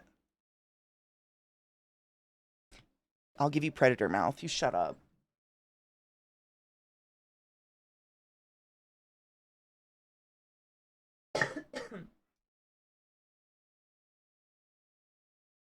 I can't believe it's chilly today. What up, Case? How are you, love?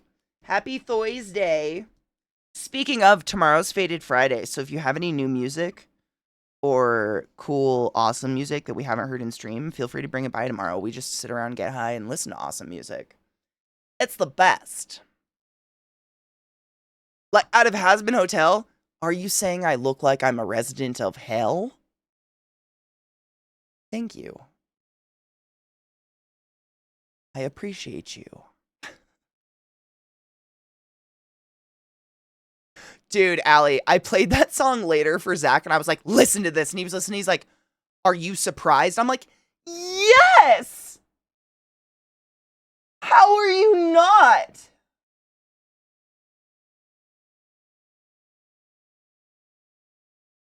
What's she talking about? Like pulling panty? What? This is Ocean Eyes. Are you kidding?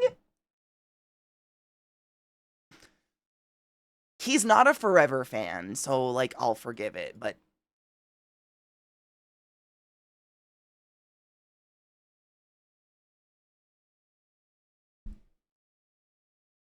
Alistair cosplay? Like the Alistair?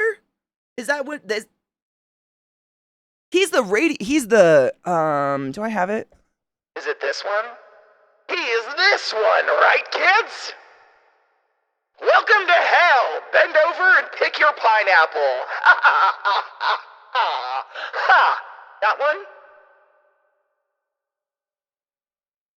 It's not perfect, but it's, it's a radio sound. It's whatever. I have a really conflicting love of that, just because it's him and Nifty. Like, their precious little, like, friendship I'm into, but I think he's the bad guy.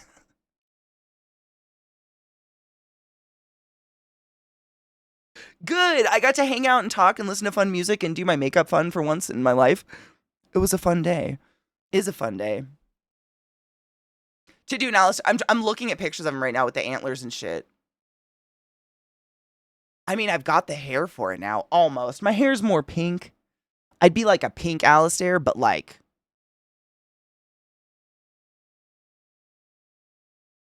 It's not that difficult.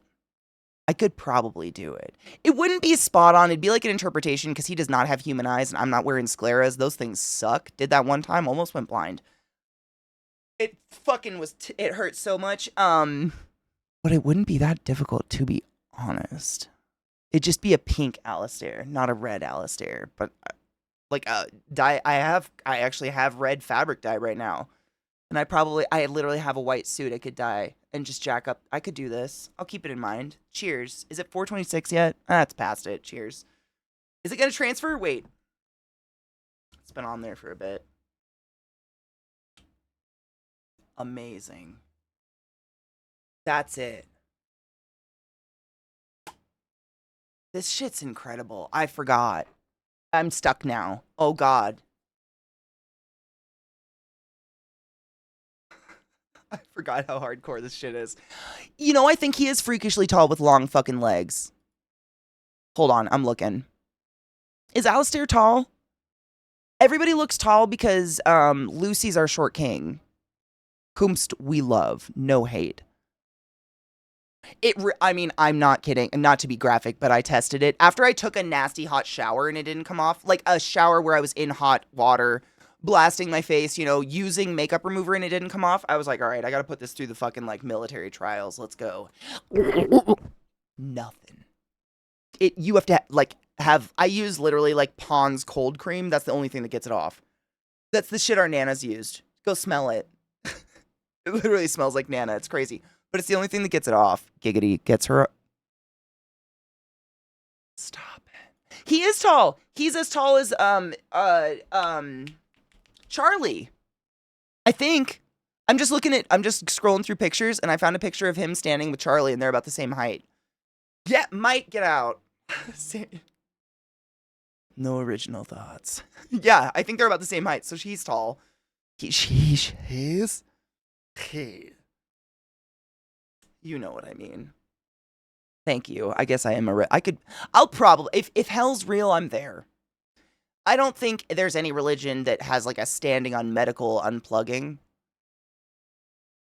I've accepted that. That's fine. It'll be interesting. Making another account, linking it with my affiliate account and joining the DJ program was, oh God, good luck. Why did you have to make another account? You couldn't do it with your normal account? Yeah, it is. You know what? Now that you say that, it is kind of red pinkish. It's got like a fade to it. Mine's blue on the other side, but I just need to find some sort of fabric to make some is he a fox?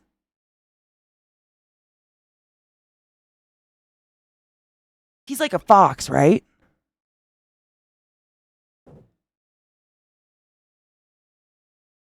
Nana's merkin. Smelled like Pond's cold cream. He's a deer. Get out. I literally was sitting in my head. I'm like, nope, there's a hunter's scene. Did you see me space out just then? I don't know how long it was, but I literally did this and was like,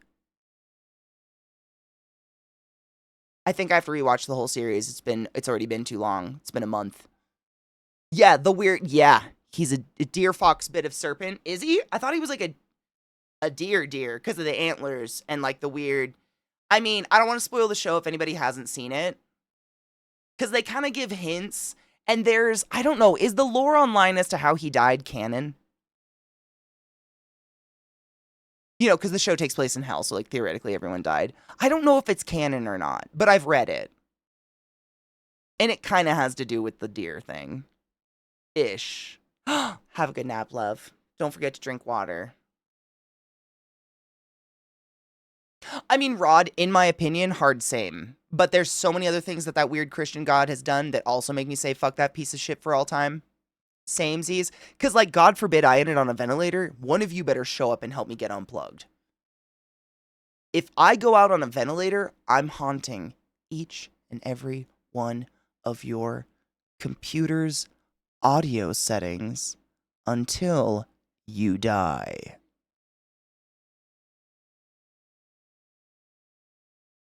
Word. Watch yourself. Cheers. Don't let it happen.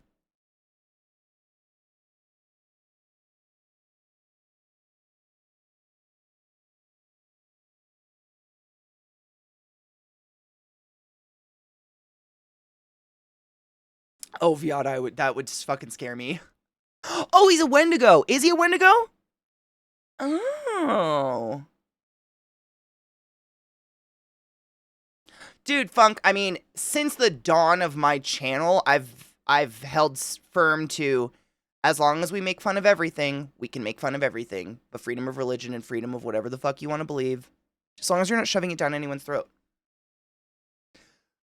I'm anti the bad shit. But I know a lot of people who are spiritual and that are wondrous. They're mostly witches, but they're wonderful. They're just out there like hugging trees and shit, man.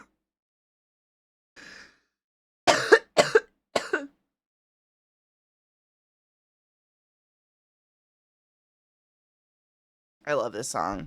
What up, senor? I know I just took a big hit. I burned myself. I hope you're doing well. Yo, dude, Nameless, that's fucking fabulous. I don't believe in a Christian God, but he would have to ask my forgiveness, not the other way around.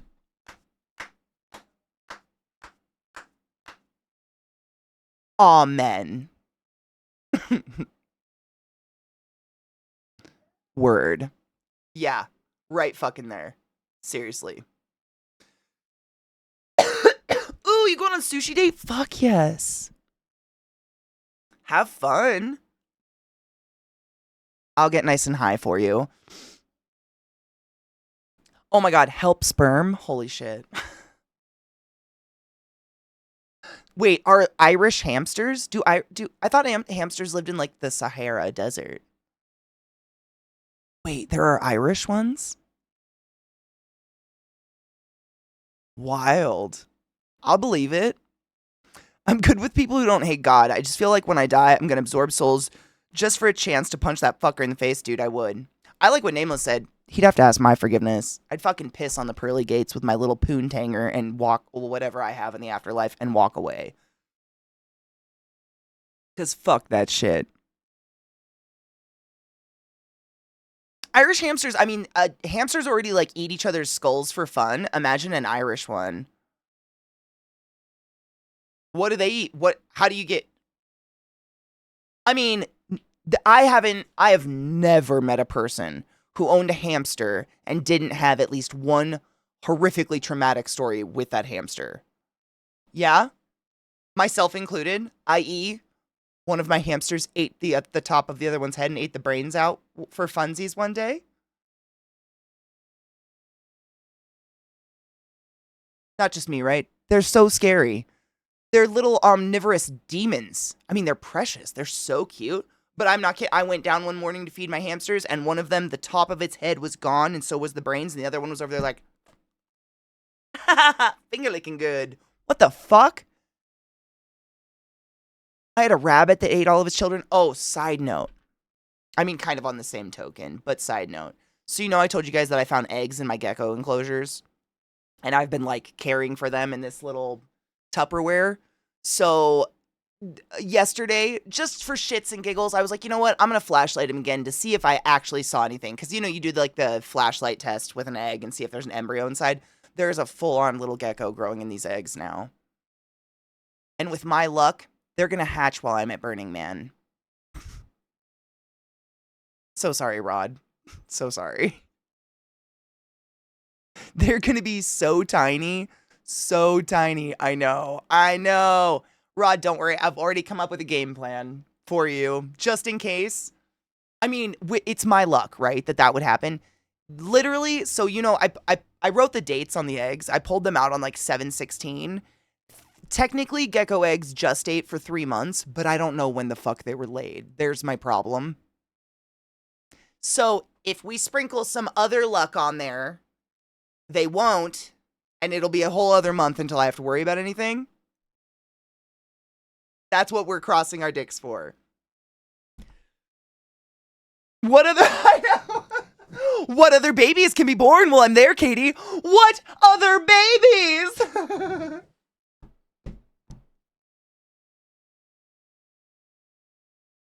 I don't think anything.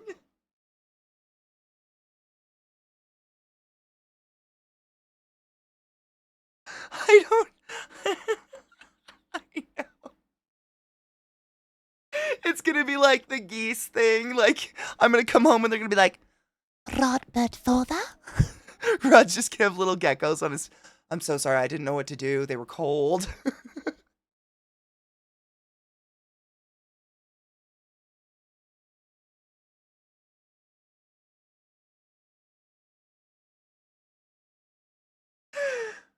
Yeah. That'd be fucking beautiful. My eye watered. That made my eye juice. I know. No shit though. So, what I'm gonna do is I'm gonna put the little I'll show you what I'm talking about.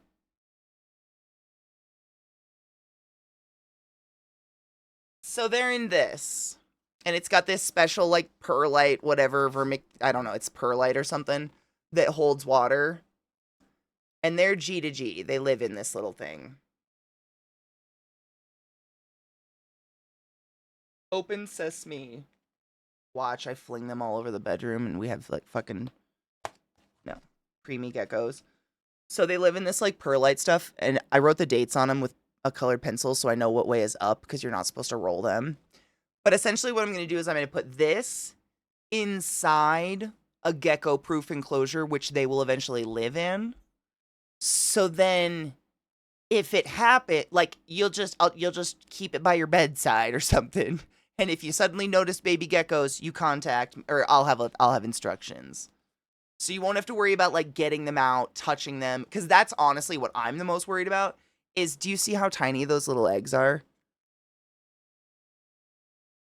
Finger for scale. Those baby geckos are so tiny. One of my geckos I got as a baby, they are so fucking little. I'd be so scared to hurt it getting it out. So that's what I do for myself anyways. No, I'll probably put them right here next to the desk so when you stream you'll just see them. It's just like somewhere where you won't miss it if they're born. But you can sleep with them if you want. I don't have any scorpions left, and none of my spiders are in pairs anymore. So, well, ever. So, there should be nothing. Don't birth.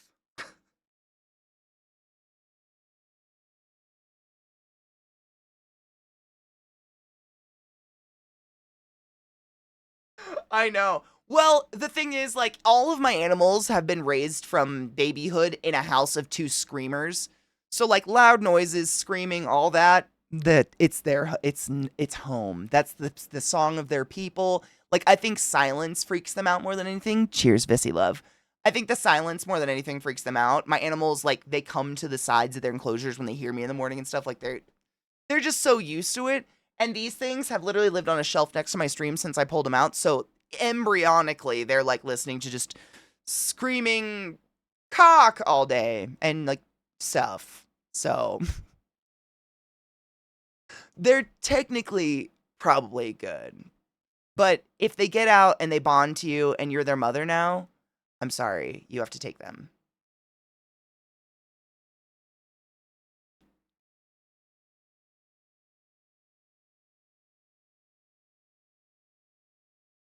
The 23rd, I believe.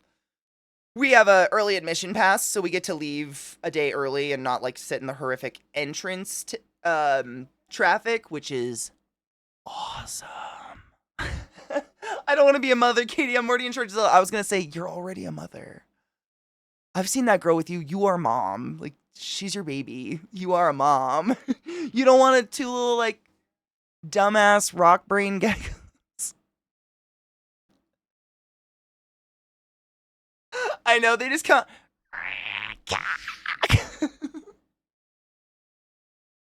Mama Johnston of the geckos.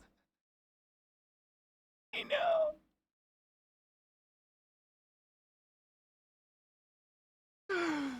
Oh god, I know. They're pretty cute. I mean, no shit. Geckos have such a rock brain, they don't bond. So, like, realistically speaking, don't worry about it. It'll be fine. You'll be fine. But, like, with our luck, you might be a father again.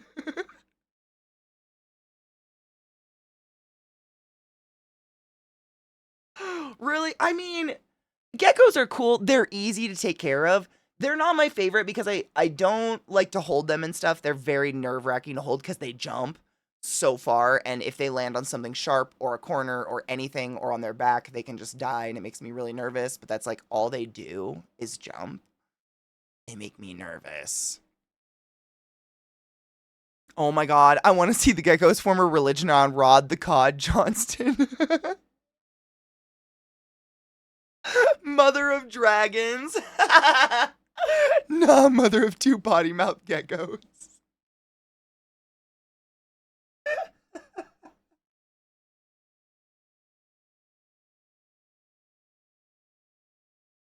They just fucking scream. That'd be the, like, every time Rod screams, just.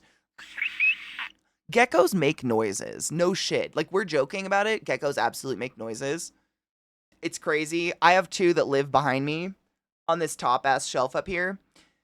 And every night around 8:30 or 9 p.m., I'm sitting at my desk. Usually we're watching movies in our little watch party thing. And at first it sounded like squeaks, but lately it's turned into the weirdest, and I can imitate it. It's and they're doing it at each other. And I don't know if it's because they're both males, both females, or one's a male and one's, if it's a mating or an aggression thing, basically. I have no idea, but they're not in the same enclosure. But every night they get up against the glass of each other and do, and I hear it, and it fucking freaks me out every night. I'm like, who's your guys? Who's your fucking guy? Oh, it's just a fucking gecko. Weird. They're super cool. Like, they're really interesting. And like, if I was a breeder or, like, in the know, these babies, if they hatch, they might be worth thousands of dollars. No shit. Some geckos, like, if you have a black crested gecko, that thing is $50,000. It's as much as a low-grade Tesla, man. They're crazy what people will pay for, like, crazy-looking geckos. And the enclosure that I got these out of is two very rare types of geckos. And so if the babies look cool, like, I just don't know what the fuck I'm doing. I'm probably just ending up with two new geckos. I don't know how to sell a gecko. Would I? Like, what if they bond to Rod and they see Mother? Like, how am I supposed to tear them away from that? I can't. I don't know what I'm doing. It was an accident. I thought I had two girls together because one of them has really tiny balls. Apparently not tiny enough. Little fuck ass. Oh my god. Zach found the picture and it literally just gave me chills with how much we actually look like it. Holy shit.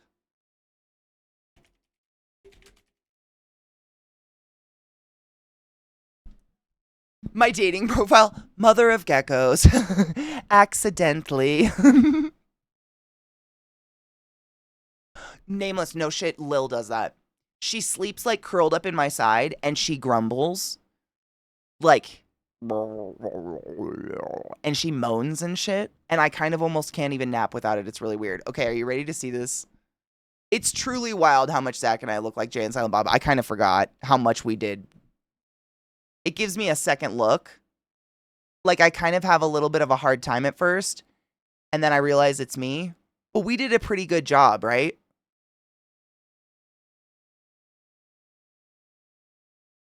Like I said, watch them hatch before Katie leaves because she doesn't know when the eggs were laid one day. No shit.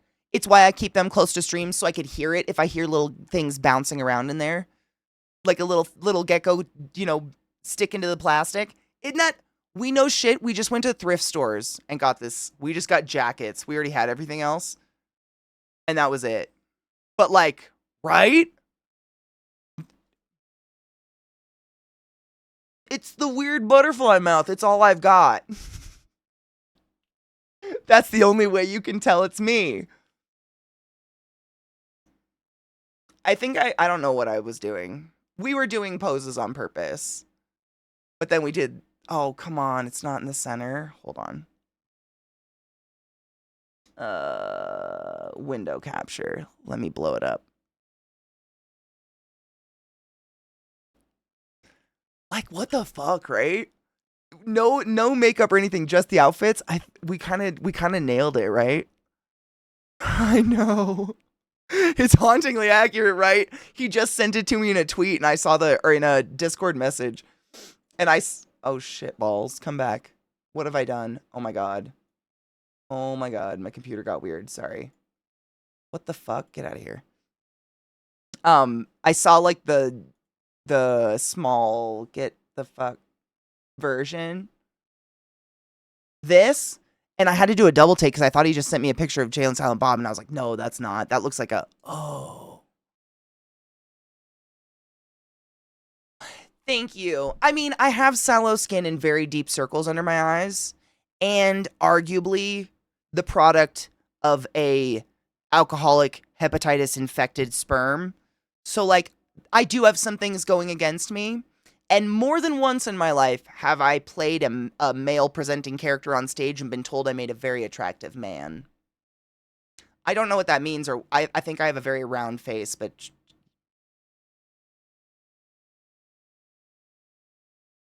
I'll peg. Let's fucking go. Great though, right? I know. I was pretty proud. I mean, it was just, we did it a very spur of the moment, but no one else dressed up. We were the only, not even the people working there. So people truly thought we worked there, and we got a lot of strangers took pictures with us. It was weird. Thank you. It was fun. It was fun to do. Oh, Tamood, I'm sorry, honey bean.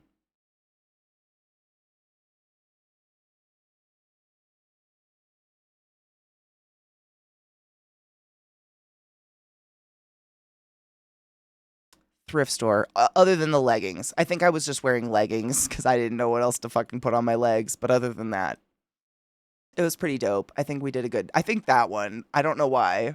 If it wasn't for my nail polish, it'd be pretty on... Although he might have worn nail polish. Nah, death is hard no matter what. It doesn't matter.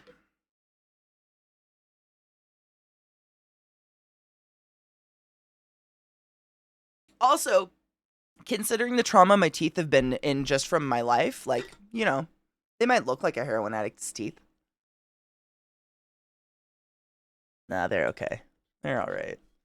They're not perfect, but they're all right. I can't believe he found that. That's amazing. Anyways, that was it. That was the random ass, hey, do you want to go to a weird movies pop-up and cosplay? How are we going to cosplay? We'll go to a thrift store. Okay. What does Jay wear? A giant yellow jacket. Boom. Done.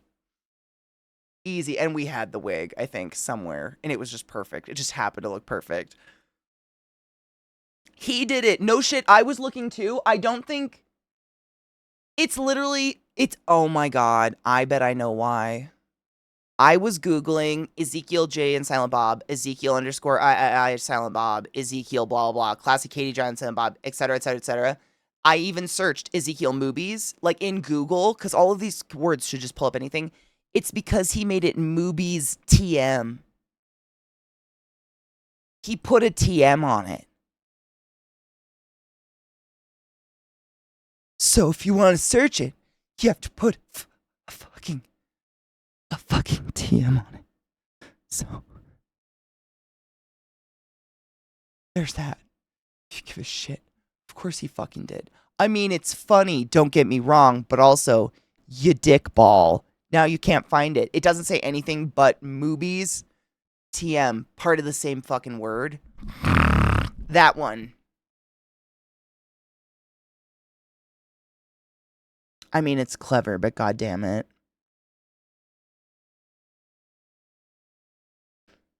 Braces saved my teeth. No shit.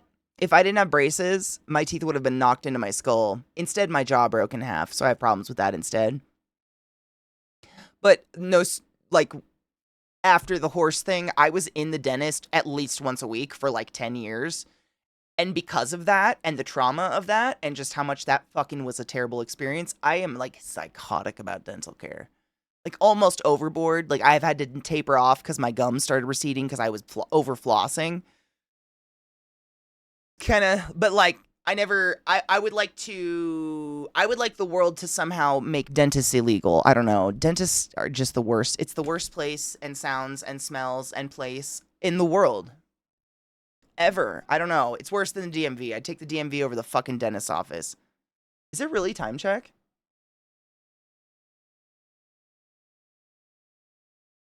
What did I do?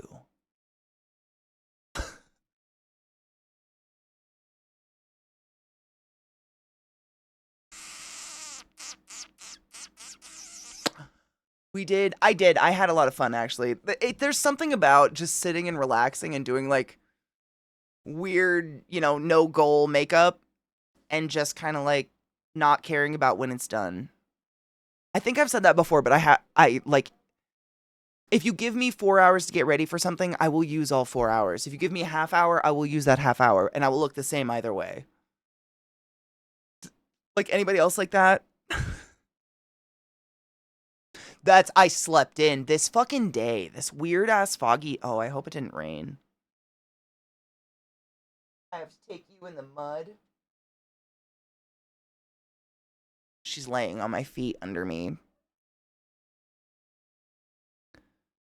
Yeah, you just kind of lose time. It's like painting or doing anything like that where you just kind of like go out of your mind and suddenly hours have gone by and you're like, huh, I guess I go wash my face now. My family couldn't afford braces and never promoted dental health, so mine didn't. Oh, dude. I think my mom had that. And so with us, she was all over it. Like we were in the dentist office. And I mean, I was literally a horse did tap dance on my face. So like it was either take me to the dentist once a week, every week for like 10 years, or I was going to look like a horse stepped on my face. And my mom, for all her farts,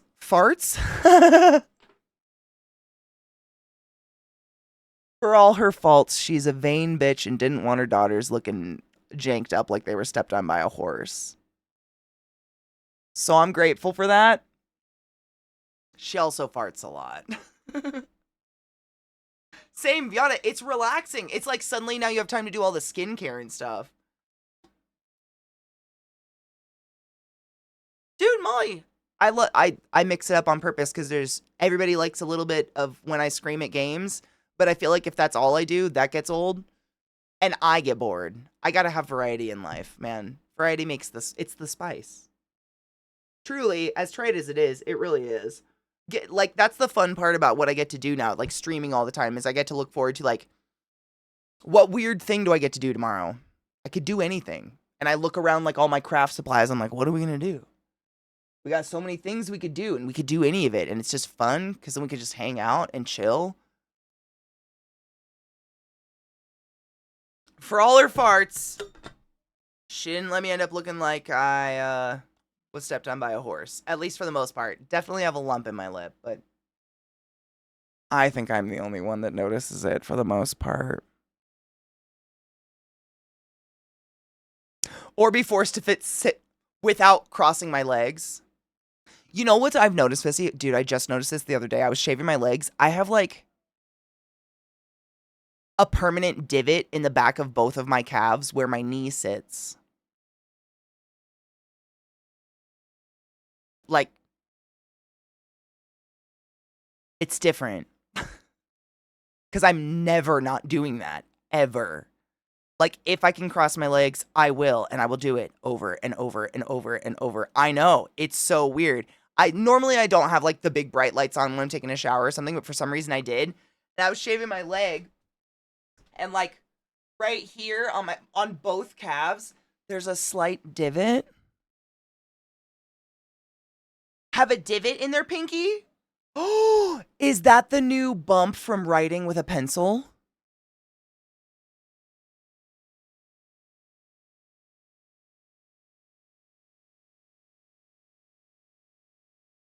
I still have those gross calluses on both of my knuckles from writing, because I still write with a pencil, to be fair. But, like, those are there forever. That's so... I don't know where my phone is.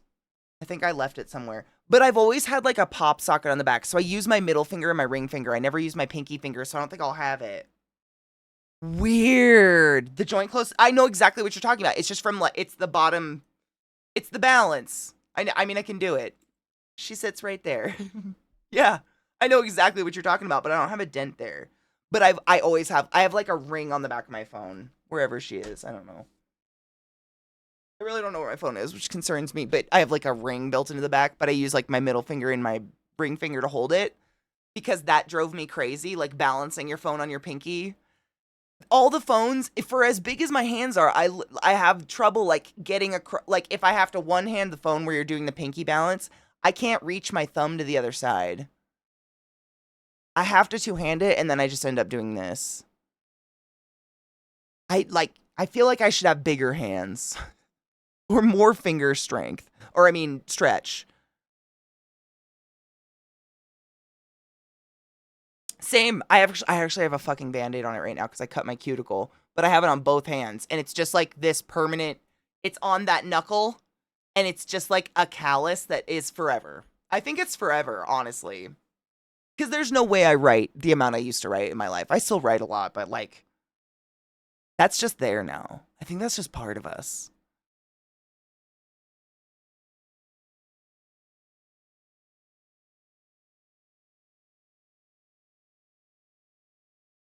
Wait.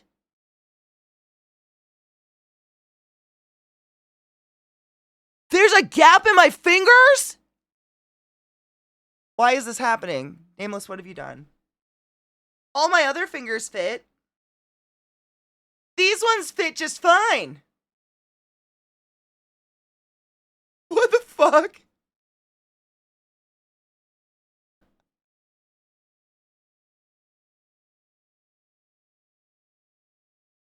I think it's because my ring finger has a curve. Look, it's bent. Do you see that? I don't know why. They both are. My ring finger has a kink. She's kinky.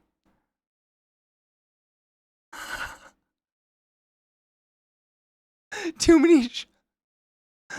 Dun dun. Dun dun. Totally normal for men of a certain age.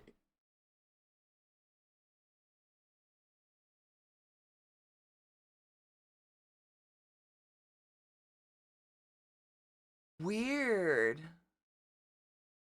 I mean, I'm ambidextrous. But, like,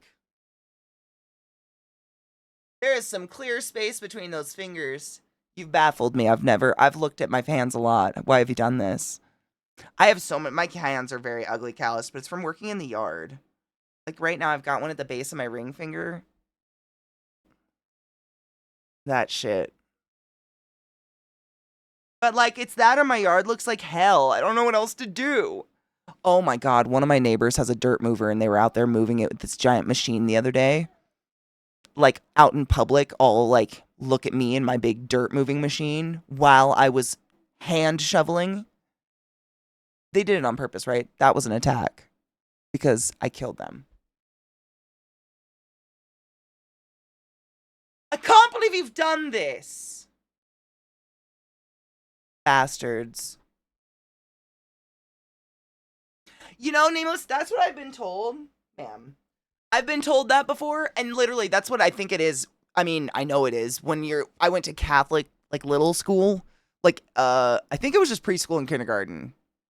It's been too long now. Definitely preschool. When they were, like, starting to teach you how to write, and the way that they taught us how to write was also, like, a dual purpose, good posture. They would have you take your left hand, no options, and you'd have to sit on it. And it jacks, like, put it behind you and put your ass on it and sit on it. You physically cannot hunch at all. Like, your arm stops you. So you're stuck jacked upright, and then you just start practicing your letters and writing with your right hand, and you have no option. There's not like are you left-handed? Because that's the devil. So, like, I went, like most of my life writing with my right hand, but I was left. I'm still, I mean, this is how it is to this day. Left hand dominant, everything. My left eye is dominant. I shoot left-handed. I eat left-handed. I pitch left-handed. Everything. Play instruments. Everything is just dominant. My left side is stronger than my right side. But I write better with this side now. I'm fucked up. It's fucked up now. I think I got fucked up. Because of that, these guys taught me that I could change my mouse buttons finally. So this mouse is a lovely little left-hander, and I love when people sit at my desk and get very confused as to why they can't click anything. And I'm like, my friends taught me to make it for me. It's that Irish Catholic school, man. I don't know if it's actually the devil thing, but they don't give you the option. It's just, this is how you write and have good posture. And so sometimes now I have like almost irritatingly erect posture, and people are like, why are you like that? Are you in pain? And I'm like, what do you mean? Oh. Is it the devil? The devil's left-handed? Is that like was it like being a witch? Like part of a witch's mark? Or some shit? A mole? I did that like I had a mole. I don't have a mole. I have tattoos. Jokes on UCK. My mom's left-handed. I learned how to use your mouse. Fuck! No, that's fine. You're the only one that can drive the stick that is my PC now because these guys taught me how to do it. You didn't have to do the sit on your hand thing? And write? It was great. Really? To this day, I sit on my hands sometimes, like out of a weird habit, because they're cold. Is that weird? The gaming PCs, well, even if you plugged a different mouse in, it would still be left-handed. We'll change the settings so you can still use the PC. It's so, Rod, it's honestly so easy. It's literally just in the mouse settings. I just never looked. It was when I fucked my hand up. Oh, when I almost got ran over. By a reindeer. No, by a big old fucking truck with a blue stripe on it. But when I almost got ran over and I crushed my hand, and my hand was all fucked up, I was like, guys, I can't do anything. I can't use my mouse. I literally, like, my fingers hurt so bad. And they were like, dude, mouse settings. You can flip all the buttons to be left-handed. I was like, oh, amazing. Katie got ran over by a redneck. Yeah, that time. Yeah. And I just left it because it's been pleasant, but it's super easy. It's just in the mouse settings. It just flips the buttons. You know, it's like, my mice are like ambidextrous mice, so they're identical on both sides, so they work for anybody. But it's just flipping the buttons. It honestly, like, it fucks me up on other PCs now. Because I've gotten so used to it. I'm like, yes, everything works for me. Shit. Oh man, I should be dead. Like, by all rights, I have to be part leprechaun or something. I've been run over by all the things. I have 3 older brothers with anger issues and vengeances. My sisters and I were run over by everything. It's amazing what like physical shit my body's gone through and been like pretty decently okay. Like the only time I ever broke my arm was I fell backwards on asphalt in PE. You know?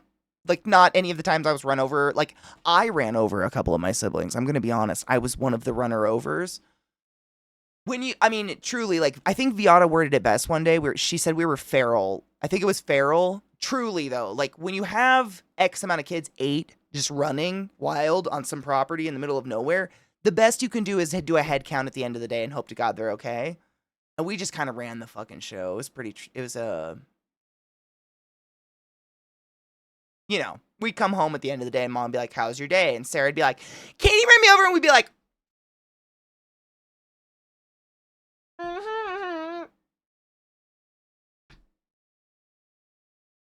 we played dolls.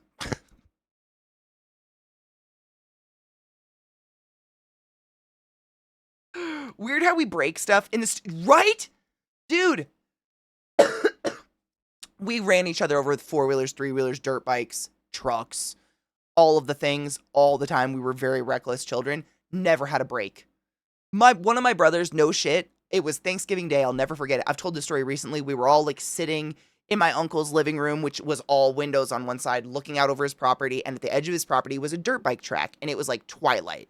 And he had what's called a double or a double jump. I don't remember how far apart it was. Far enough for a dirt bike to fit. Spoilers. So it's basically a jump, like a hill, but the center of it's cut out. So you got to get air before you hit the middle of that jump. Otherwise, you're just going to go down into it. And my brother Corey, I guess, if I remember correctly, caught a little bit of air and then just nosedived straight into it. And we just saw his body continue to go after the bike stopped straight into like a dirt hill. And then his whole body went limp. And it was fucking horrifying. Nothing. Played baseball for 5 years and tore every ligament in his shoulder, however. And still to this day deals with issues with that. Like, he can't get surgery because it just builds more scar tissue. It's fucked. You aren't bleeding. Stop lying. Oh, okay, Dad. Cheers.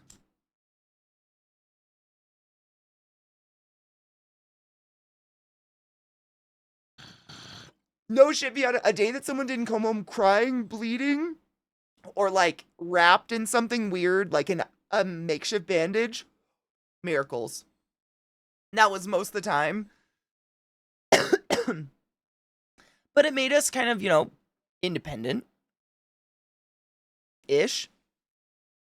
One of my partners in the shame, she's left-handed, writes and paints with left hand, but random things like using a mouse she has to do right-handed. Now from habit, it's muscle memory. To this day, I can write with both hands, but for the most part, I'll write with my right hand because I'm just it's automatic. I don't think about it. Kind of, Eliza. No shit. And that's the day Sarah learned, snitches get stitches. Sarah was such a little snitch when we were kids. I'm not kidding you. When I pierced my own nose, I was like, I'm going to bond with my little sister, and I'm going to bring her in on the secret.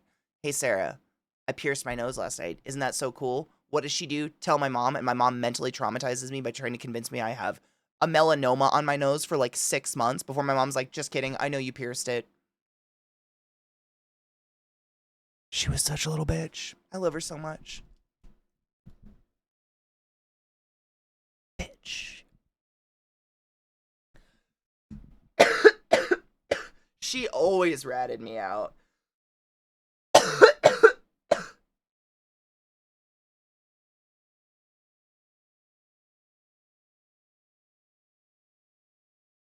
Oh, no shit, Eliza. We all are. I mean, a lot of us aren't alive, to be honest. To be fair. So, like, I'm just like the booby that didn't get pushed out of the nest yet. I know, no shit. She ratted us out constantly, but I fuck you not, Vissy. She was cheating in, like, Go Fish when she was 3. Like, she's such a lawyer. Love her to death. Would die for her. She was born to be a lawyer. I so fucking... What up, Vex? So clearly remember my little sister, like, at the ages of... Whenever you're starting to be verbal and can physically play Go Fish. She was a pretty accelerated kid. Like, she was reading pretty early and shit. But she would sit on the armchair of my Nana's recliner, and her and my Nana would play Go Fish literally on my Nana's belly, because my Nana was a fluffy bitch, and it was wondrous. And my sister would lie. I don't know how she learned how to lie at such a young age, but the family thought it was so funny they'd let her do it. They're like, look at that little bitch. We can see her cards. Like, she's lying. They thought it was so funny. She was born to be. And now, I mean, and then she became, like, queen of, like, I'm gonna rat out everyone. She's the youngest of 8. So, like, being a tattletale was basically her only way of getting points in any way, shape, or form, I'm sure, in her little mind. But that's all she would do. No shit. How do you learn to lie at such a young age? With Go Fish? Like, how do you learn that? I still to this day don't know, but they thought it was hilarious, and it was. I mean, she stopped eventually. I don't think she's a cheater anymore. She's never cheated in my adult years that I'm aware of, and she's a lawyer, and she just got obsessed with, like, being a fucking tattletale. I'm saying she was a born liar. She was born to do this. Or lawyer. Oh, no. Lawyer. I meant lawyer.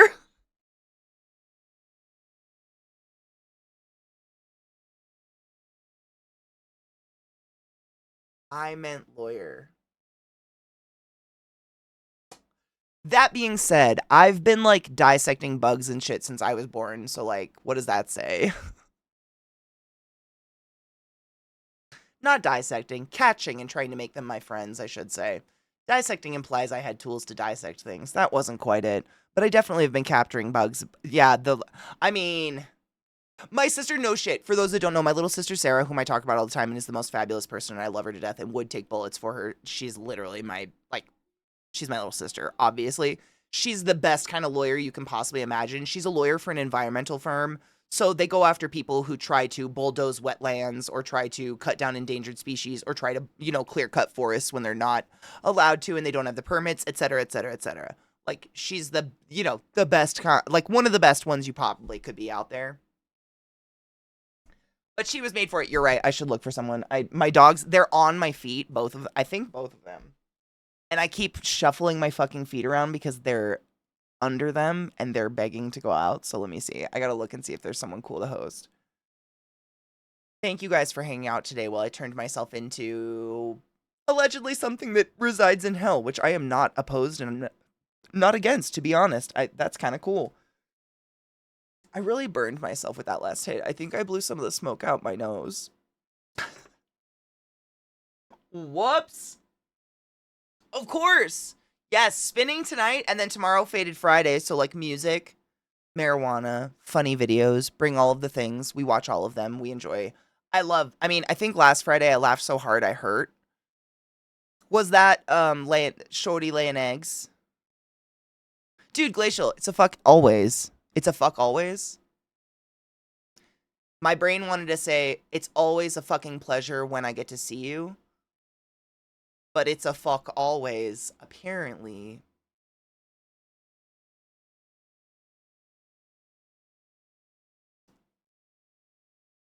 I rap with Bo and I give you. I don't.